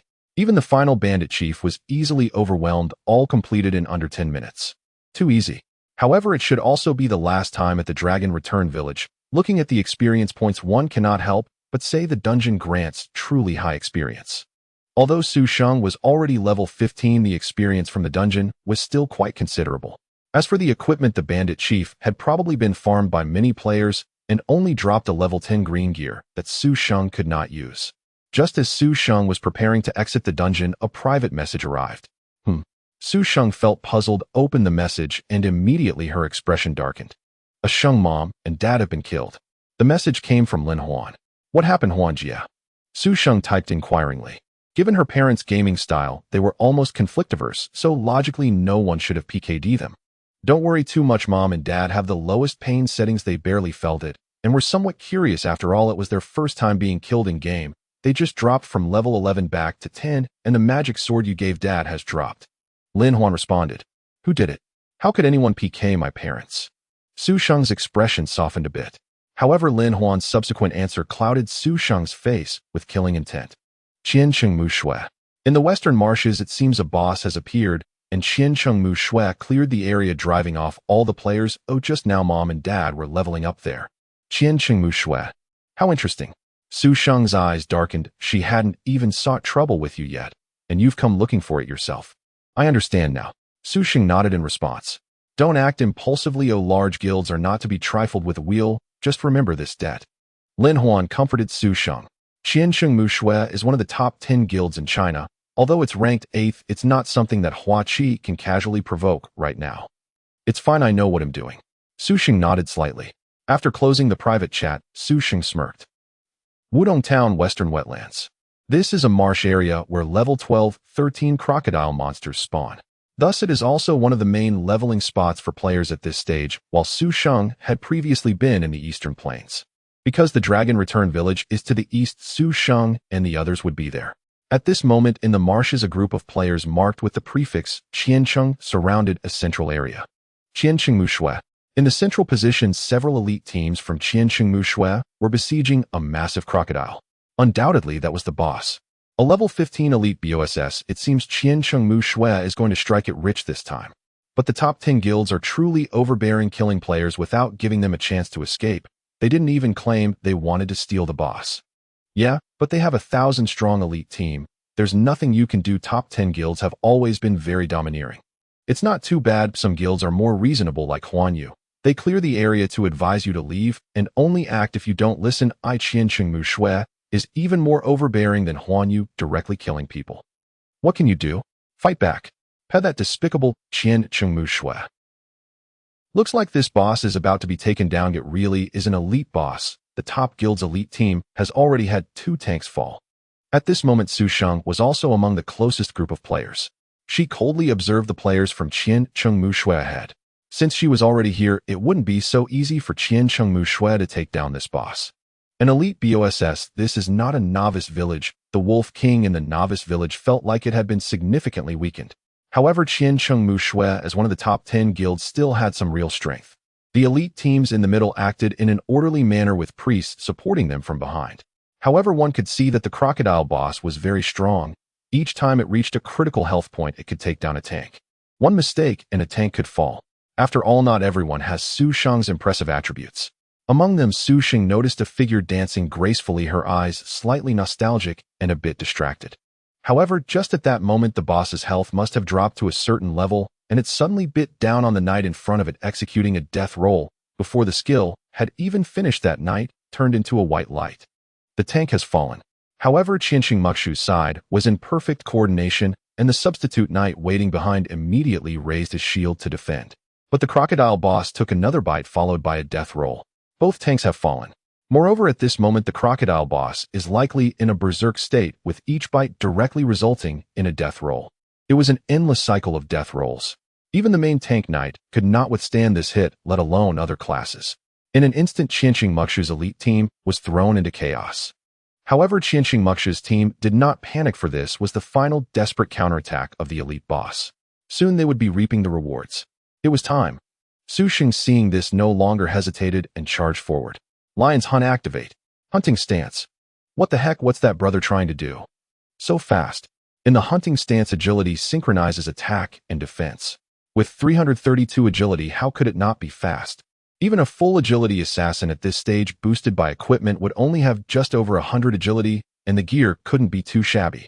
Is this brother planning to snatch food from the tiger's mouth? Sword and shield combo. I can't be mistaken, this guy should be a knight, but can a knight have this speed? A full agility knight.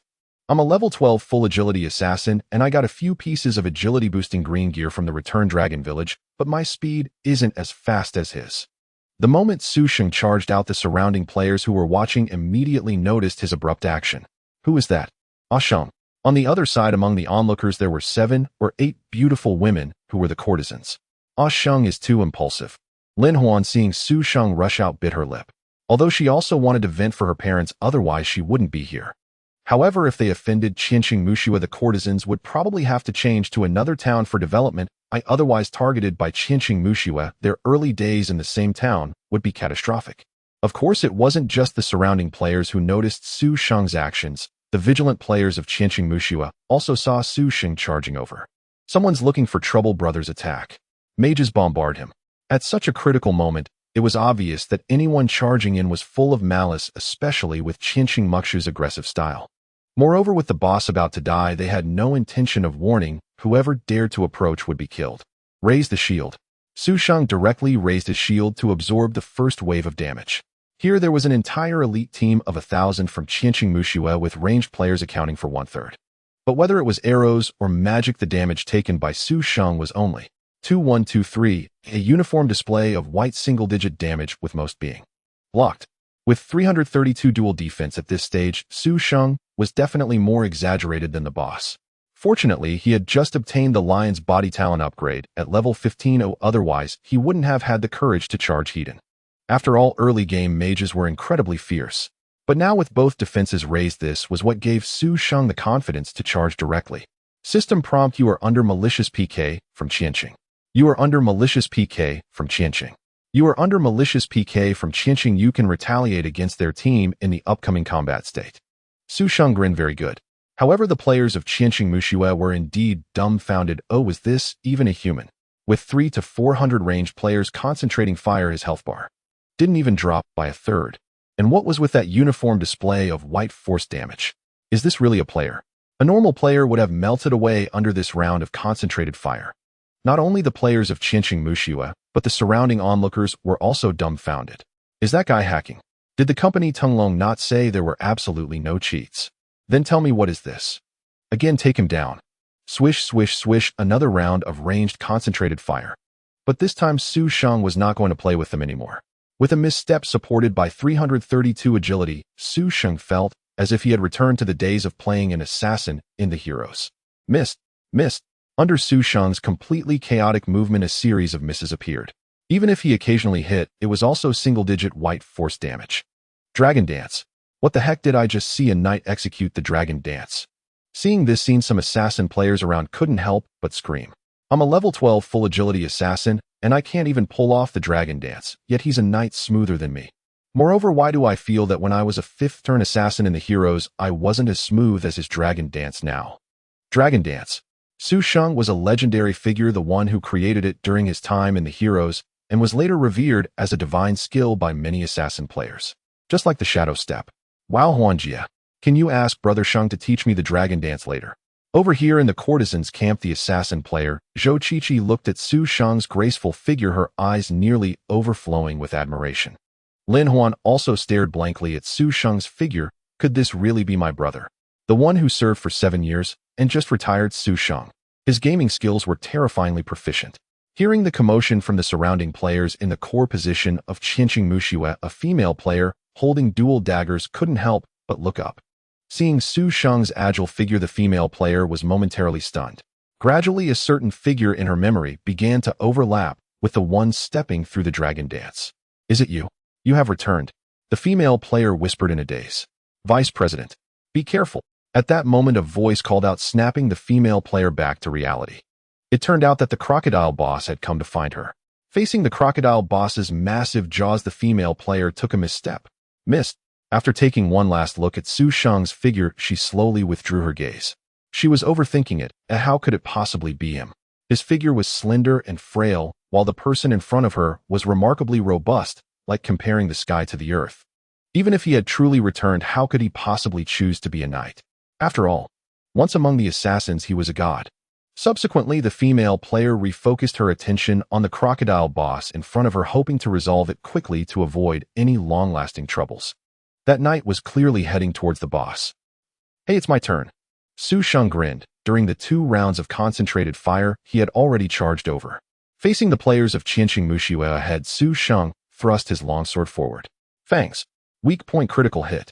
The longsword nimbly slipped past the shield of the knight from Qianqing Muxue, piercing into his neck.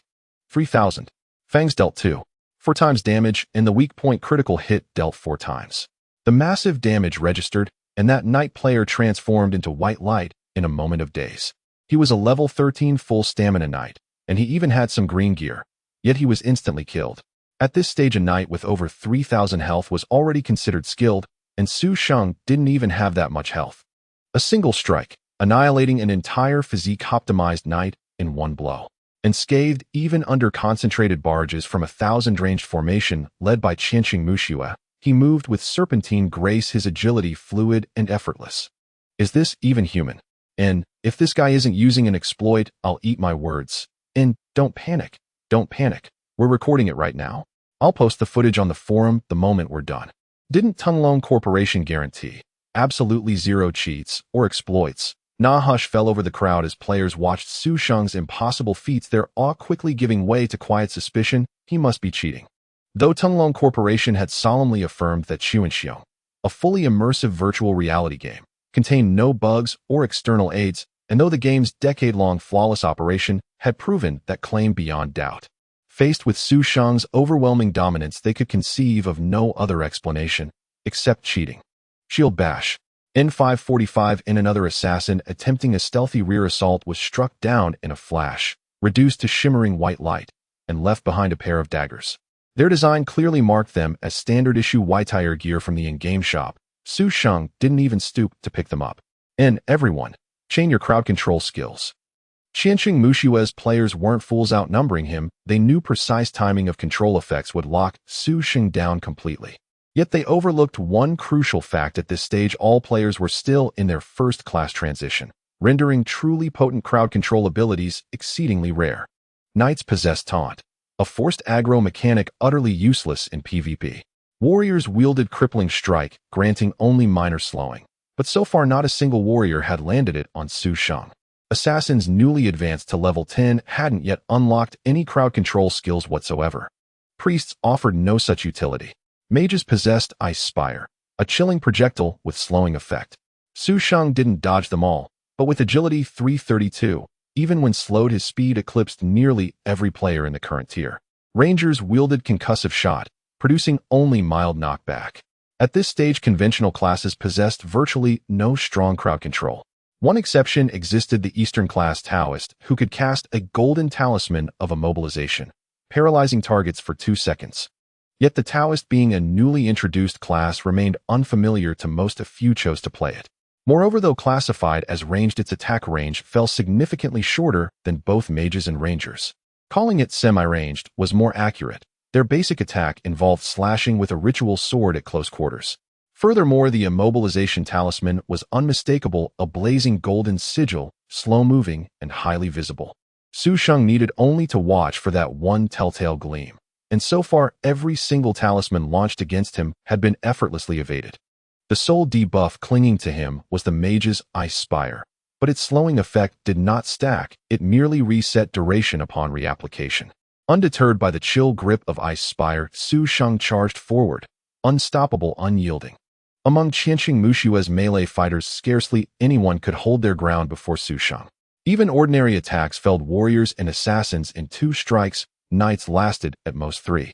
With hunting stance active, his extraordinary agility amplified attack speed to such a degree that every melee opponent fell, without exception, in a single decisive blow. This is absurd, and compared to that elite boss Crocodile, this knight looks more like the boss himself. He's cutting through them like wheat. Qianqing Mushua has suffered catastrophic losses, and by now Su Sheng had slain nearly 100 players in his relentless advance. Still, ants can bring down an elephant. Though each blow dealt only fixed damage, their sheer volume was relentless. When Su Sheng breached the enemy's central formation, his health, originally 180, had already plummeted by half. A single health potion restored it just slightly. But health potions carried cooldowns in combat, and given the pace of battle, he wouldn't survive long enough to use another. Yet Su Sheng smiled.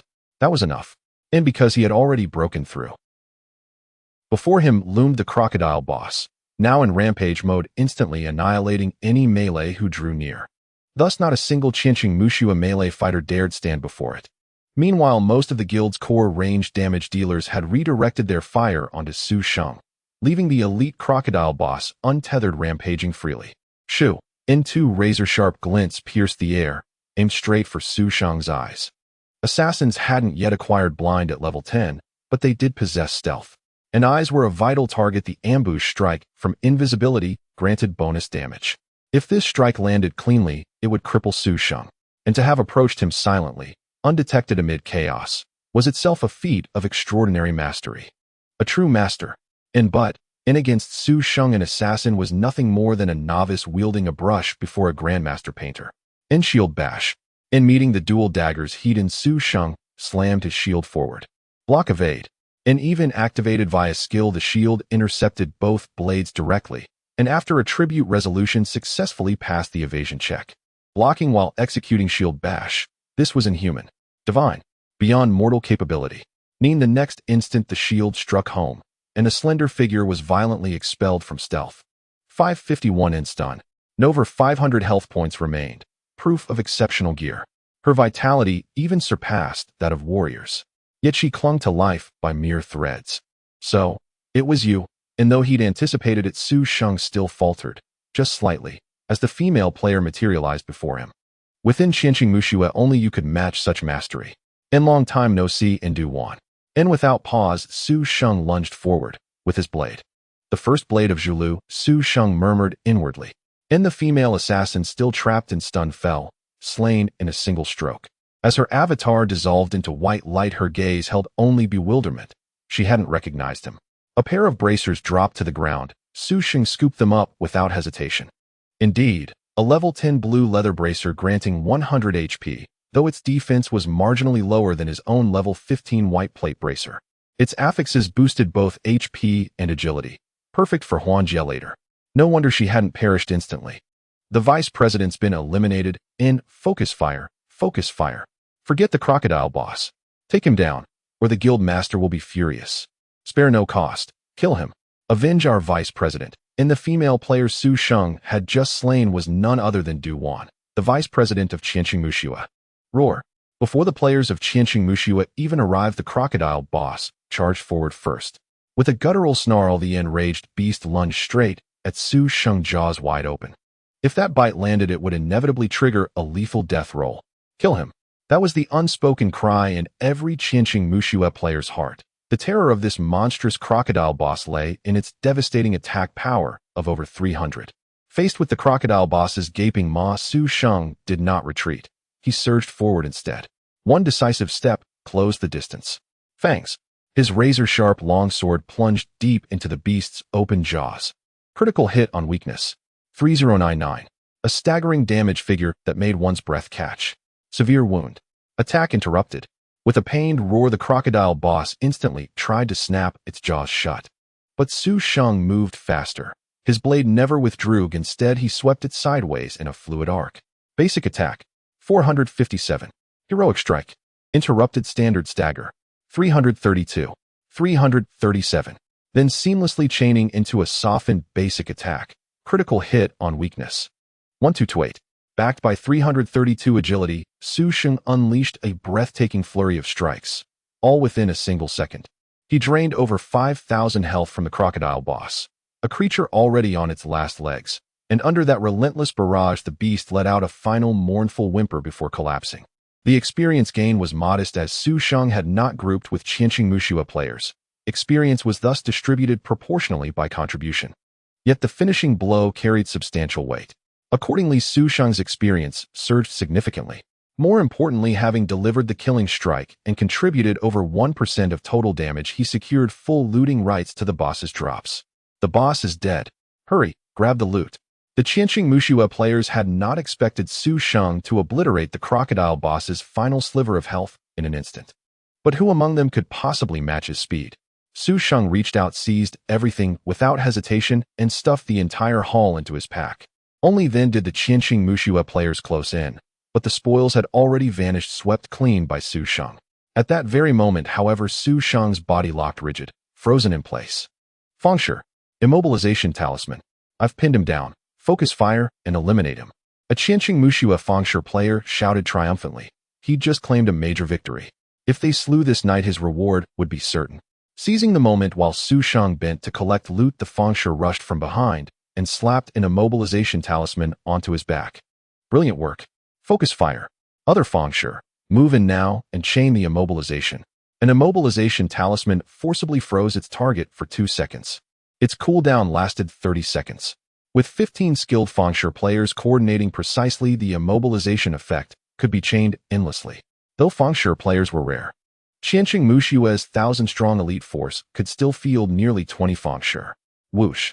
The nearest Fengshe immediately applied another talisman. The 2-second freeze reset instantly.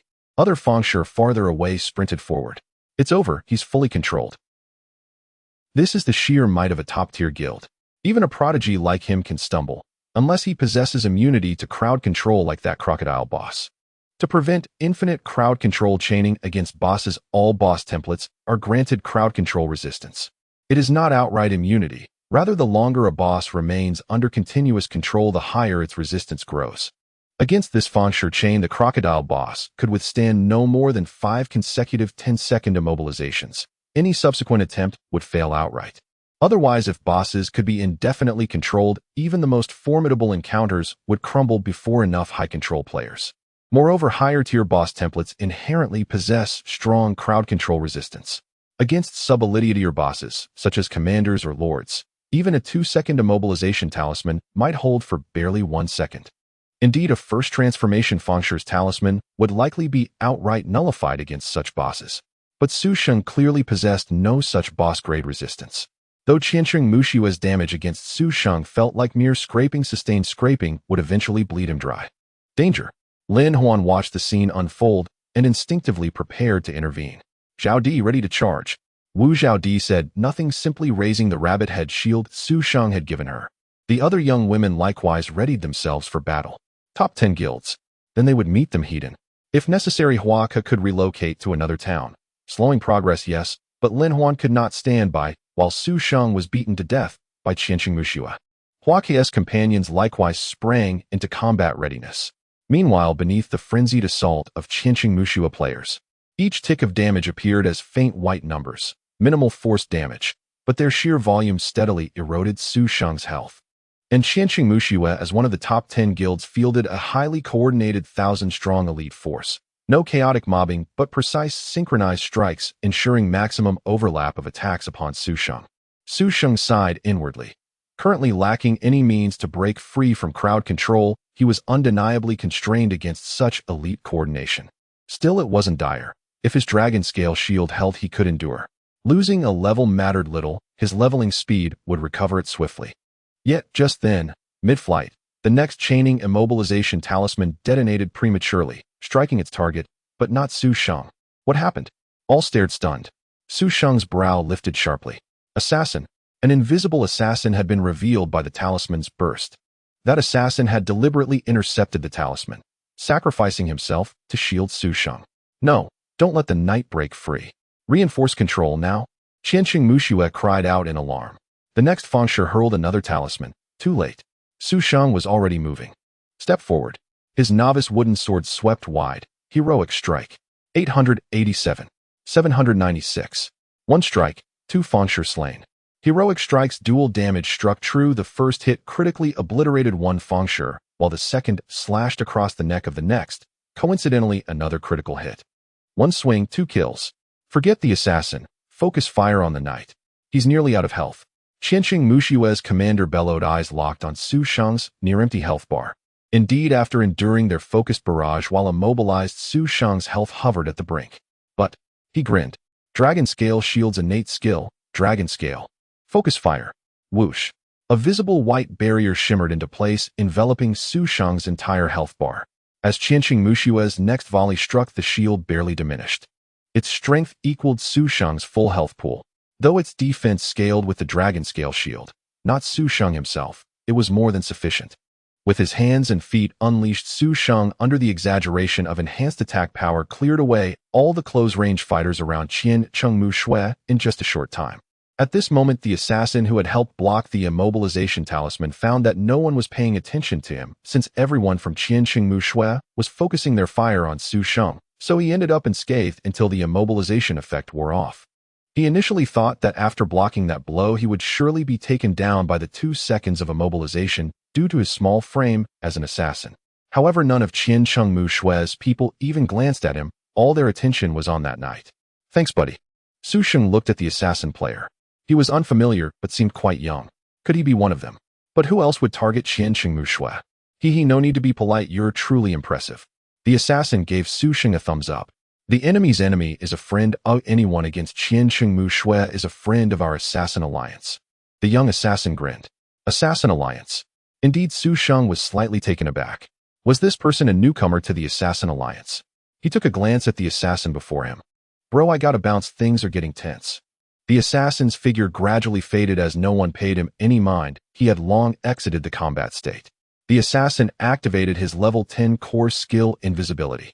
A first-turn assassin lacks strong stealth skills. The only invisibility available can only be activated when not in combat, but a strike after breaking stealth has extra bonuses. Having killed the boss and taken out some players, it was time for him to leave. He glanced around. He still had 2 minutes of hunting status left, which was enough. This meant that Su Sheng had charged and effortlessly stole a BOSS, and took down so many players from Qianqing Mushue all in just 3 minutes. Of course, this was also because this wasn't the full strength of Qianqing Mushue. Here, there was only a 1,000-person team from Qianqing Mushue. The core team of Qianqing Mushue is actually over 10,000 strong, not counting the peripheral members. At the very least, their president was not seen here. However, with such a commotion, it was likely that reinforcements from Qianqing Mushue were already on their way. Although Su Sheng felt terrifyingly strong, now he wasn't strong enough to confront the entire Qianqing Mushue guild hidden by himself. Anyone who could achieve that would truly be invincible. Time to escape. Relying on his high attack, high defense, and high speed, Su Sheng charged through. The only thing to watch out for were the remaining immobilization talismans from a few remaining Taoist players. In less than a minute, as the Dragon Scale shield was nearly depleted, Su Sheng broke free from the encirclement of Qianqing Mushue players. Although the Dragon Scale shield had disappeared, the cooldown on his healing potion was over. Su Sheng drank a healing potion, restored his health, and swiftly retreated. His exaggerated agility allowed Su Sheng to swiftly distance himself. The players from Qianqing Mushue didn't even have the thought of chasing him. Assassin Alliance, I'm going to take you down. A player from Qianqing Mushue immediately mentioned the Assassin Alliance. If it weren't for their interference, they would have captured that night. When Qianqing, if you offend us Qianqing Mushue, you'd better not hang around Wudong Town. Although Su Sheng initially hid his ID, it revealed itself once he entered PvP mode. Seeing Su Sheng's figure vanish into the distance, Lin Huan finally let out a sigh of relief. He hadn't expected that at the critical moment the Assassin Alliance would actually come to Su Sheng's aid. However, the grievances between the Assassin Alliance and Qianqing Mushue were well known among veteran players of Heroes Unite. Although the whole affair lasted just a few minutes, the surrounding players were abuzz with discussion. That was incredible. Charging in alone, stealing the boss, and escaping. Qianqing Mushue's reputation is probably going to be dragged through the mud now. Although it feels like this guy is hacking, it does indeed feel satisfying to watch. As ordinary players, most had been bullied by major guilds at some point. Especially a major guild like Qianqing Mushue, known for their domineering style. Thus, seeing Qianqing Mushue take a hit made them quite happy. Hacker bro, I'm posting this on the forum right now. Soon a post on deer hunting game forum rapidly gained traction. Hacker bro spotted in Wutong town charging into 1,000 players and escaping unscathed. Below it was a well-edited video showing Su Sheng charging into the 1,000-person team of Qianqingmu Shui. Xin Xiao. Oh, Qianqingmu Shui has been exposed, congratulations. Qiansheng. What are you bragging about, Huanyu? It said that he's a hacker. If it were you, you'd be getting owned waiting for Tunglong to respond. Qiansheng. Waiting for a response. A string of Qianqingmu Shui players appeared. Xin Wang. Whether he's a hacker or not is uncertain, but this guy's skills are sharp. If you're not a hacker, our Huanyu doors are always open for you. We are not afraid of Qianqingmu Shui. However, many discerning folks knew that not everything was about stats. The smoothness of the dragon dance and those beautiful shadow steps that made the warrior's crippling strike miss were evident to the discerning eye. With various predictive maneuvers, it was clear to anyone with a keen eye that this player who seemed to be hacking was a top-tier expert. Of course, Su Sheng's attributes were indeed astonishing. Assassin Alliance. Qianqingmu Shui is trash. When they get beaten, they say it's hacking. Qiansheng. Assassin Alliance, you group of shady clowns, if you have the guts, face us, heathen. Kong Lang, let an assassin face you, heathen. You Qianqingmu Shui really know how to think. Next, there was a barrage of insults and various gossip. However, this post was the hottest on the forum. More players were waiting for a reply from Tunglong Company, curious whether this player was really hacking. After all, it looked exceedingly overpowered. At that moment, the protagonist at the center of the vortex turned his head in a small alley of Wudong town. Stop following me, come out. Su Sheng spoke to the air in front of him. A figure slowly emerged. The hidden assassin. The revealed assassin looked at Su Sheng with a complex expression, uncertainty in his tone. Brother Sheng. Is that you? Su Sheng's expression also carried a hint of emotion. I didn't expect to run into you so soon. What surprises me more is that even Dujuan didn't recognize me, yet you were able to. The newcomer was overjoyed. Brother Sheng, it's really you. You're back. That's great. Haha, who else would I be? I'm your close friend, of course I can recognize you. That flashy dragon dance, almost instinctively using the shadow step. Besides you, Brother Sheng, I can't think of anyone else. The newcomer was the current leader of the Assassin Alliance, wolf-walking assassin. Kong Lang. He was also Su Sheng's close friend from school with the real name. Chen Guan, a little rich, second generation. That person, you arranged him, didn't you? Su Sheng recalled the assassin who had shielded him from the immobilization talisman. Earlier he had been puzzled. He no longer had any ties with the Assassin Alliance. Unless perhaps the man had acted out of sheer disdain for Qianqingmu Shui. Logically, there was no reason for such a stranger to involve himself. After all, once immobilized, Su Sheng would have been utterly defenseless. Now seeing Chen Guan, everything finally fell into place. Yeah, he's a sharp young fellow who followed the hero's procession. Chen Guan grinned. I'll introduce you properly later. Su Sheng nodded. Then silence settled between them. After a long pause, Chen Guan finally spoke. Brother Sheng, come back. The alliance has always belonged to you. Its sovereign remains unchanged. Su Sheng shook his head. You're doing splendidly already. ID assumed that after 7 years the Assassin Alliance would have dissolved entirely. Yet under your hand it thrives with vigor and distinction. He clapped Chen Guan's shoulder. That was our life's work. I'd never let it fade away, Chen Guan replied with another grin. So truly you're far more suited to lead the alliance than I am, Su Sheng said, smiling in kind. But, Su Sheng waved a hand, cutting off Chen Guan's protest. Besides, I'm no assassin. Leading the Assassin Alliance would be like fitting a square peg into a round hole. Yet you remain their faith, their spiritual totem, Chen Guan murmured, voice thick with reverence. 7 years have passed. I'm no longer anyone's totem. And aside from you, who'd even recognize me? Just now I crossed paths with Duan Face, and she failed to know me at all. Su Sheng chuckled bitterly. Brother Sheng, surely you haven't lingered on that wretched woman. If not for her. Chen Guan's expression darkened. Enough. Don't fret. I'm not foolish. Su Sheng flashed a wry grin. Yeah, good to hear. Chen Guan scratched his head sheepishly. We've kept close watch on Qianqingmu Shui all along. Shame you weren't here. If you joined us in Heroes Assemble, we could have taken them down outright. Chen Guan continued. Now that I'm back, they'll pay dearly, for old grudges and fresh wounds alike. They cleared players while farming the boss, and killed my parents. Su Sheng shrugged. My folks entered the game too. Funny, I heard my mom logged in as well, Chen Guan remarked, surprised. They've got time on their hands at home. Thought they'd give it a try. Actually, I've returned to aid my elder sister. Hua Yue is under her command. So when you take commissions, keep that in mind, Su Sheng added with a faint smile. The Assassin Alliance. Born in the early days of Heroes Assemble, a peerless guild of pure assassins and killers, whose price was so steep that even the leaders of the top-ranked guilds were fair game. Nearly every high-ranking officer among the 10 great guilds had fallen beneath their blades, and even famed masters had stumbled humbled by their precision. Their former sovereign stood as the ultimate paragon, every assassin player's idol and aspiration. To this day, techniques like the Dragon Shadow Step and Veil Step trace their origins to him alone. Many of his innovations were emulated across melee classes. Once he was nothing less than a deity among assassins, until 7 years ago when everything changed. The alliance remained intact, but Qianqing Muxue was declared an eternal blood enemy. Relentlessly hunted, the guild plummeted from 4th to 8th among the 10 great guilds. And then, the myth vanished from the gaming world forever. Rumors swirled, yet only one truth endured. Once one of the alliance's 2 deputy sovereigns had become Qianqing Muxue's vice leader. Brother Sheng, you have an elder sister? Chen Guan blinked in astonishment. Don't get any twisted ideas, or I'll break your leg, Su Xing shot back, rolling his eyes. He knew his childhood friend all too well, a playboy heir who bought affection with wealth, never with heart. His nickname came from an old saying: form is emptiness, emptiness is form. Thus, Kong Lang the empty wolf. Don't worry.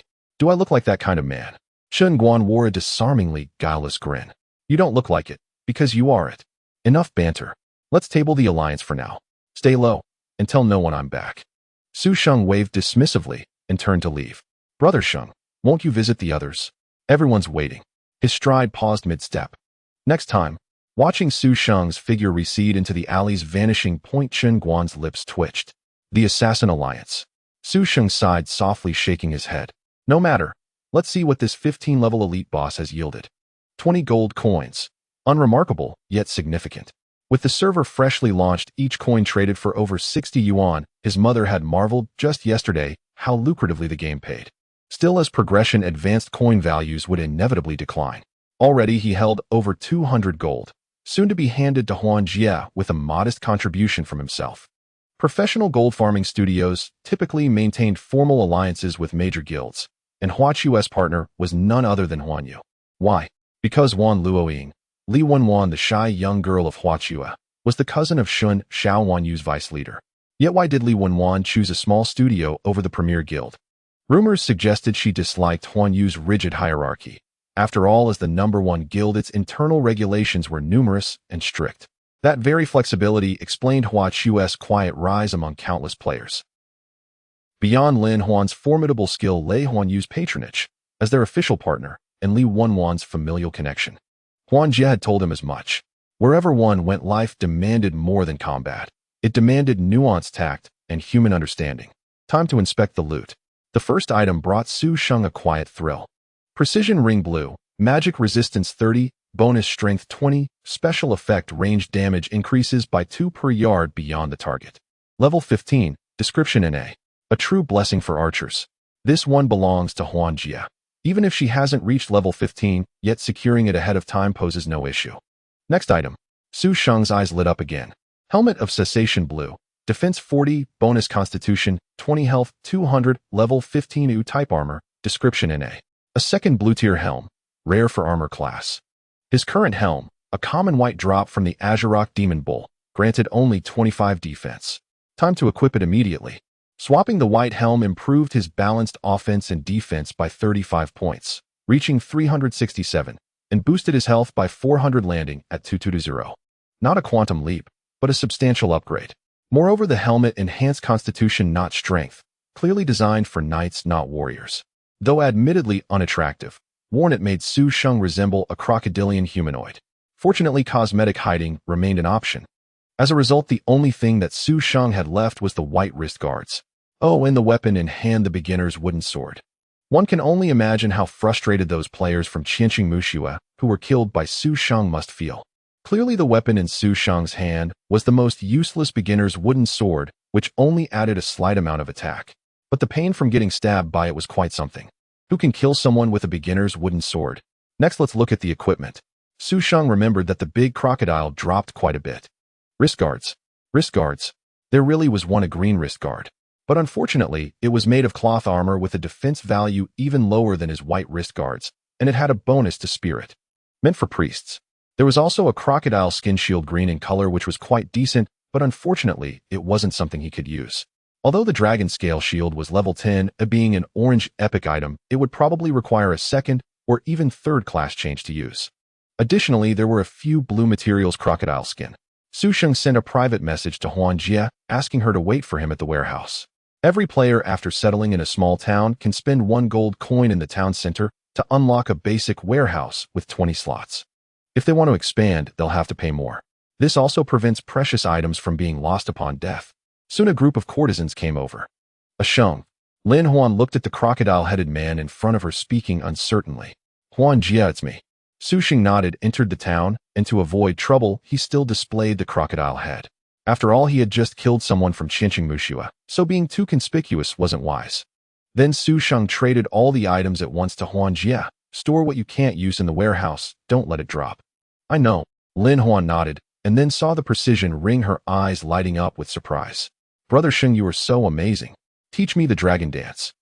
Zhou Qiqi bounced over to Su Sheng, looking at him with admiration. Su Sheng smiled. There will be a chance I'll teach you later. And also the shadow step, Zhou Qiqi continued. Haha, you want a knight to teach you assassin skills. Su Sheng grinned. But so many assassins can't do it, Brother Sheng. The dragon dance you executed is so smooth. I watched many other tutorial videos and studied for a long time, but I couldn't master it. Zhou Qiqi said with some frustration. Not just Zhou Qiqi, the way the other courtesans looked at Su Sheng also changed. Although they previously knew that Su Sheng had a hidden profession and also epic equipment, making his attributes very strong. This time Su Sheng charged into the 1,000-member team of Qianqing Muxue alone, showing the other courtesans that aside from strong attributes, he was also a super expert. Hearing Zhou Qiqi's words, Su Sheng mused to himself, as the originator of the dragon dance, how could it not be smooth? As long as agility kept up, there would be no problem. Ah Sheng, although you're amazing, don't be so impulsive next time. Those big guilds are also very strong. If it weren't for the assistance from the Assassin Alliance this time, you might have died once. It would be a pity if an epic item dropped. Lin Huan said to Su Sheng. Don't worry, if Qianqing Muxue dares to mess with my parents, I will definitely teach them a lesson.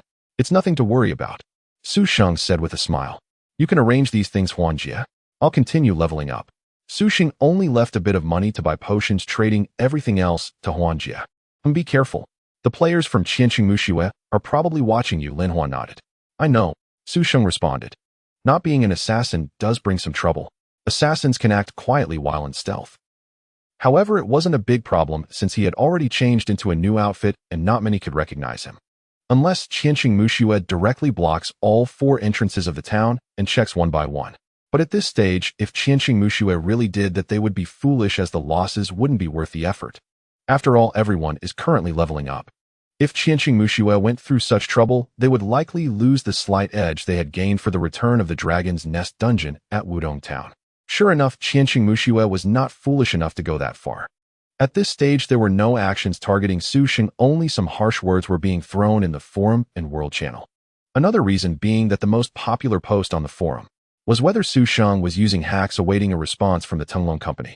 If he were truly using hacks, Qianqing Muxue would probably go directly to Tunglong Company for compensation, and Tunglong Company would naturally handle Su Sheng. However, unfortunately, Su Sheng was not a hacker. Even with a hidden profession, he had given up his former glorious nickname for a chance at a lottery, and he was just lucky to draw it. All the other things were obtained through normal means. Indeed, the most popular post on the forum. The people from Tunglong Company naturally noticed. About an hour later, Tunglong Company released an announcement. According to technical verification, the player's data is completely normal and does not exhibit any violations. We assure you that deer hunting and 10 Years of Heroes will absolutely not have any hacks or bugs. Not hacks. At this point, many players found it hard to accept, because in the video, Su Sheng's performance was simply too exaggerated. High attack, high defense, high agility. Additionally, there were players who recognized that the weapon Su Sheng held was the beginner's wooden sword. Killing someone with a beginner's wooden sword. It was simply too ridiculous. Moreover, the damage of over 3,000 was hard to believe, or regular player would probably need to be at least 2nd class, if not 3rd class, to achieve that. Thus, a group of self-proclaimed data experts began to analyze Su Sheng's various attributes. In any case, even with the announcement and response from Tunglong Company, Su Sheng felt a bit puzzled upon seeing her friend's notification.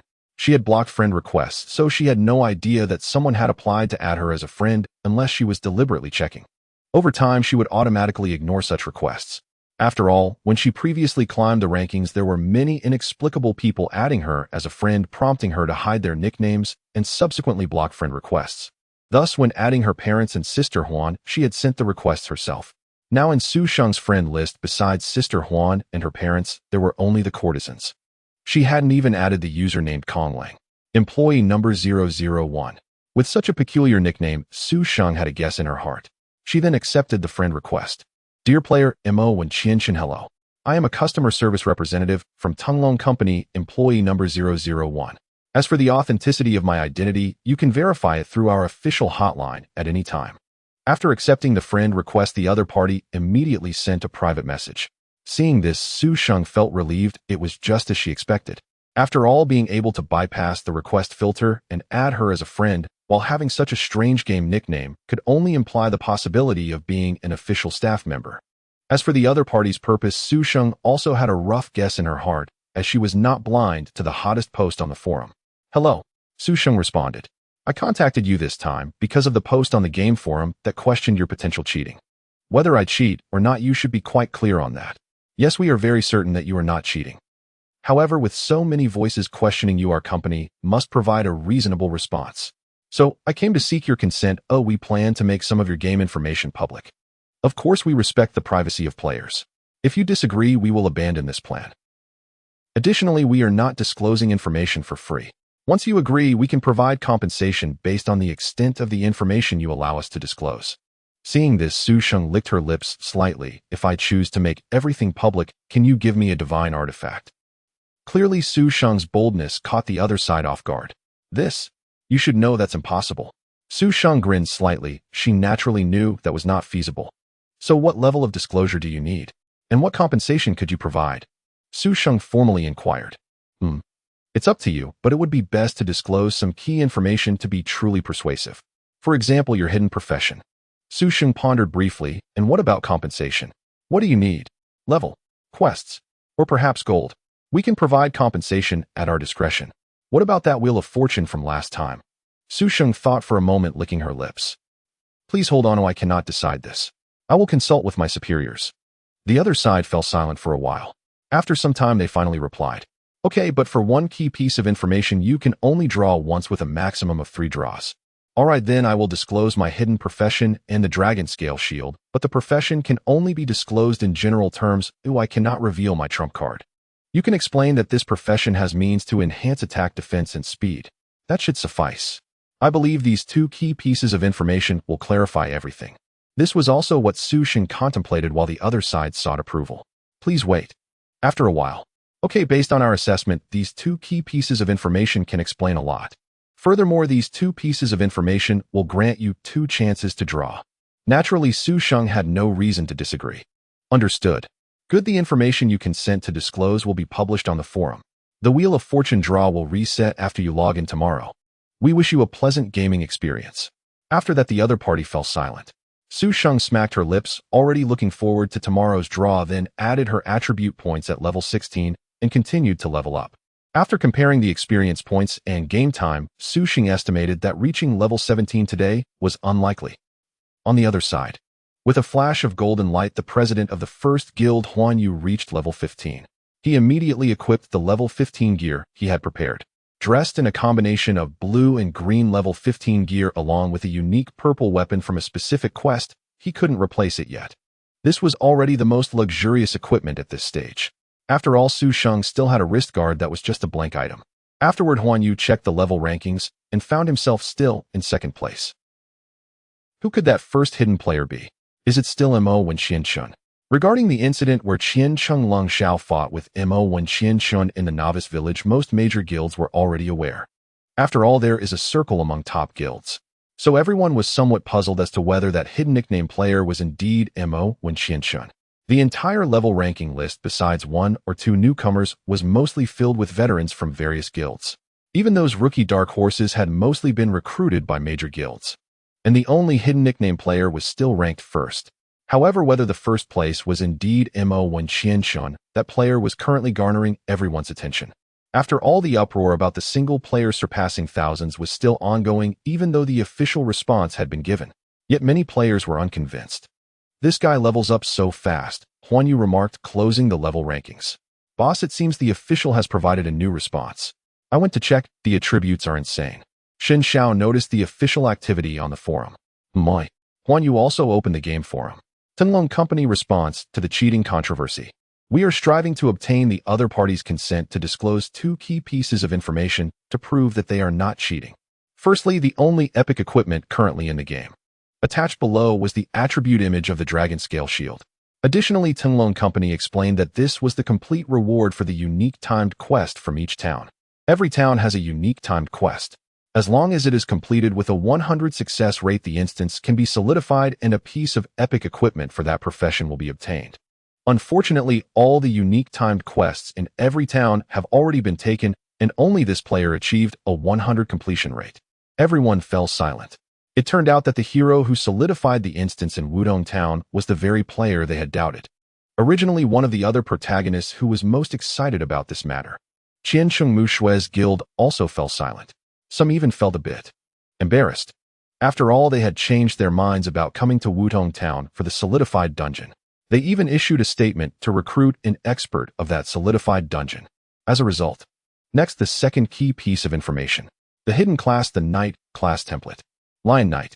It was also explained that the Lion Knight is designed as a hexagonal warrior. At this moment, everyone was left speechless. A hidden class. Compared to regular classes, hidden classes are relatively much stronger. The game Heroes also has hidden classes, but players typically encountered hidden classes in the later stages of the game. Naturally, gaining an advantage of a hidden class in the early game is self-evident. Moreover, the official also stated that the Lion Knight is a hexagonal warrior, which explains why that knight can tank, deal damage, and have high speed. One can only say it's enviable. A hidden class with epic gear. It's understandable for it to be so dominant at this stage. The voices questioning Su Shang's cheating had mostly disappeared. Furthermore, below the post, apart from Qian Chengmu Shui, other major guilds were throwing olive branches at Su Shang. Of course, Su Shang did not respond. Calmly, he nearly wiped out the magic foxes in the vicinity. At level 16A, the experience gained from the magic foxes was still quite considerable. However, Su Shang estimated that after leveling up to 17, the experience gained here would become relatively low. It seems that after leveling up here tomorrow, he would need to move on.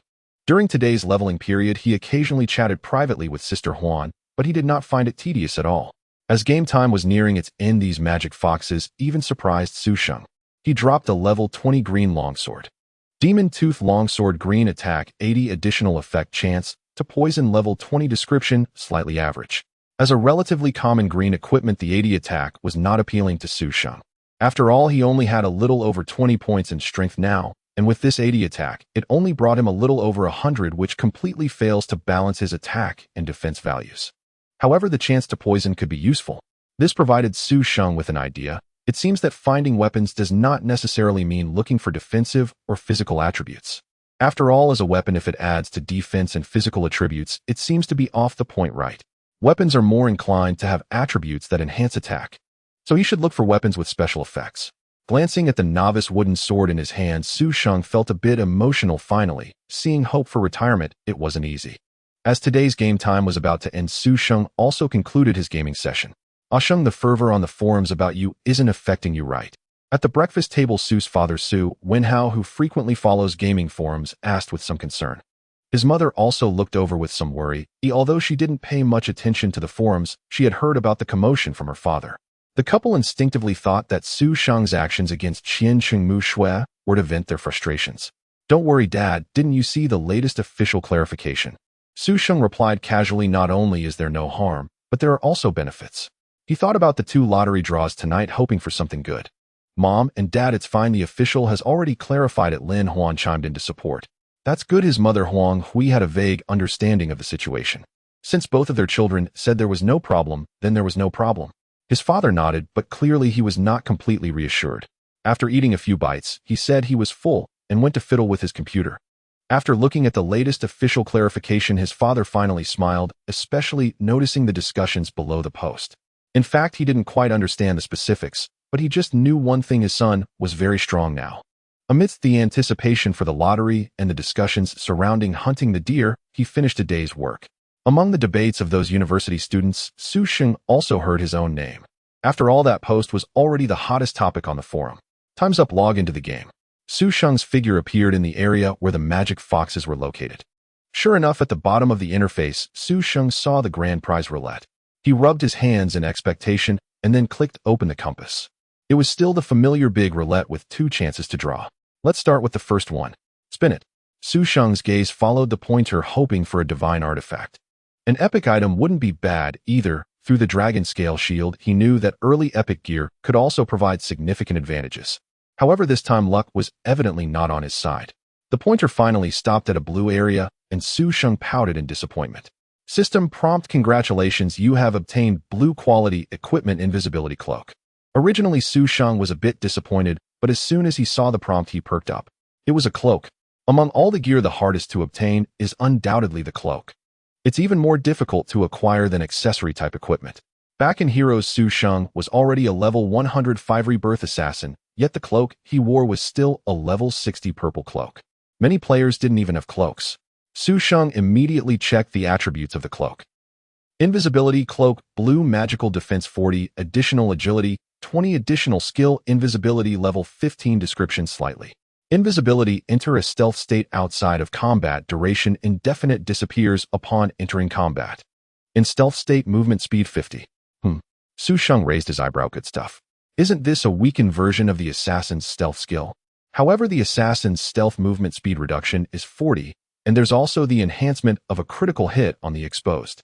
Overall, the invisibility cloak is not as good as the assassin's stealth, but it allows other classes to have stealth capabilities. The level was just right, and Su Sheng couldn't wait to equip it. Although the cloak's color was grayish-black and didn't look very grand, Su Sheng wasn't overly concerned about appearances as long as it was useful.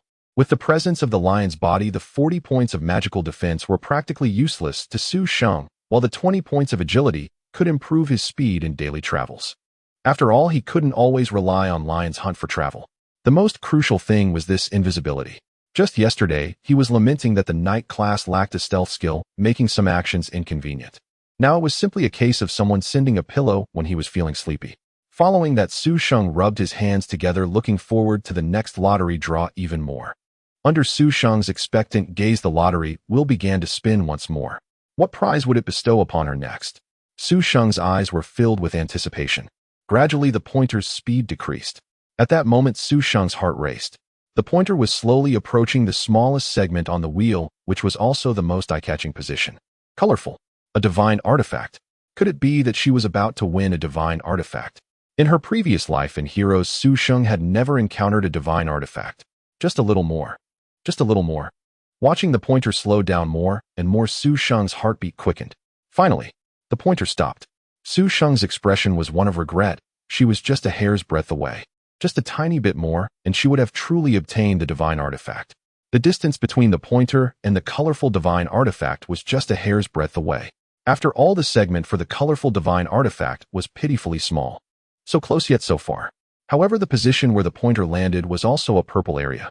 A purple item would suffice, at least it wouldn't be a loss. Su Sheng pouted. Meanwhile, a staff member from Tunglong Company who had been secretly monitoring Su Sheng's lottery draw quietly wiped the sweat from his brow upon witnessing this scene.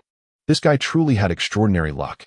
If he had actually won the colorful divine artifact at this stage, it would undoubtedly disrupt game balance.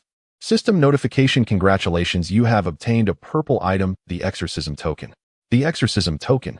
Su Sheng initially thought it was a piece of purple equipment, but it turned out to be a purple quality item with an unknown use. Su Sheng then checked its attributes. Exorcism token purple, currently demonic energy, surged across the continent, leading to the establishment of the Demon Suppression Division by the Great Xia Dynasty to suppress demonic energy everywhere. However, the threats posed by demonic energy were far more severe than anticipated. Consequently, the Demon Suppression Division distributed exorcism tokens to heroes across the land, allowing holders to accept demon suppression missions from the division. Unique mission required level 20. A purple quality unique mission token. Oh, what a good item. This also meant that as long as she completed the mission, the minimum reward would be of purple quality. However, it required level 20 to use. She decided to stash it away for now. Level up. At this moment, Su Sheng felt even more motivated to level up. Thus, Su Sheng charged at an old friend in front of her, the demonic energy fox. Meanwhile, as Su Sheng focused on leveling up in a certain part of the forest, the falling of 2 leaves strangely altered their direction. Then, as a gentle breeze blew by, more leaves fell without any irregularities. One must admit that Tunglong Company's depiction of the game world was astonishingly realistic. Su Sheng smiled slightly. It was time to change locations.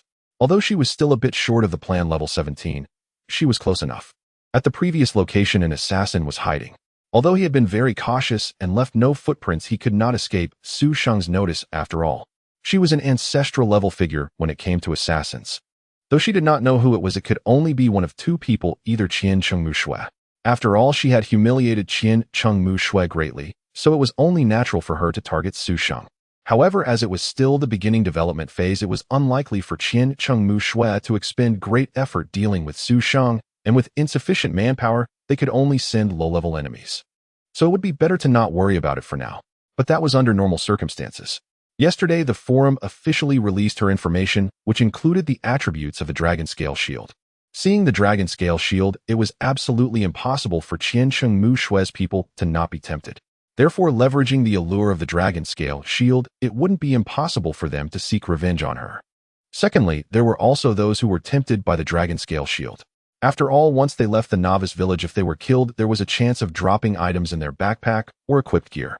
In fact, when Su Sheng returned home from work, she had glanced at the forum before the game time was up and saw several messages offering rewards for her location. That guy was still nearby. As for killing him, a scout wouldn't be of much significance. Su Sheng then turned around and circled behind a large tree. For quite a while, no one emerged from behind the tree. The assassin in the shadows was a bit puzzled. What was he doing back there? Taking a leak. This game doesn't even require bathroom breaks. Feeling that something was off, the assassin cautiously circled around, only to find there was no one behind the tree. He had lost track of her. How did she get away? Reluctantly, he opened a private message and sent a message negating his earlier statement. Naturally, the moment Su Sheng circled behind the tree, she entered a stealth state. Although it was not as good as the assassin's invisibility, it was still quite effective with only a basic reveal upon attack. At that moment, Su Sheng was right behind the assassin. The assassin, who had been cautious all along, naturally relaxed his guard upon seeing Su Sheng disappear. In an instant, the opening grew larger. Looking at the empty space before him, where two footprints were left, Su Sheng couldn't resist the urge to tease him from behind. "Are you looking for me?" However, this guy in front of her had impressive skills. If it weren't for the falling leaves, Su Sheng might have missed him. Currently, this guy had only exposed such a large flaw because he had relaxed his vigilance. She wondered if this skillful assassin was part of the Assassin Alliance. Logically, since Kong Lang knew her true identity, he shouldn't have accepted any contracts from the Assassin Alliance. However, it was hard to say considering she had made sure Kong Lang wouldn't expose her identity. In fact, she hadn't even added Kong Lang as a friend in the game, since it was possible he was from the Assassin Alliance. She decided to disregard him. What she needed to focus on now was leveling up to level 20 and see what good things this mission token would offer. Therefore, while the assassin was completely unaware, Su Sheng quietly left his back and continued to explore forward. Though her movement speed was slightly slower, in stealth, patience was also a test in this game. After about half an hour, Su Sheng arrived at a hilly area. It was spacious, and at first glance there seemed to be no monsters. However, the map displayed it as a red danger zone, indicating it was a high-level leveling area. But where were the monsters? Su Sheng hesitated and then entered. Although it was hilly, it was desolate with gray-brown soil that was particularly soft, and she saw no vegetation. However, given the map's name, Corrupted Hills, it was not surprising to see such a scene. Just then, Su Sheng suddenly felt her feet sink. She had sunk directly down to her thighs. Whoosh! A long black shadow appeared before Su Sheng. It was a black snake as thick as a human leg, but it coiled around, and not finding its target, shrank back. Only then did Su Sheng realize that the monster was underground, and she had inadvertently stepped into a monster pit, thus activating it. As for why she hadn't activated it after wandering around, Su Sheng realized it was because she was still in stealth. After some effort, she climbed out of the pit. Then she deactivated her stealth state. Whoosh! Instantly, the black snake that had retreated sprang out from the soft soil and lunged at Su Sheng. Indeed, if it weren't for the invisibility state, the monsters would have activated by now at this distance. Prepared, Su Sheng raised his shield. His block immunity. With a counter-strike, he dealt a valiant blow to the serpent's head. 201-207 segments of damage. This isn't even weak point damage, just normal damage. It can break defenses. Corrupted Serpent, level 25 attack. Defense. Health. Skills. Description: slightly. Goodness, a level 25 monster. He is only level 16, which means he's fighting a monster 9 levels higher. However, there is an experience protection mechanism. The maximum reward for a 5-level difference is capped. This means that even if Su Sheng kills a monster 9 levels higher, he will only receive the reward as if he were 5 levels higher. But that's enough. Moreover, so far there haven't been any level 15 assassin players. Only a few guild leaders are at that level on the leaderboard. Monsters can detect the invisibility of assassins at level 10. This means that at this stage no assassin can act invisibly in this area. Su Sheng's invisibility hasn't been detected because he is level 16, which is 9 levels lower, but hasn't reached level 10 yet. Therefore, these corrupted serpents have not detected his invisibility. After a few minutes, this corrupted serpent collapsed limply. The experience points were within Su Sheng's expectations. Although he couldn't see the attributes due to being more than 5 levels ahead, he had a basic understanding. Based on his gaming experience, he estimated the health to be around 15,000 with defense close to 300. As for the attack, with Su Sheng's current attack and defense at 371, it doesn't break defenses, making it impossible to calculate.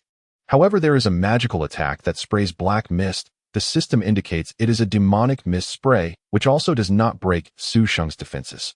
However, it comes with a corrupted demonic infection status effect similar to poison, continuously dealing 30 damage per second. Monsters with magical attacks can be a severe threat to players who come to this area unprepared. But this is unrelated to Su Sheng. Right now, he just wants to quickly reach level 20 to replace the novice wooden sword in his hand and to check on the exorcism token quest. These corrupted serpents occasionally drop materials for corrupted poison fangs. He doesn't yet know their effects, but they seem to be enchanting materials. Thinking about these materials, Su Sheng recalled that he still hadn't certified his secondary profession. Initially, Su Sheng planned to certify as a chef, as hunger is a factor in the game. Currently, his food supply is still the white food purchased from the store. After all, leveling up a secondary profession also requires time and effort. Unless it's a player specifically trained by a large guild, most normal players lack the energy to invest significant time and in-game currency into leveling a secondary profession. Thus, players usually choose 1 or 2 secondary professions that are convenient for them. Chef is a very good choice. He plans to go back and certify. He happens to have some chef materials like the rabbit heads dropped by the large rabbits in the novice village. High-level secondary professions are quite popular.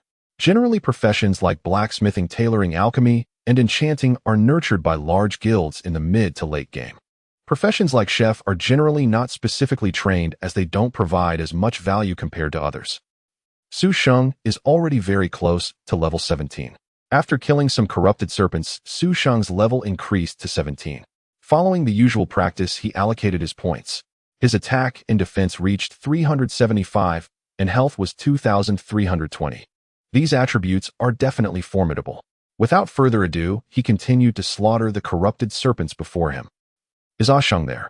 At that moment, a private message came in. Su Sheng was somewhat puzzled to see it was a message from his mother.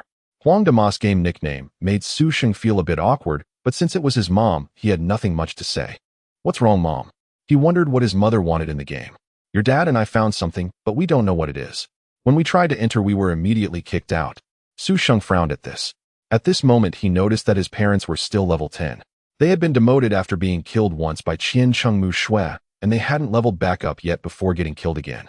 Fortunately, levels can't drop below level 10, otherwise his parents would probably have to return to the novice village. However, while they cannot drop below level 10, being killed at level 10 means they lose all current experience. Meanwhile, Su Sheng received a private message from his dad, which was a game screenshot. As for why his mom didn't send a screenshot, Su Sheng figured it was probably because she didn't know how. The content of the screenshot surprised Su Sheng. It was a deep vortex, the entrance to a dungeon. A dungeon?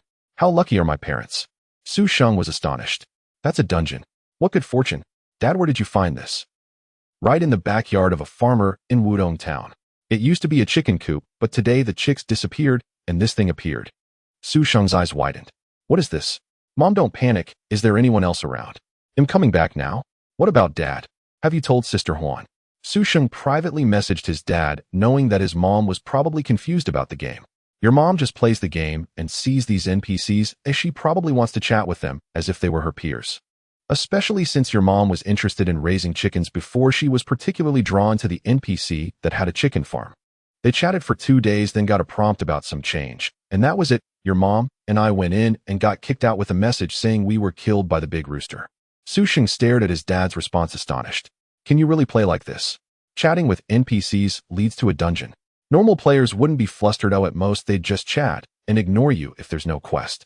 Have you told Sister Juan? No, your mom said Sister Juan is busy making money, so she probably doesn't have time, and that's why she contacted you. Fine, it had to be mom. You two be careful, this thing is valuable. Don't attract other players over him coming back now. Su Sheng had no time to deal with the corrupted serpent which was already at half health. He turned and ran far away. After exiting combat mode, he began to read the town return scroll. The return scroll is quite expensive, costing 1 gold coin per scroll. It takes 8 seconds to return while in a non-combat state, and being attacked or performing other actions will interrupt it. At this stage, no ordinary player would spare the money to buy a return scroll. Su Sheng thought about how far he had run. Without the return scroll, walking back would be too troublesome, otherwise he wouldn't have bought it. Walking back from the corrupted hills to Wudong Town would probably take close to an hour. Thankfully, he had purchased the return scroll. Don't worry, your mother and I are just chatting with that farmer woman. This thing is in her backyard chicken coop, and no one else can get in except for your mother and me.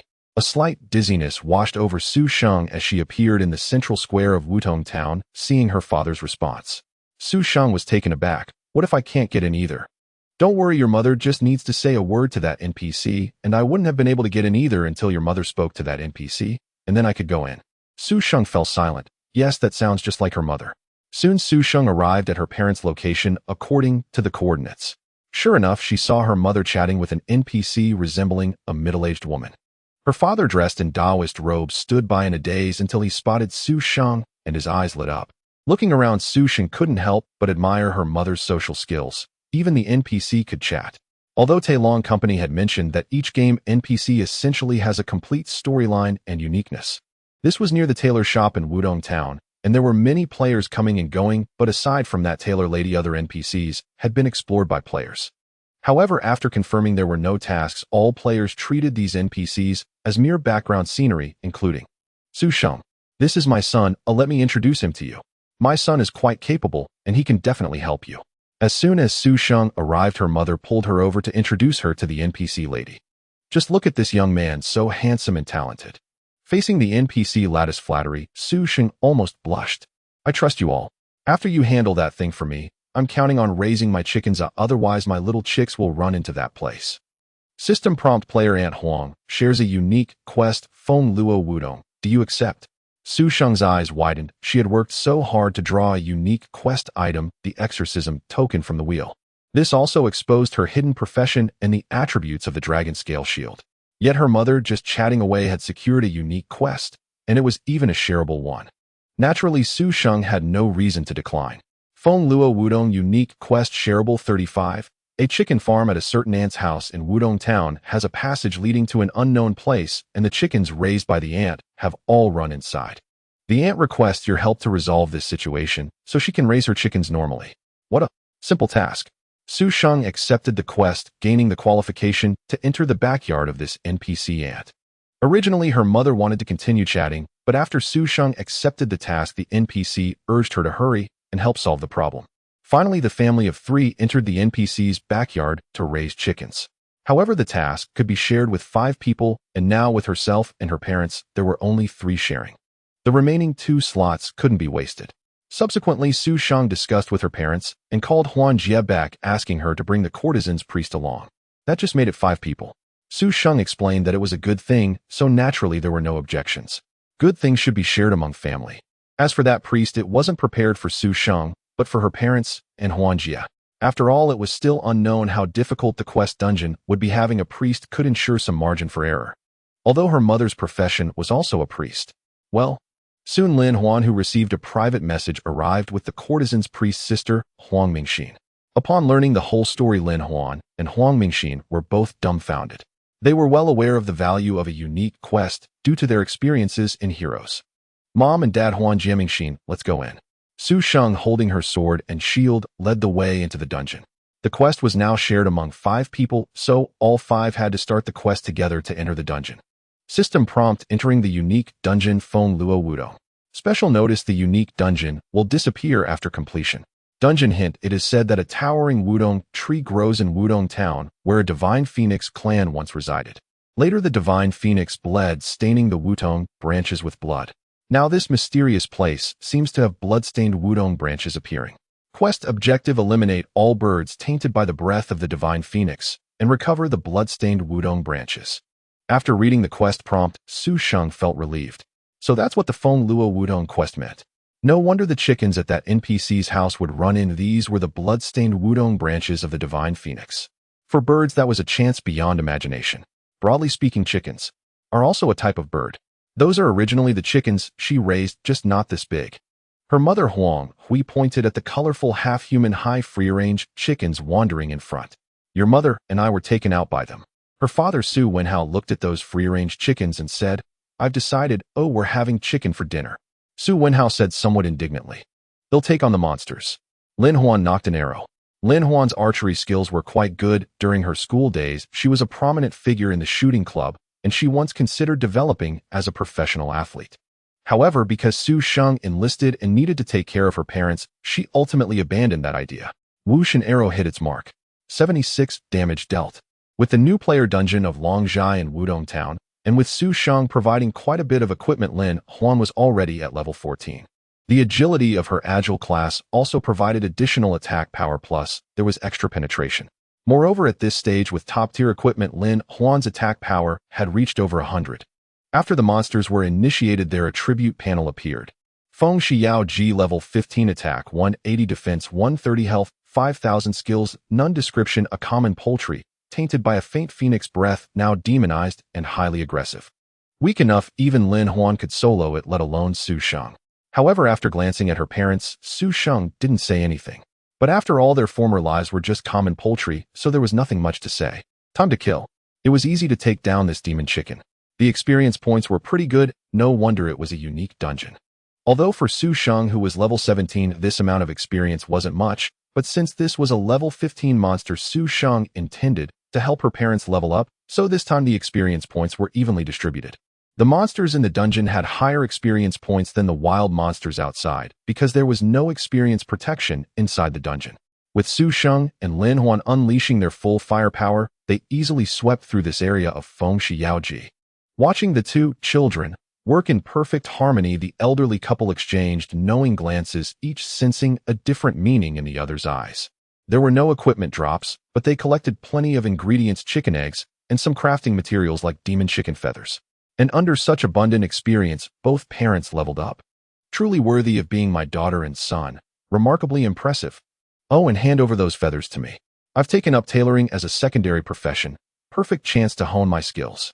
Mother Huang Hui spoke with a warm, cheerful smile.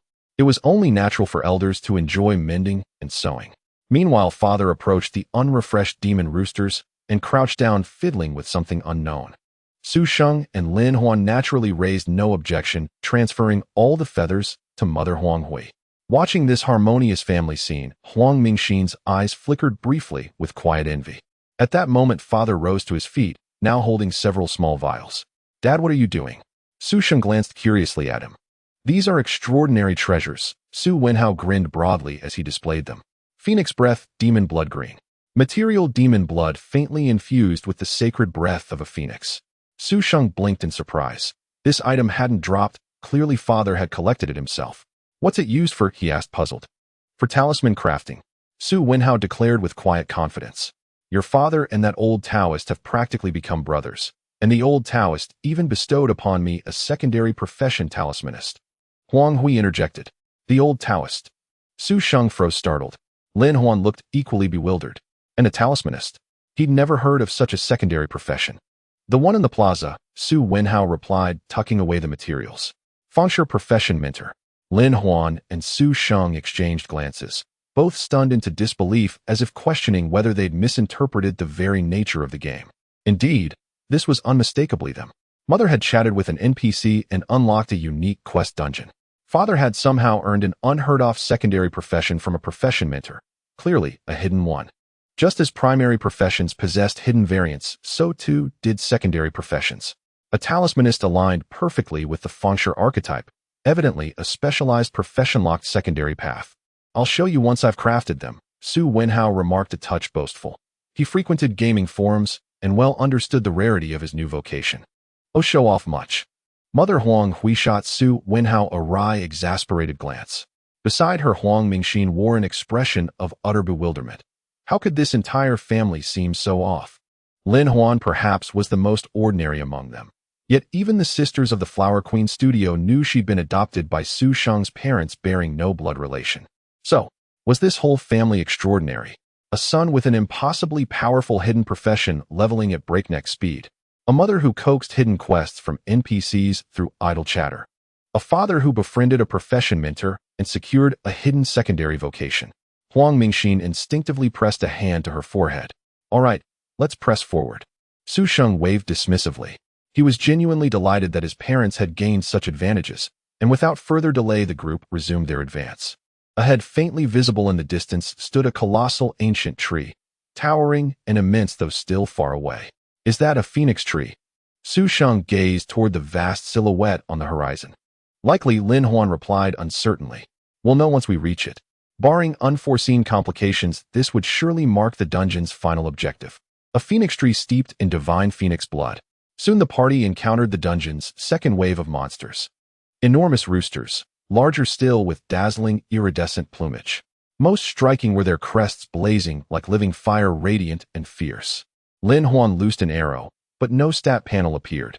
Only after Su Sheng stepped in did the full attribute chart materialize. Demon Transformed Rooster. Level 20. Attack 240. Defense 200. HP 8000. Skill Demon Breath Crowing. Description omitted. Attack is exceptionally high. Otherwise stats closely mirror those of the Qingyan Demon Ox. What kind of celestial dungeon was this? Already deploying level 20 foes in its second phase. Lin Huan felt palpable pressure mounting. Even with agility-enhanced armor-piercing shots, her attacks barely scratched their defenses, unless she targeted weak points, the fiery crest or the eyes. Though Lin Huan's archery was formidable, she hadn't yet mastered pinpoint precision. Hitting a specific spot at range remained beyond her current skill. In free mode, without system-assisted targeting, she could maintain near-perfect hit accuracy, but absolute control over impact location eluded her. Yet it hardly mattered. Su Sheng alone could sweep through them effortlessly, bolstered moreover by Huang Mingxin's healing support as a cleric. Still, with Su Sheng shouldering nearly all offensive burden, Lin Huan struggled to keep pace. And those roosters crowing proved vexing. Not mere noise, but a literal surge of battle frenzy. After crowing, their attack speed tripled for 20 seconds, their heads darting with afterimages strikes piercing armor. Even Su Sheng's staggering 375 defense crumbled under the onslaught. Truly transcendent. Fortunately, a cleric stood ready behind them. Still, clearing these roosters consumed considerable time, especially since the dungeon offered no experience protection and even shared XP yielded massive gains. The experience granted to Su Sheng's parents was enormous, both leveled up to level 12 and neared level 13. Lin Huan and Huang Mingxin also ascended to level 15, having already been halfway to level 15 before entering. Leveling up after 2 monster phases was entirely expected.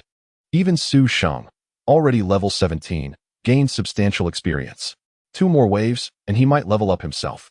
Indeed, dungeon grinding accelerated leveling astonishingly. Su Sheng clicked his tongue, then opened the global leaderboard, where unsurprisingly Lin Huan and Huang Mingxin had broken into the top 10. They occupied 8th and 9th place respectively. First place belonged to Su Sheng himself, level 17, a nickname hidden. Second was Shun Wang, third, 12-winged archangel, the leader of Dawnbreak Guild, both level 16. All others in the top 10 stood firmly at level 15. Ah Sheng, are you exhausted? Huang Hui gazed at her son with tender concern. Though she had lent aid, cleric's offensive power remained inherently low, dealing only single-digit force damage. Su Wenhao had attempted to join the fray, only to lose half his HP after a few pecks, quickly retreating to cast supportive spells from safety. Yet his immobilizing talismans proved invaluable. During immobilization, Su Sheng unleashed relentless assaults, and even Lin Huan, aided by her father's talismans, could unleash devastating bursts. After all, hitting a moving target was difficult, but a stationary one far easier. Thus, Lin Huan adjusted her rhythm, synchronizing her burst damage precisely with Su Wenhao's immobilizing talismans, optimizing efficiency and minimizing wasted time. Otherwise, the battle would have dragged on even longer. Cock-a-doodle-doo. A shrill, piercing crow split the air, and a massive crimson figure descended from above. An exhilarating background score swelled as all eyes turned toward the commotion. There where the monstrous roosters had stood moments before, a colossal rooster, nearly 2 meters tall, descended from the sky. Its massive wings beat fiercely, stirring turbulent gusts of wind. Enter Kunj, the boss who arrives with his own theme music. The true objective lies beneath that towering tree, but it remains far beyond reach. So this dungeon harbors more than one boss. The giant rooster landed with regal arrogance, its plumage a brilliant fiery crimson shimmering like living flames. Even its comb blazed with a flickering flame, parted neatly down the center like a flamboyant fringe. Su Sheng glimpsed for a fleeting moment the silhouette of a familiar figure, almost uncanny. What a magnificent rooster! Truly extraordinary, Huang Mingxin murmured instinctively, gazing at the beast. Su Wenhao nodded in quiet agreement. Huanjia. Su Sheng instantly raised his sword and shield. A sharp whistle pierced the air, arrows launched. Fengyan Rooster King Standard Boss. Level 20. Attack 330. Defense 320. HP 120000. Skills Phoenix, Feather Gust, Phoenix Flame Breath. Description: sovereign among roosters, infused with Phoenix Breath, and empowered by Sacred Phoenix Flame. Its offense and defense were formidable, yet still within Su Sheng's capacity to withstand. After level 15, Olin Huan could now discern the boss's stat panel clearly. 12,000 HP, and a standard boss regenerates 600 HP per second. With such staggering defense, only Su Sheng could likely pierce it, others would stand no chance. Moreover, both skills appeared to be spell-based. Coco. The rooster flared its wings wide upon taking damage, unleashing a rippling shockwave. Simultaneously, two crimson streaks shot forth at blinding speed, targeting Lin Huan. Fortunately, Su Sheng had already positioned himself squarely before her. Shield raised. Clang. A deafening impact reverberated. Su Sheng's entire frame shuddered violently. The crimson beam shattered against his dragon scale shield. Block check in progress. Block failed. 447. A vivid crimson numeral erupted above Su Sheng's head. Embedded deep into his shield's surface were two blazing fire-hued feathers. Phoenix Feather Gust. It opened combat with an immediate skill, and despite Su Sheng's dual defenses standing at 375, the block check failed outright, inflicting over 400 points of damage. Though the block failed, partial damage mitigation still applied, meaning this skill's multiplier approached threefold with true damage nearing 1,000. A typical knight would fall instantly, and Lin Huan, a fragile archer with barely 1,000 HP, would have been obliterated on the spot. Had Su Sheng not acted with foresight, she would have perished without a trace. A soft green light shimmered. Su Sheng's HP surged upward. Huang Mingxin, the renowned high priestess, reacted without hesitation. Mom Huang Hui swiftly followed suit, casting a healing spell of her own. Su Sheng's vitality was nearly restored. Stay cautious, pull back some distance. This boss's abilities can kill you outright, Su Sheng warned, glancing over his shoulder. Lin Huan nodded. She alone remained within lethal range. Even as Huang Mingxin finished healing Su Sheng, she'd already guided Su Ba and Su Ma well beyond the battlefield. Su Sheng then defiantly raised his middle finger toward the rooster boss. Knight ability Taunt. 1. Inflicts negligible force damage, but massively draws aggro. Yet many bosses possess aggro decay or reset mechanics, or even instant kills triggered by provocation. Coco. The rooster's eyes flared wide with fury, locking onto Su Sheng. Shield raised, he charged forward without pause. Yet just then the flame atop the rooster's comb pulsed wildly, and with a roar it unleashed a searing jet of fire. Oh gods, fire-breathing rooster. Clearly this was its second ability, Phoenix Flame Breath. Su Sheng pressed onward, shield held firm against the inferno. 488. 30. 30. 30. Launching two devastating skills right at the outset, the boss's design was nothing short of audacious. And this flame attack carried even greater multiplier than the feather barrage. It also inflicted a burning debuff, draining 30 HP per second. Both attacks dealt pure magical damage. A conventional raid team would lose 2 members before the first minute ended, rendering the fight unwinnable. And judging by its stature, this was certainly not the final boss. By the time Su Sheng closed the distance and reached the rooster's front line, even he had lost nearly half his HP. Without hesitation, he struck Fong Fong Thrust. He drove the blade straight into the rooster's comb, the same weak point he'd identified while clearing lesser roosters. Even as a boss, the vulnerability remained unchanged, even if its comb now burned with a flamboyant parted flame. 3,373. Su Sheng's intuition proved flawless. Critical strike on weak point. Valiant strike, sweeping blow. 344. 337. Basic attack. 543. Basic attack. Critical strike on weak point. 1,375. In less than a second, mere moments after engagement, Su Sheng had shaved over 5,000 HP from the boss. Terrifying efficiency. Coco. Its symmetrical flame comb ruffled in disarray. Kunj was enraged. He leapt, claws bared. Block check passed. Those skills defied, shielding ordinary attacks posed little threat. Only once aggro stabilized fully on Su Sheng did Huang Mingxin advance to heal him. At level 10, Aishi lacked dispel abilities, leaving the burn debuff untouchable. Lin Huan began loosing arrows, aiming deliberately at the comb. Only then did Su Ba and Su Ma cautiously step forward to assist. Su Ba's immobilization talisman failed outright against the boss's innate resilience. Its full 2-second effect reduced to barely over 1 second. And with repeated attempts the duration dwindled further, until it barely registered at all. Such is the boss template's innate resistance to crowd control effects. This rooster boss prioritized overwhelming offensive power over defense, its defining traits being 2 devastating magical abilities. It possessed undeniable magic penetration. Even Su Sheng's 375 defense struggled to absorb their fury. Yet the situation remained manageable. Su Sheng stood backed by 2 priests. Though Mom lacked finesse, her healing spells landed reliably. Beyond those 2 opening insta-kill abilities, the boss possessed no additional complex mechanics. Its core challenge lay entirely in that explosive, unforgiving opening sequence. After roughly 5 minutes, Su Sheng delivered the final blow, and with a shrill, agonized cry the great rooster collapsed. Su Sheng glanced back at his companions, a quiet warmth rising within him. A true party made all the difference. Alone he'd have labored endlessly, especially against those piercing magical assaults. He exhaled softly, gaze drifting ahead. The next boss would surely prove even more daunting. This dungeon's difficulty had long surpassed expectations. As the boss fell, the immense experience points, even when distributed evenly, caused a golden glow to emanate from both Su Dad and Su Mom. Su Sheng's experience also increased significantly, now nearing half of the required amount. Although Huang Jie and Huang Mingxin did not level up, the experience they gained was certainly substantial. They had skyrocketed from 8th and 9th place to 4th and 5th on the leaderboard. Only behind the 2nd and 3rd place, the 2 level 16 players were impressive. One must admit the experience points in this dungeon were truly abundant. Su Sheng estimated that if they cleared this dungeon, he would almost certainly level up. First, let's check the loot. 3 items. Phoenix Flame Feather, purple material, a feather imbued with the aura of the divine phoenix. It was a splendid feather, crimson and vibrant, resembling a dancing flame. This was the only purple item, and it was merely a material. Su Sheng clicked his tongue in disappointment. Crimson Flame Robe, blue defense, 60 additional intelligence, 20 additional spirit, 20 level 20 description brief. Demon Flame Dagger, blue attack, 100 additional agility, 20 additional Demon Flame, chance to burn, level 20 description brief. They were all great items, but unfortunately Su Sheng could not use them.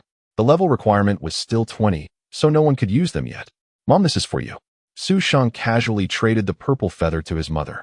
Then he handed the 2 pieces of equipment to Lin Huan. As for Su Dad, he had already scampered over to the giant rooster boss's corpse to collect loot. Being all part of the same team, no one had any objections to Su Sheng's distribution. Huang Mingxin was also part of the brothel, so giving the equipment to Lin Huan essentially meant giving it to the brothel. Those items would ultimately be used by the sisters of the brothel. It's a pity that the precision ring you gave me earlier is in the warehouse, otherwise I could help with some damage output, Lin Huan said with a hint of nostalgia as he received the equipment. The precision ring, being level 15, had been stored in the warehouse since Lin Huan couldn't equip it before, and it was inconvenient to go back for it now. Wen Huan's cousin is asking about our situation. At this point, Lin Huan spoke up. Lin Huan and Huang Mingxin had leveled up too quickly. The other players outside had naturally noticed, and most were aware of the brothel studio. So they were all quite curious about the adventures of these 2 sister players from the brothel, wondering how they leveled up so fast. As the brothel's partner, the vice president of Huanyu Shun Xiao, whose real name is Li Xiao, directly inquired with his cousin, Li Wenwan from the brothel. Just say we cleared the dungeon, Su Sheng shrugged. The brothel studio needed publicity, so neither Lin Huan nor Huang Mingxin had hidden their nicknames. Level leaderboard 4th Scarlet Rose Archer, level 15. Level leaderboard 5th Jasmine Tail Priest, level 15. Huang Mingxin was also currently the only priest to make the level leaderboard. Lin Huan nodded. Let's keep pushing forward. Su Sheng waved his hand. At this moment, Su Dad had also finished collecting, happily holding a vial of crimson blood, which seemed to be faintly burning with flames. Clearly, the materials collected from this boss were of much higher quality than those from the previous small monsters. Then everyone continued to advance. Along the way, they did not encounter a third wave of monsters. Su Sheng was somewhat surprised. It was not until they reached the surroundings of a giant phoenix tree that they finally spotted the third wave of monsters. That phoenix tree was truly massive, standing nearly 30 meters tall. Moreover, it was entirely red with leaves resembling a blazing fire. As the gentle breeze blew, the branches swayed slightly. Surrounding the red phoenix tree were many half-human-sized red peacocks strutting about. Clearly, these peacocks should be the last wave of monsters. This phoenix tree is so beautiful, Lin Huan exclaimed, gazing at the enormous red tree. Su Sheng looked up at the fiery red phoenix tree. At first glance, it was indeed stunning. However, as he observed the swaying branches, he couldn't shake off a feeling of unease. But he couldn't pinpoint what felt off. Let's engage the monsters. Su Sheng shook his head, not thinking too much. The arrow shot through the air. 17 white force damage.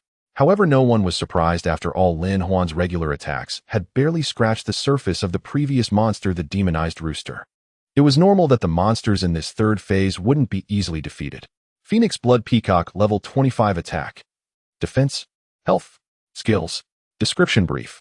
A level 25 monster, which was well within expectations. Let me test it first. Su Sheng looked at the charging red peacock, brandishing his sword and shield slowly, giving it the middle finger with his hand, holding the novice wooden sword. One taunt. Immediately, the giant peacock turned and charged at Su Sheng. Whoosh! The brilliant tail feathers of the giant peacock swayed behind it.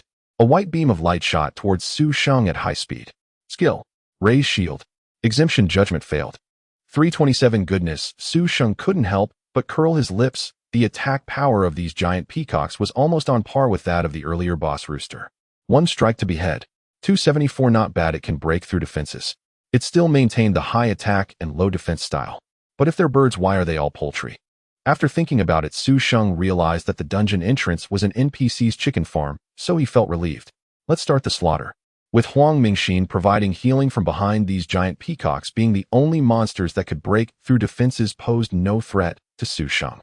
Moreover, these ordinary giant peacocks did not follow the boss template. With Su Dad's immobilization talisman, Lin Huan could also unleash a round of weak point explosions on the peacock's eyes during the immobilization. In an orderly manner, these red giant peacocks were gradually cleared. Though it took quite some time, the experience gained was truly abundant. Having only cleared half, everyone had leveled up once, and Su Dad and Su Mom were now level 14, already approaching level 15. Lin Huan and Huang Mingxin had reached level 16, and as they continued to slay the giant peacocks, they managed to push aside the former second and third place holders, the God King and the 12-winged angel. However, Huan Yu had already learned from Li Wan that Lin Huan and Huang Mingxin were in the next unique dungeon, which was not surprising. But the other players were in an uproar. In an instant, the reputation of the brothel studio soared. As for Su Sheng, he had already reached level 18. Facing level 25 dungeon monsters, there was no experience protection in this dungeon. The experience rewards were simply too generous. When there was only one giant peacock left, Su Sheng called for a halt. Let's take a break. Once we clear this last giant peacock, the final boss should appear. Su Sheng said. Hearing this, everyone nodded. The previous giant rooster had behaved similarly, so it was likely that this third phase monster would not be any different. After a brief rest, they finally defeated the last giant peacock. It turned out that everyone's speculation was not wrong. With the last red giant peacock being slain, a high-spirited BGM played. A massive figure leaped down from the fiery phoenix tree. Was this a bird? Overall, it resembled a peacock, but it was quite different from one. Yet it bore the same fiery red color with flames on its head resembling those of a boss rooster. Taunt. This time Lin Huan did not need to take action. Su Sheng directly taunted it. She raised her middle finger. 1 point of force damage. One must admit the knight's taunt skill is probably the only ranged skill they possess. Fengyan Suanio Elite Boss level 25 attack. Defense, health, skills. Description: a peacock that absorbed the flames left by the divine phoenix, its life form evolved into a Suanio. A series of question marks. Whoosh! Familiar red light shot rapidly from the tail feathers of the Suanio boss. The skill was identical to that of the boss rooster. As expected, raise shield. Clang. Block failed evasion, check in progress. 1277 terrifying damage. This damage was far more terrifying than that of the boss rooster. In an instant, Su Sheng lost half her health. Whoosh whoosh, 2 healing spells landed simultaneously. Su Sheng's health recovered significantly. 2,200 green numbers jumped up from the Suanio boss head. Although it only restored 1 point of health, the boss template's healing effect still activated. However, the elite boss regenerated 1 health per second until fully healed. It could be inferred that this Suanio boss had a total of 2,000 health. It was tough to defeat, yet the rewards would certainly be high. Su Sheng felt a surge of excitement. Be careful. She held her shield and charged forward. Whoosh, the fiery attack came. It was once again the boss rooster's signature 3-hit combo, breathing fire. The shield could not withstand it. This had already been proven when facing the boss rooster. Thus, Su Sheng changed her approach. Instead of raising her shield, she focused intently on the direction of the incoming flames. At the moment the flames drew near, Su Sheng crouched down and rolled like a lazy donkey. In free mode, she could execute this maneuver flawlessly. Missed. The flames passed behind Su Sheng, leaving a large charred area where she had originally stood. Strong evasion. Seeing Su Sheng's movement, Lin Huan's eyes lit up. This was a high-difficulty maneuver similar to the Dragon's Dance or Shadow Step. It wasn't a skill, but it was harder to master than any skill. As the name suggests, strong evasion meant forced evasion. Conventional projectile skills like a mage's fireball or an archer's arrows could mostly be evaded with Dragon's Dance. However, for locked-on skills, if Dragon's Dance evaded, the skill would adjust accordingly.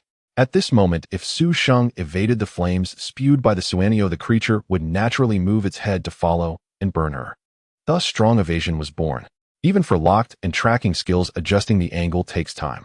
In the instant the skill approached, a significant evasion was executed, leaving little room for the skill to adjust. This is strong evasion, forced evasion. If one is too quick, the enemy will adjust the attack angle. If too slow, they will be hit. Thus, this technique does not focus on speed, but purely tests one's timing. Impressive, Huang Mingxin also praised. As a courtesan who had risen through the ranks, she could naturally see the value in this maneuver. Alright, focus on defeating the boss. Lin Huan also praised in her heart, while feeling curious. Was Su Sheng really playing the game for the first time? These gaming techniques were even more proficient than her own. At least with this strong evasion, Lin Huan asked herself if she could pull it off. She was also a well-known honor nickname player. At this moment, Su Sheng had closed in on the Suanio boss. She unsheathed her sword and executed a basic attack. The novice wooden sword struck the Suanio boss. 21. How long has it been? Su Sheng looked at the pale damage output with a sense of emotion, as she couldn't believe that with an attack power of 379 after leveling up to 18, she couldn't break through its defenses. She hadn't dealt white damage in a long while. This level 25 boss must be incredibly formidable, but it was only reasonable for an elite boss to command some respect. No big deal, this was just a test attack. Immediately after, she thrust her sword toward the Suanio's eyes. Fong teeth. 1336 weak point damage, but no critical hit. What a pity, and the tearing effect didn't trigger, otherwise it could have suppressed the boss health regeneration. In 5 seconds, it could suppress over 10,000 health recovery. A sweeping basic attack. Basic attack. 543, 497, no critical hits. In 1 second, her attack could barely suppress the boss health recovery. Su Sheng felt frustrated. It seemed they were in for a tough, grinding battle.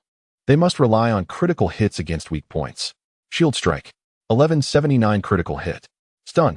Su Sheng opened her mouth. What was going on? Not getting a critical hit on the weak point, but a simple shield strike unexpectedly resulted in a critical hit and a stun. After all, with such a huge shield, even Su Sheng couldn't precisely control hitting the weak point. Whoosh, whoosh, whoosh. A series of sounds of piercing air came. Lin Huan immediately seized the opportunity when the boss was stunned by the shield strike and unleashed a flurry of attacks aimed at the Suanio boss eyes.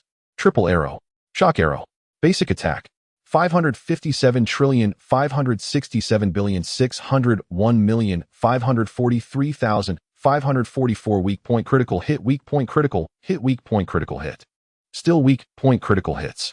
The result was that Lin Huan's attacks were all weak point critical hits. Truly impressive. However, with Lin Huan's output joining in, at least they could suppress the boss health recovery while also dealing some damage. As a result, the Suanio boss health bar began to exhibit a bungee jump phenomenon. With the skill cooldown, there was an intense burst of damage. During the cooldown period, they could only try to suppress the boss health recovery, but often during this time the boss could recover some health.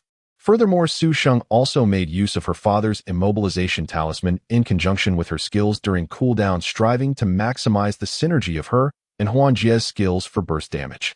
As much as possible before the Suanio boss control resistance stacked up, she aimed to maximize the effect of the immobilization talisman. Despite the grueling battle, the boss health was gradually being chipped away, the greatest contributor to their output. Fang Teeth's tearing effect, although the damage was minor, suppressing the health recovery for 5 seconds, was incredibly powerful. Su Sheng had browsed the forums and noted that currently other abnormal statuses wouldn't suppress health recovery, nor would bleeding. It now seemed that the tearing effect of the Fang Teeth skill had a unique property. Screech.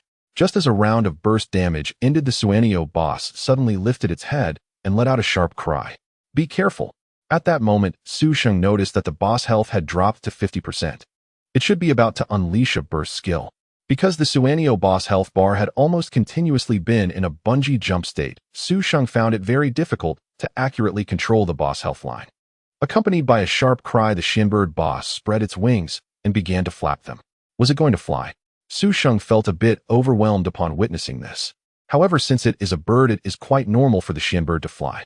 The previous monsters were merely poultry, while this final BOSS, though a peacock at its core, had already taken on the name of Shinbird. It turned out that it really could fly. With its wings flapping, the entire Shinbird boss soared to a height of over 30 meters, nearly equal to that of the large red phoenix tree, flying wildly in the air, making it nearly impossible for any attacks to hit it. For instance, Lin Huan tried to shoot an arrow, but it completely drifted aimlessly in midair. Meanwhile, the flying Shinbird boss also made a move to attack. The entire Shinbird boss's body began to ignite with a thin layer of flames. With a screech, the Shinbird opened its mouth and numerous fireballs descended from the sky. There were many fireballs, and the area they covered was vast, indiscriminately affecting the entire combat zone.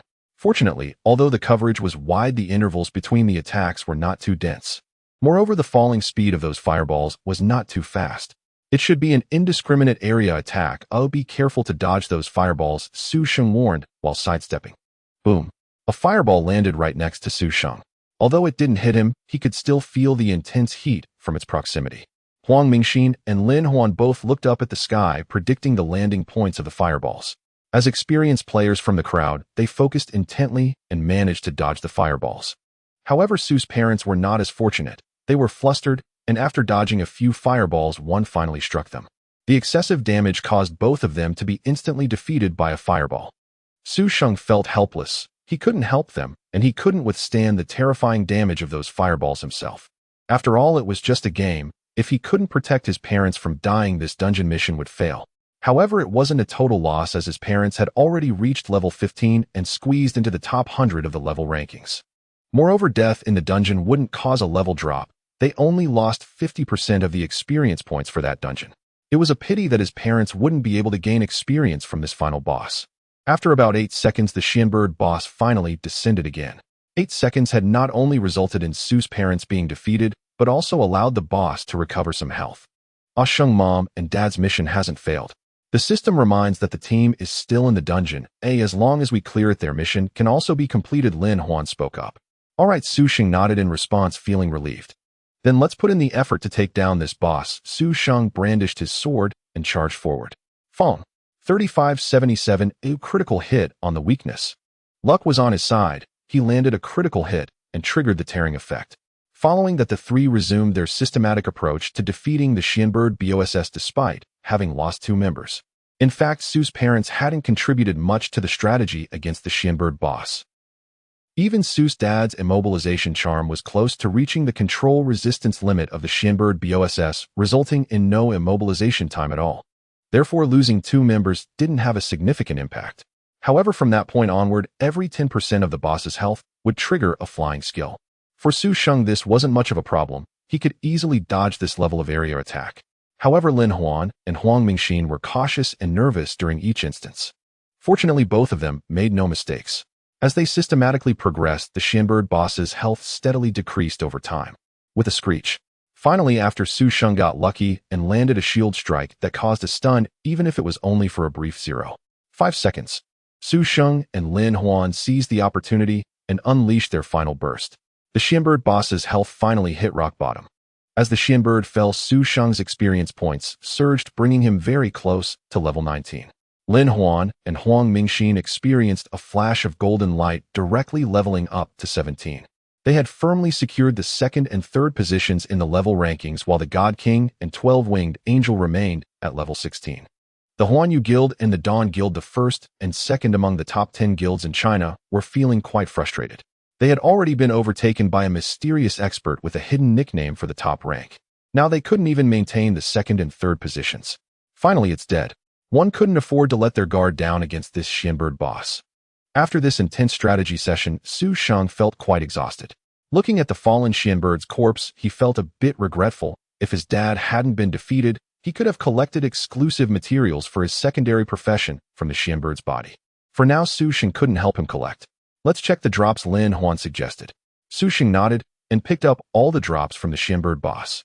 At the same time, Huang Mingxin spoke up with some confusion. Is there no mission completion prompt? Oh right, Lin Huan replied, equally puzzled.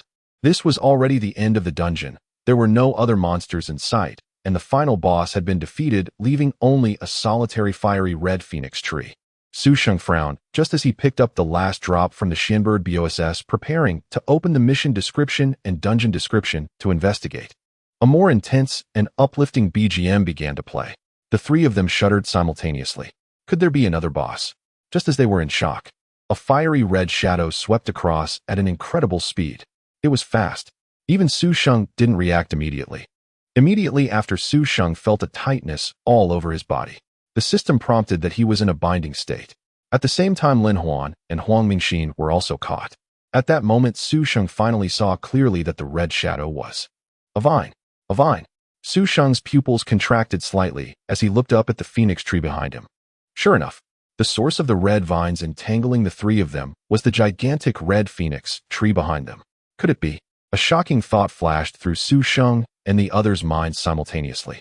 However, there was no time for them to think further. A strong sense of binding struck them, accompanied by waves of intense heat. A massive red damage indicator erupted from Su Sheng's head. The binding damage from the vines followed, accompanied by a searing heat. The entire red vine began to blaze with fierce flames. The burning. 48. A dense stream of burning damage erupted from Su Sheng's head. Su Sheng's health was visibly plummeting. With a swoosh, 228, a healing spell fell slightly, restoring Su Sheng's health. Turning his head, Lin Huan and Huang Mingxin had already transformed into white light. At the last moment, a healing spell landed on Huang Mingxin. Both Lin Huan and Huang Mingxin understood clearly that only Su Sheng stood a chance to endure. Moreover, only Su Sheng had the opportunity to complete this dungeon and task. As Lin Huan and Huang Mingxin were both bound by the vines to their demise, Su Sheng was left alone in the entire dungeon. And there was a boss known as the Old Silver Coin.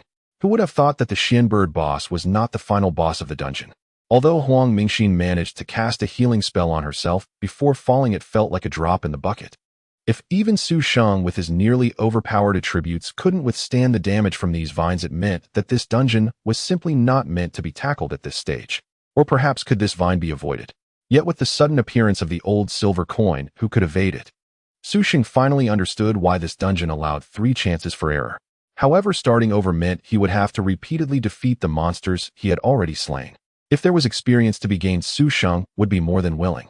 After all, the experience rewards for this were quite generous. Unfortunately, such loopholes had long been restricted by the Dragon Company, and the dungeon's description clearly stated as much. To attempt again, the monsters would need to be fought anew, but previously defeated dungeon monsters would not grant repeated rewards. His parents had already wasted the first chance. This was the second. If he couldn't hold on, he should consider returning after reaching level 20. Su Sheng's health was nearing its limits, yet the vines showed no sign of loosening, and the burning damage continued to rise. Now with over 2,300 health, Su Sheng felt that there couldn't be any players with thicker health than him at this stage. Glancing at the time, if he failed this time, he should be cautious about using the last chance easily. He needed to improve before coming back, and there wasn't enough time left for a third attempt. Watching his health prepare to plummet, Su Sheng gulped down a health potion. Then he activated the Dragon Scale Shield's protective barrier. Fortunately, the burning damage was fixed at 50 points, unaffected by defense, so the Dragon Scale Shield allowed Su Sheng to retain some health. The 48 points of damage were mitigated by the Knight's Talent's 4 damage reduction. With the health potion still on cooldown, he had used his last desperate measure, and now it was all up to fate. Looking at the burning vines entwined around him, Su Sheng felt quite speechless. Plants were supposed to fear fire, yet this one defied logic and used flames. Soon the energy shield was consumed by the burning damage. His limited health continued to drop. However, just when Su Sheng's health was a little above 100, the vines wrapping around him burned away completely. Su Sheng regained his freedom. He couldn't help but gasp, oh, considering the health from the dragon scale skill and the damage reduction from the knight's talent, the total damage from this vine entanglement was close to 5,000. At this stage, players were almost guaranteed to die if entangled. Thankfully, Huang Mingxin had provided that last bit of healing, otherwise he truly wouldn't have survived. It was simply absurd. However, Su Sheng had no time to dwell on this now. A rushing sound filled his ears. He didn't even have time to see what the attack was. Lion's Hunt. Su Sheng's agility surged, instantly propelling him at high speed over a considerable distance, only to look back and see a red phoenix branch slowly retracting from his original position. Now Su Sheng had the time to open the battle prompt and take a look. Phoenix Blood Tree Demon. Wudong Pseudo. Commander level BOSS level 30 attack. Defense. Health. Skills. Description: a Wudong tree that has been tainted by ancient demonic energy, ambushing a divine phoenix resting upon it, causing the enraged divine phoenix to seal it using its true blood. For unknown reasons, the Wudong tree assimilated the divine phoenix's true blood, ultimately forming a new monster. What the heck? Su Sheng felt a chill, a level 30 pseudo-commander level boss. How to fight? However, Su Sheng only had a little over 100 health left, and he estimated that even a brush would be fatal. First heal. Taking advantage of the hunting state, Su Sheng fled at top speed until he was completely out of combat. Looking back, he saw that the Wudong tree boss was swaying its branches, but did not move. Thankfully, it was still just a tree and couldn't move yet. After breaking free from combat, healing became quicker. There were special potions that could only be used in non-combat states, healing several times more than regular health potions, and the cooldown was short. While healing, Su Sheng checked the loot from the Xianbird boss. Phoenix Flame, Ear Pendant, Purple Magic Defense 100, Additional Spirit 40, Additional Phoenix Flame, Additional Pseudo. Nirvana level 25. Description brief. Phoenix Flame passive skill.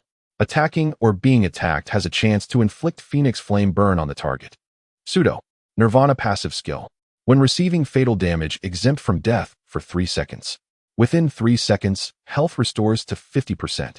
Cooldown 600 minutes. Oh my gosh. This is simply a divine artifact.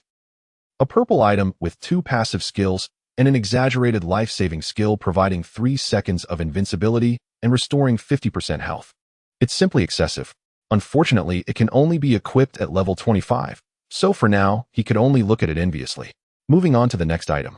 Divine Flame Staff, Blue Magic Attack 120, Additional Intelligence 40, Additional Divine Flame, level 25. Description brief. Divine Flame exclusive passive for mages. Fireball skill damage increases by 50% with a 100% chance to inflict burn status. Impressive. Seeing the attributes of this staff, Su Sheng couldn't help but marvel. The fireball skill's multiplier was as high as 2.8 times, and with an additional 50% damage, it was simply excessive. Moreover, it also guaranteed 100% burn. Very powerful, quite amazing. Moving on to the next item. Phoenix Feather Quiver Blue Attack 60, Additional Agility 25, Additional Continuous Burn. Level 25. Description brief. Continuous Burn passive skill. The arrows stored in the quiver convert to burning arrows every 10 seconds with a limit of 20. A secondary equipment for archers similar to a knight's shield and one of the core pieces of equipment. It was just perfect for Huan Jia.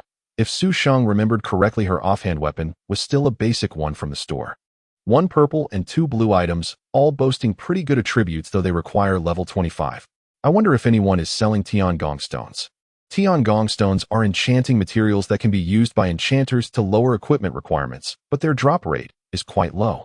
There are also 2 green level 25 pieces of equipment left, both cloth armor with decent attributes. A boss dropped 5 pieces of equipment, which is quite a jackpot. There's also a good amount of gold. However, there's only 1 material. This greatly attracts Su Sheng and leaves her in a moment of indecision. Divine Phoenix True Blood Red Material. Quantity 1 drop. Description originates from the true blood of the Divine Phoenix. Effect 1. After the player consumes it, there's a certain probability of awakening the Divine Phoenix bloodline, gaining a hidden class corresponding to their profession. 2. It restrains the Wudong Tree Demon. When applied to a weapon, it can greatly restrain the Wudong Tree Demon. Su Sheng was thoroughly troubled by this. Previously, Su Sheng felt that a boss of this caliber shouldn't be conquerable by players at this stage. It turns out it was waiting for her here. A red material. This is a test of the player's gamble. Using Divine Phoenix Trueblood may allow her to defeat this Wudong Tree boss. If she doesn't use Divine Phoenix Trueblood, this quest might be extremely challenging, and it's merely a probability of obtaining a hidden class with no one knowing what the odds are. If she doesn't get it, would it not be a futile effort? Going out with Divine Phoenix Trueblood. Should she come back later when she's higher level to tackle this boss? In that moment, Su Sheng was truly conflicted. After considering her health was already fully restored, it took less than a minute, and she still had a bit over 4 minutes of the Lion's Hunt status left. Let's try first to see if she can take down this Wudong Tree boss. If it doesn't work, then consider whether to use the Divine Phoenix Trueblood. She then drew her sword and shield and charged towards the Wudong Tree. With 379 agility, Su Sheng dashed towards the Wudong Tree at an incredible speed, taking advantage of the remaining hunting state. Swish, as she got closer, a massive branch swung towards Su Sheng. Raise the shield. Block.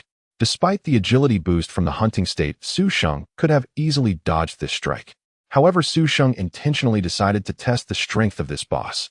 Block determination failed immunity check ongoing. 401. Couldn't block. Not even able to block a normal attack, and after the immunity check it could still deal over 400 damage to her. It was simply impossible to tank, even though her dual defenses were both 379. The boss's attack was outrageously high. Keep charging. Dragon Dance. Missed. Each of Su Sheng's attacks was deftly evaded. The hunting state felt truly comfortable. Soon Su Sheng reached the base of the Wudong Tree, staring at the massive red trunk. 1 sword, 1 white damage. Su Sheng was frustrated, with an attack of 379, dealing only 1 point of force damage. Just how high was this thing's defense? Moreover, it was entirely a large tree, and she didn't even know where the boss's weakness lay. Fangs. 1. Su Sheng was bewildered. The Fang skill only dealt 1 point of damage. The Fang had a 2/4 multiplier. 3,792. 4,909. 6. This attack should deal at least over 900 damage, and yet it didn't break through the defense. How to deal with this? Swish, she evaded a branch's whip. Su Sheng began to have a guess. It was very likely that it wasn't her attack that couldn't break through the defense. Instead, this Wudong Tree must have a special mechanism. All attacks might only result in a forced 1 point of damage. It was because Su Sheng glanced at the Divine Phoenix Trueblood in her hand. So even if she saved the last chance for later when she's higher level, without Divine Phoenix Trueblood, there would be no way to deal with this Wudong Tree. Indeed, it wasn't going to be that easy. Tunlong Company rejected the player's choice of wanting both. The Wudong Tree boss's unique quest and the Divine Phoenix Trueblood could only be chosen one or the other. After some hesitation, Su Sheng gritted her teeth. Since Tunlong Company designed it this way, it meant that if she could take down this boss and the quest, the reward should exceed that of the Divine Phoenix Trueblood. No wonder this Wudong Tree boss only activated when she picked up all the Xin Yao boss drops. Since that's the case, use. Su Sheng immediately used the Divine Phoenix Trueblood. System prompt: Divine Phoenix Trueblood applied to weapon. The novice wooden sword gained enhancement and enchantment effects. Effect 1: Break Magic. Effect 2: Phoenix Flames. Duration 30 minutes. At this moment, the novice wooden sword in Su Sheng's hand was enveloped in a layer of red flame, looking extraordinarily mystical. A novice wooden sword, you've truly made it in life. With the red Divine Phoenix Trueblood enchantment applied, how many purple and orange weapons could have this honor? The duration means she only has 30 minutes to take down this Wudong Tree. Strike. 12 white damage. 100,100,100. Phoenix Flames. Su Sheng's eyes widened. Although it was also white damage, it was no longer just forced 1 point. Moreover, the entire red Wudong Tree was enveloped in a layer of red flames. Combat prompt: Novice wooden swords break magic effect triggered Phoenix Blood Tree Demon. The demonic tree body of the Wudong was damaged. The demonic tree body should be this effect, hence it only dealt forced 1 point damage. Furthermore, Su Sheng also discovered, under the scorching of Phoenix Flames, this tree demon boss wouldn't regenerate health. Great news. A pseudo-commander level BOSS, if calculated according to the commander level boss's panel, regenerates at 1 per second. Su Sheng estimated that she wouldn't be able to take down this boss within 30 minutes. At the same time, she noticed that the tree demon boss's panel had gained a Phoenix Flame suppression status. Suppression prohibits the use of all divine and demonic means. Divine and demonic. This Wudong was infected by ancient demonic energy and tainted with the blood of the Divine Phoenix. So, did it become a demonic deity? But a demonic deity only at the pseudo-commander level. Never mind, let's focus on taking down this boss first. Calculating from the health deduction and the rate of health bar decrease, this tree demon boss's health was estimated to be close to 4,000. If relying solely on the Phoenix Flames for a continuous burn of 100, it would only burn 6,000 health in a minute, taking over 60 minutes. But the enchantment time is only 30 minutes, which is insufficient. Thus, this also tests her output capability. 488 weak point attack. Su Sheng raised an eyebrow. Then with one attack, she triggered weak point damage. So that's how it is. After breaking the demonic tree body, she could see red and black patterns appearing on the trunk of the large tree, flickering and alternating. The red patterns were the weak points. However, the red and black patterns appeared intermittently, and each time the position was different. Yet they couldn't do anything to Su Sheng. Fangs precisely hit the appearing red pattern. 3,557. Weak point critical hit. Swish missed. Evaded another branch's strike. From here it became simple within 30 minutes. To be precise, within 3 minutes and 30 seconds, it was a race against time. Because Su Sheng had only 3 minutes and 30 seconds left of the hunting state. Without the hunting state, Su Sheng might not be able to dodge all of the Wudong tree's attacks. Weak point attack. Weak point attack. Weak point critical hit. Weak point critical hit. Under suppression, the tree monster boss couldn't even spawn, only able to perform normal attacks. It was simply an exhilarating experience of pounding. With incredibly high agility, Su Sheng's attack frequency allowed him to deliver an average of 3 strikes per second aside from dodging the tree monster's attacks. It was mainly because Su Sheng in free mode could smoothly soften the stiffness of normal attacks. Otherwise, for ordinary players, even with a higher attack speed, it would be impossible to achieve Su Sheng's level of 2 effective attacks per second, which is basically the limit for regular players.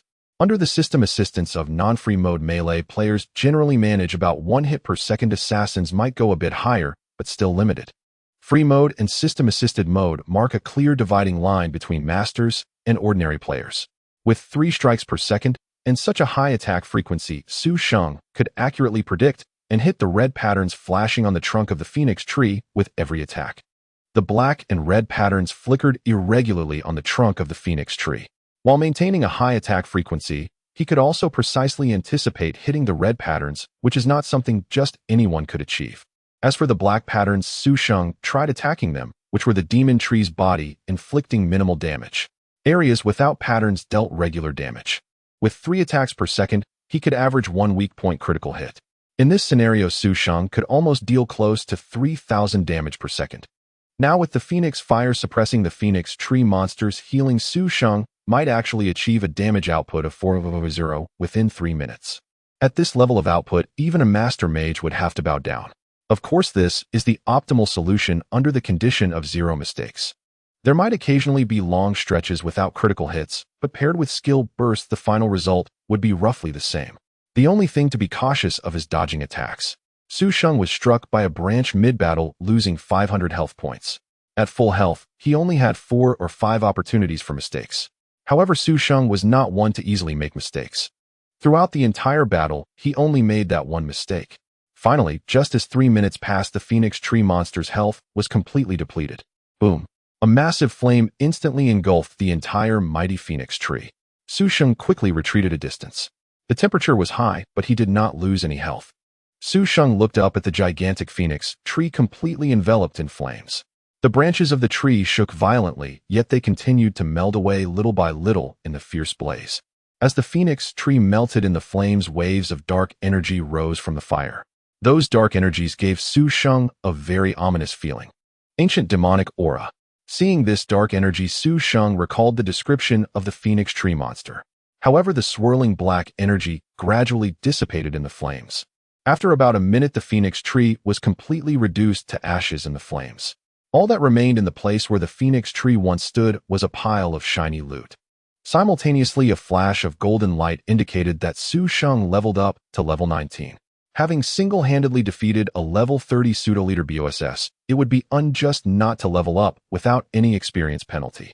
Not only did he level up, but his experience also directly reached half of level 19. However, Su Sheng did not let his guard down, even if the chances were slim. Yet Su Sheng could not guarantee whether there would be another boss. System prompt: congratulations player, you have cleared the unique quest dungeon Fonluo Phoenix Tree. Reputation 100. Having cleared the dungeon, Su Sheng finally breathed a sigh of relief. However, the completion reward was rather stingy. Then Su Sheng looked at the pile of boss drops and understood that the biggest reward should not be the dungeon completion reward, but rather the loot from the dungeon. In fact, if Su Sheng guessed correctly, the reward for this quest would not be very high after all. It was just a quest issued by a common farmer NPC. Thus, the core rewards were actually above this dungeon. It was fortunate that it was Su Sheng. If anyone else had attempted it, even a team would likely have failed to clear this dungeon. Although he used the true blood of the divine phoenix, the enchanted state of the true blood only lasts for 30 minutes. Even though the forced defense of the demon tree body was broken, without the suppression of phoenix fire to stop the boss from healing, a 4-0 health pseudo-leader boss was indeed quite a challenge. Speaking of which, the enchantment of the true blood of the divine phoenix lasts 30 minutes, and there are still over 20 minutes of duration left. If he could go out and kill the boss foam, it would be quite comfortable. However, it is currently unclear where any boss might be. Moreover, the game map is vast, so by the time he reaches there, the enchantment time of the true blood of the divine phoenix would likely be over. Additionally, today's gaming time was almost up. Su Sheng rubbed his hands excitedly, preparing to go collect the loot. "Ah Sheng, we completed the quest. Did you succeed?" "That's amazing." A private message from Sister Huan arrived, although they had all logged out. However, the team did not disband. They could still see Su Sheng's situation through the team's combat prompts. They also learned that the final boss was that very phoenix tree, with the boss panel appearing in the team channel. When Su Sheng prompted the dungeon completion outside, they were wondering if the quest was completed. Su Sheng smiled slightly. "The final boss has been defeated, and I am just about to collect the rewards. Alright, we will wait for you to come out, and we will submit the quest together." Dying in the dungeon would result in respawning directly at the dungeon entrance without needing to return to the plaza to respawn. "Okay," Su Sheng replied. A pile of shiny items awaited him. Just the gold coins alone piled up like a small mountain. Reaching out to grab, he received 100 gold coins. Given the current gold coin ratio, this was also quite a substantial income. Equipment. The main event was about to begin. However, the most eye-catching item was not the equipment. 2 materials. Divine Phoenix Essence Red Material. Description: the essence left behind by the Divine Phoenix to suppress ancient demonic energy, now fused with the demonic energy. If the demonic energy is expelled, a complete Divine Phoenix Essence can be obtained. Using Divine Phoenix Essence guarantees the awakening of the Divine Phoenix bloodline, granting a hidden profession. Restrictions: spellcasting profession template. Use the item to initiate the hidden profession trial quest, purge demonic energy. Su Sheng was puzzled. What is this? This is the victory of a gambler. It turns out it was waiting for him here.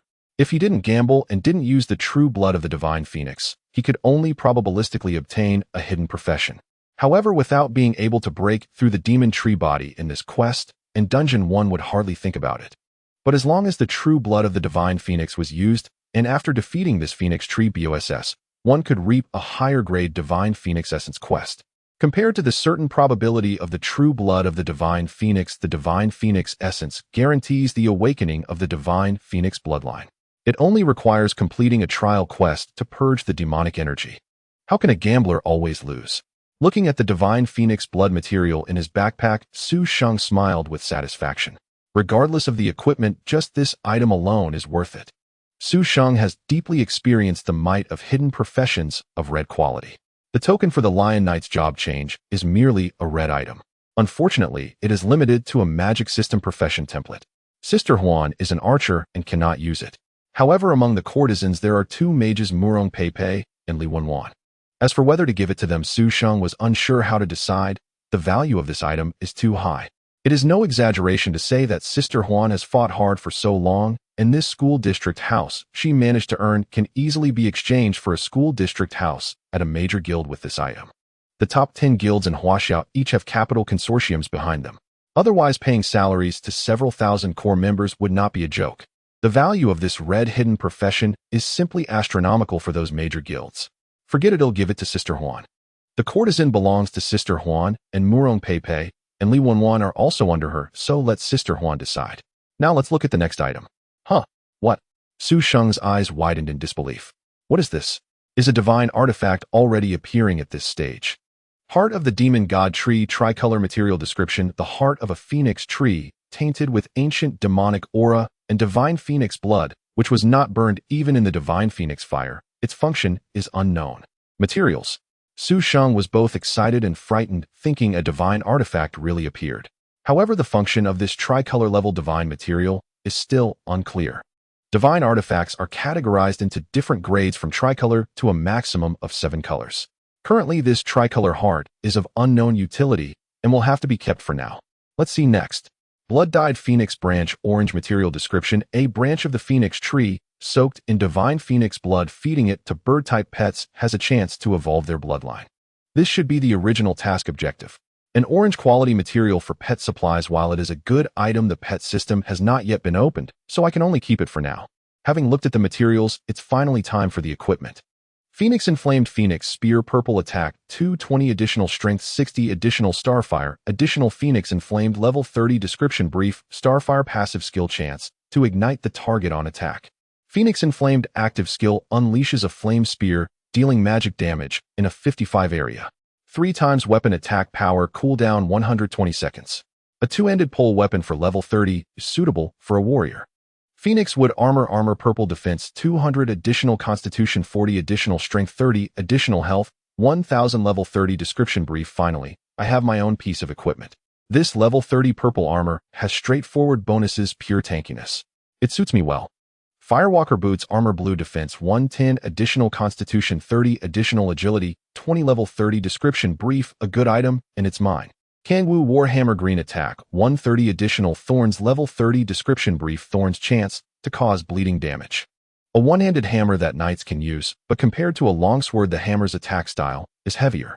The attack speed is slower, and the normal attack stiffness is not very smooth. It is directly disregarded.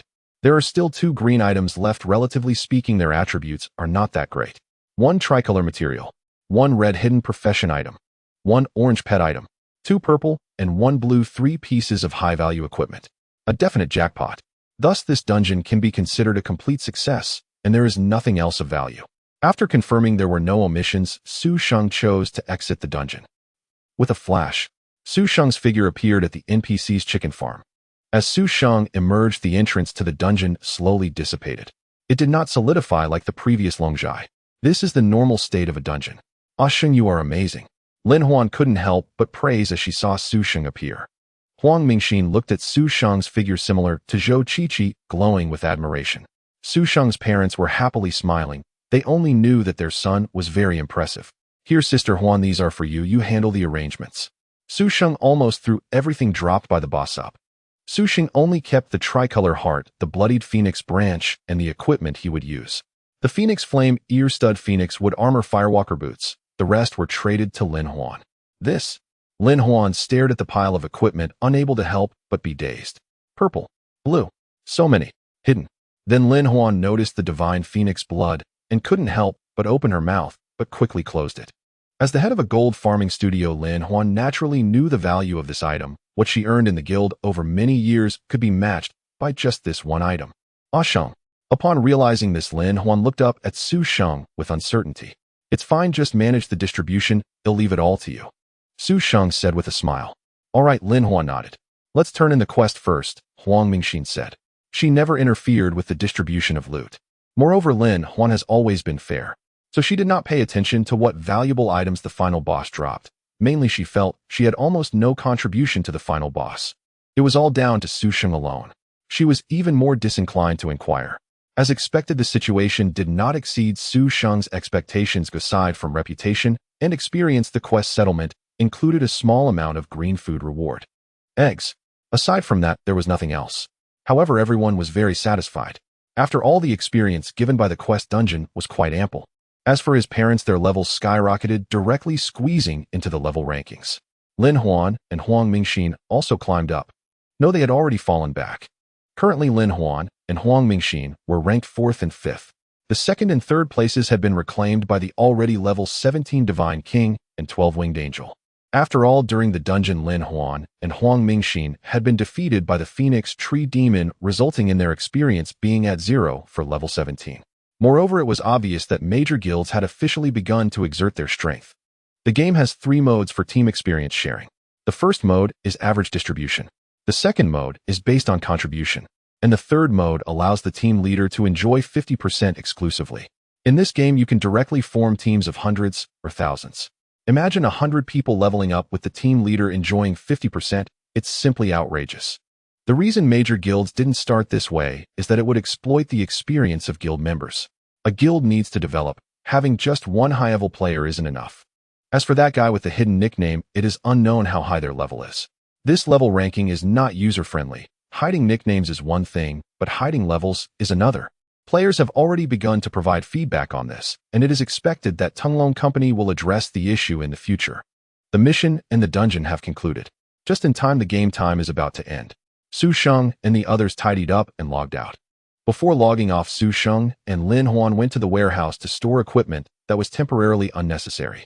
On the way, Lin Huan remained silent, frowning in contemplation, clearly thinking about how to deal with the divine phoenix blood.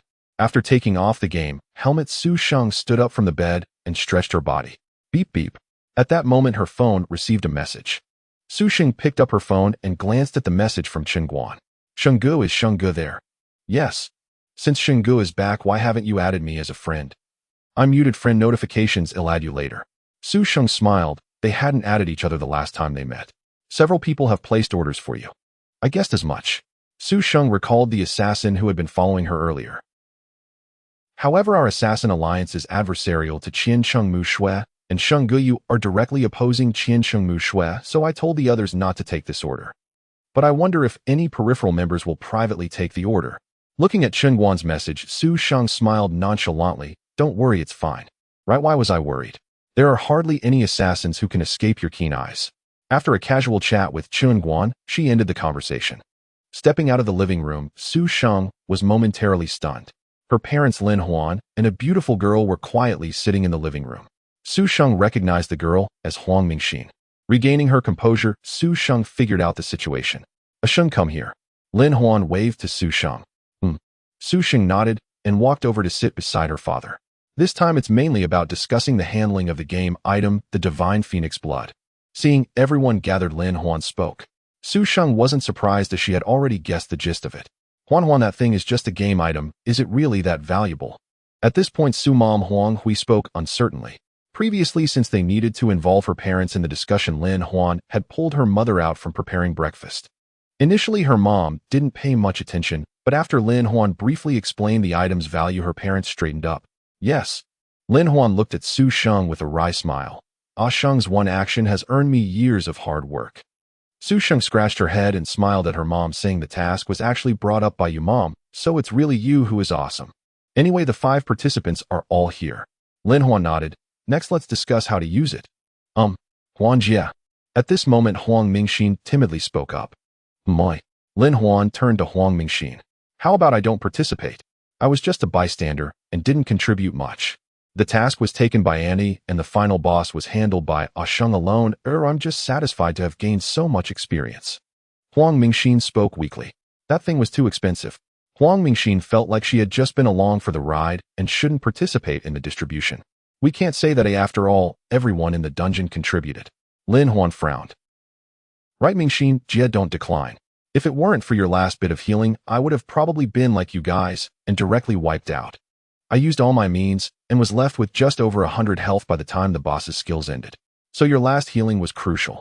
Su Sheng didn't hide Huang Mingxin's vital contribution, but spoke honestly. Su Sheng's upbringing and military experience had shaped her into a relatively upright person. What should be hers would be hers.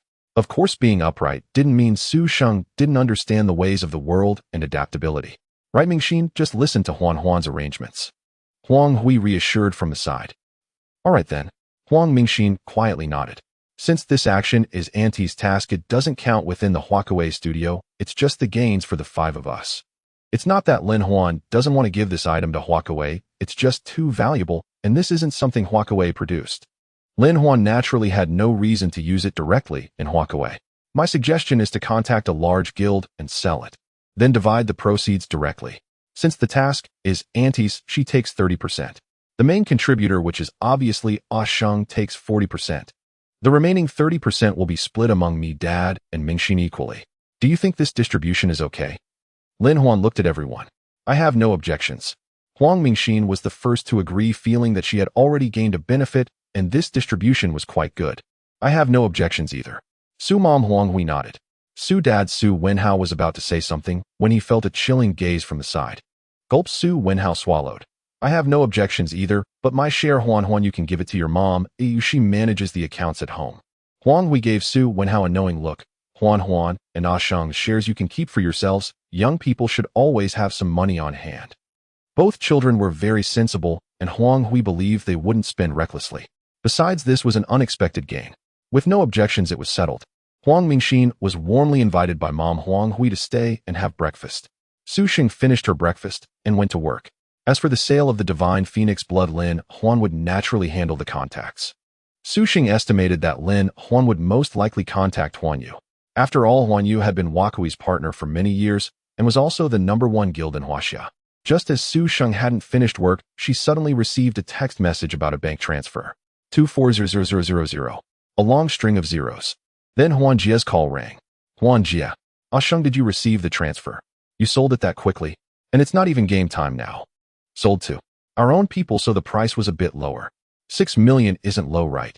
Su Xing was also somewhat surprised. Was Huan Yu so generous? They hadn't even traded the item yet, and had already transferred the money. Given the prospects of hunting the deer, this item could sell for a base price of 7 million.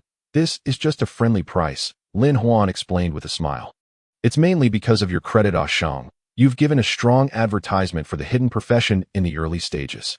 It was clear Lin Huan was in a good mood. Su Xing smacked her lips, realizing that she had given up an honorary title and the Tunglong company had compensated her 6 to 7 million. The Knight's class change token is also a red hidden profession item. Huh? Do you mean the vice president of the Huan Yu guild purchased it himself and then gifted it to his cousin Li Wan, your guild's courtesan? So essentially, she made 6 million yuan profit without lifting a finger, and the item remains within the family. And after work, returning home and learning who had bought the item, Su Xing felt utterly flustered. No wonder the payment arrived so swiftly. Rest assured, it was a private purchase not processed through Huan Yu Guild's official accounts, so everything is perfectly in order. Lin Huan smiled as she spoke. Their family. So wealthy. Damn. She's a tycoon. Lin Huan rolled her eyes. The Li Group, the conglomerate backing Huan Yu Guild, is their family. What do you think? Wen Wan joined the courtesan guild largely for freedom and fun. While the rest of us sisters play to earn, she truly plays for pleasure. Lin Huan teased. So she's genuinely a tycoon. Then why is he only a vice president at Huan Yu? Su Xing clicked his tongue. That's precisely the Li Group's internal affair. Lin Huan shrugged nonchalantly. Hearing this, Su Xing grimaced faintly and said nothing. Su Xing knew the Huan Yu Guild's vice president went by the in-game name Xin Xiao, and his real name was Li Xiao. He also knew the Li Group backed Huan Yu Guild, but had never realized Li Xiao belonged to that very family. Moreover, he distinctly recalled Li Xiao addressing Shen Wang as brother lord with effortless familiarity, yet Shen Wang clearly did not bear the surname Li. No use overthinking it. Hadn't Shen Guan, that rich second-generation heir, once trailed obediently behind him, calling him Brother Sheng? And granted, though the Chun family possessed modest wealth that paled beside a true conglomerate. Login. The moment Su Xing re-entered the game, he materialized beside the warehouse. Since had logged out within the city's safe zone, no tent was needed. At that instant, Lin Huan's figure appeared nearby. They'd both logged out at the warehouse. Senior Sister Huan. Su Xing grinned broadly in greeting. Around them, other players began appearing one by one. Senior Sister Huan. They'll head off first. We'll talk privately if anything comes up. Glancing at the surrounding players, Su Xing added, and though unlikely the old cheating scandal stirred quite a commotion, someone might still recognize me. Though Su Xing feared no one, wealth stirs desire, and trouble was best avoided. All right, they'll wait here for Wen Wan and the others, Lin Huan nodded. Su Xing then activated the cloak of concealment, vanishing into invisibility as he strode beyond the town's edge. Opening his friends list, he sent a friend request to Chen Guan. Next, he opened his character panel. Level 19, experience bar more than halfway full. Truly, the XP required to advance from level 19 to 20 was absurdly steep. After all, when the Xin bird boss fell in the dungeon, Su Xing had nearly reached level 19. By his estimation, defeating the Polonia tree demon, a pseudo-commander level boss at level 30, should have elevated him to level 20, especially since the dungeon offered no experience protection. Yet the XP awarded was pitifully meager. Still recalling the boss' extraordinary loot, Su Xing had little grounds for complaint. Offense-defense balance 383, health 2420.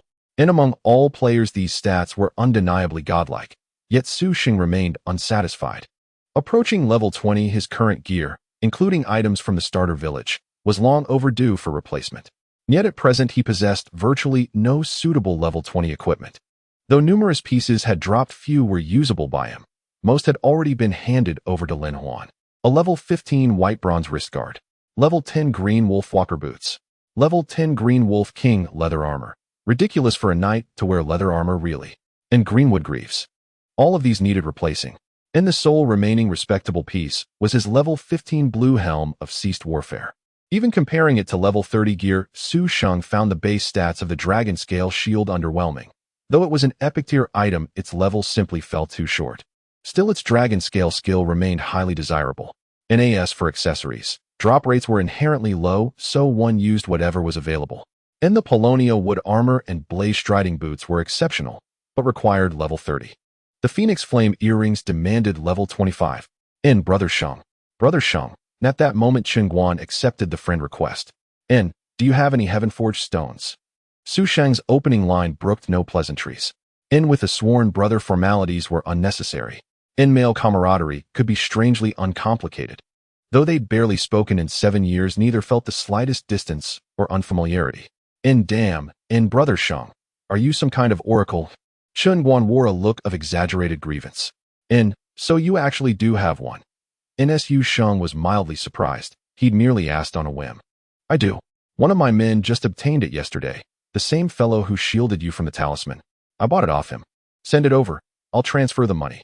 Su Sheng didn't hesitate. And, transfer chicken legs instead. You've spent enough of mine. Consider it a gift. And Chen Guan grumbled. Seeing this, Su Sheng chuckled. Nind. Only a true brother would do this. And back in high school, Su Sheng's family hadn't been well off. Yet Chen Guan never hesitated to spend. And after all, during their freshman year, Chen Guan had splurged lavishly to court a girl, supposedly the girlfriend of a local thug named Brother Long. 3 knives blocked Chen Guan's path. Su Sheng intervened, taking a deep gash across his arm to pull him free. And from that day forward, they became inseparable. People say even brothers keep accounts, but Chen Guan seemed indifferent to money. And from high school until Su Sheng enlisted, nearly every expense fell to Chen Guan. Still, Chen Guan wasn't entirely at a loss. When Su Sheng quit gaming to enlist, he inherited the entire CI Meng alliance. And once CI Meng had driven Qian Chengmu Shui from 4th to 8th place among the top 10 guilds, proving its formidable strength. Alright, I'm off to grind XP. Don't forget to mail it to me later. What do I owe you? When can we reunite with the brothers? Su Sheng fell silent. How many remain? Almost all of them. We'll discuss it later. Su Sheng closed the private chat window. CI Meng. Originally CI Meng had been nothing more than a light-hearted venture between Su Sheng and Chen Guan. Youth knows no bounds, ambition dares to rival heaven itself. In the end, a band of fiery youths carved their own legend within Heroes Unbound. Often the purpose of a game transcends victory or defeat. And the ultimate configuration of any game is always friendship. Nah, no use dwelling on it. Time to grind. First reach level 20. Then once the Heaven-Forged Stone arrives, find an enchanter to apply it, and the Phoenix Flame earrings will become usable. The Heaven-Forged Stone reduces an item's level requirement by 5. But those final half-bar worth of level 19 XP. That'll be tough. Could he possibly hit level 20 today? Sheng, another private message popped up. Su Sheng arched an eyebrow. What a day. His premier client. The one sending the message is Li Wenwan, a major client, who purchased the Divine Phoenix's essence. Sister Wenwan, what happened? The courtesans apart from Zhou Qiqi are all slightly older than Su Sheng. So calling sister is basically fine. I have already used the Divine Phoenix's essence and accepted the job transfer task, but the process seems quite complicated. There are still some difficulties. Sister Huan said you could help Su Sheng then. Su Sheng thought it was about something else, but now understood. No problem, the after-sales service is absolutely top-notch, Su Sheng replied with a smile. After all, she had spent over 6 million. If you need any help, just ask, Su Sheng responded. Moreover, Li Wenwan is a courtesan, so even without this matter she would lend a hand. After all, the original intention of entering the game was to assist Sister Huan the courtesan. Okay. Thinking of Li Wenwan, Su Sheng pictured her as a soft and timid mage girl, easily shy. Unexpectedly, she turned out to be a wealthy woman. Time to level up. I'll deal with that at level 20. There's also a task for the demon-slaying token waiting for me. I set off in the familiar direction. When I arrived at the area of the demonic foxes, many players were already leveling up. Mainstream players can still handle these demonic foxes in a team. Su Sheng naturally looked down on level 20 wild monsters. She decided to continue to the previous area of the corrupt magic serpent as the outdoor map had experienced protection. The highest calculation allows for leveling up by 5 levels. The corrupt magic serpent is at level 25, which has already reached the threshold. As Su Sheng arrived at the area of the corrupt magic serpent, she couldn't help but furrow her brows. What on earth?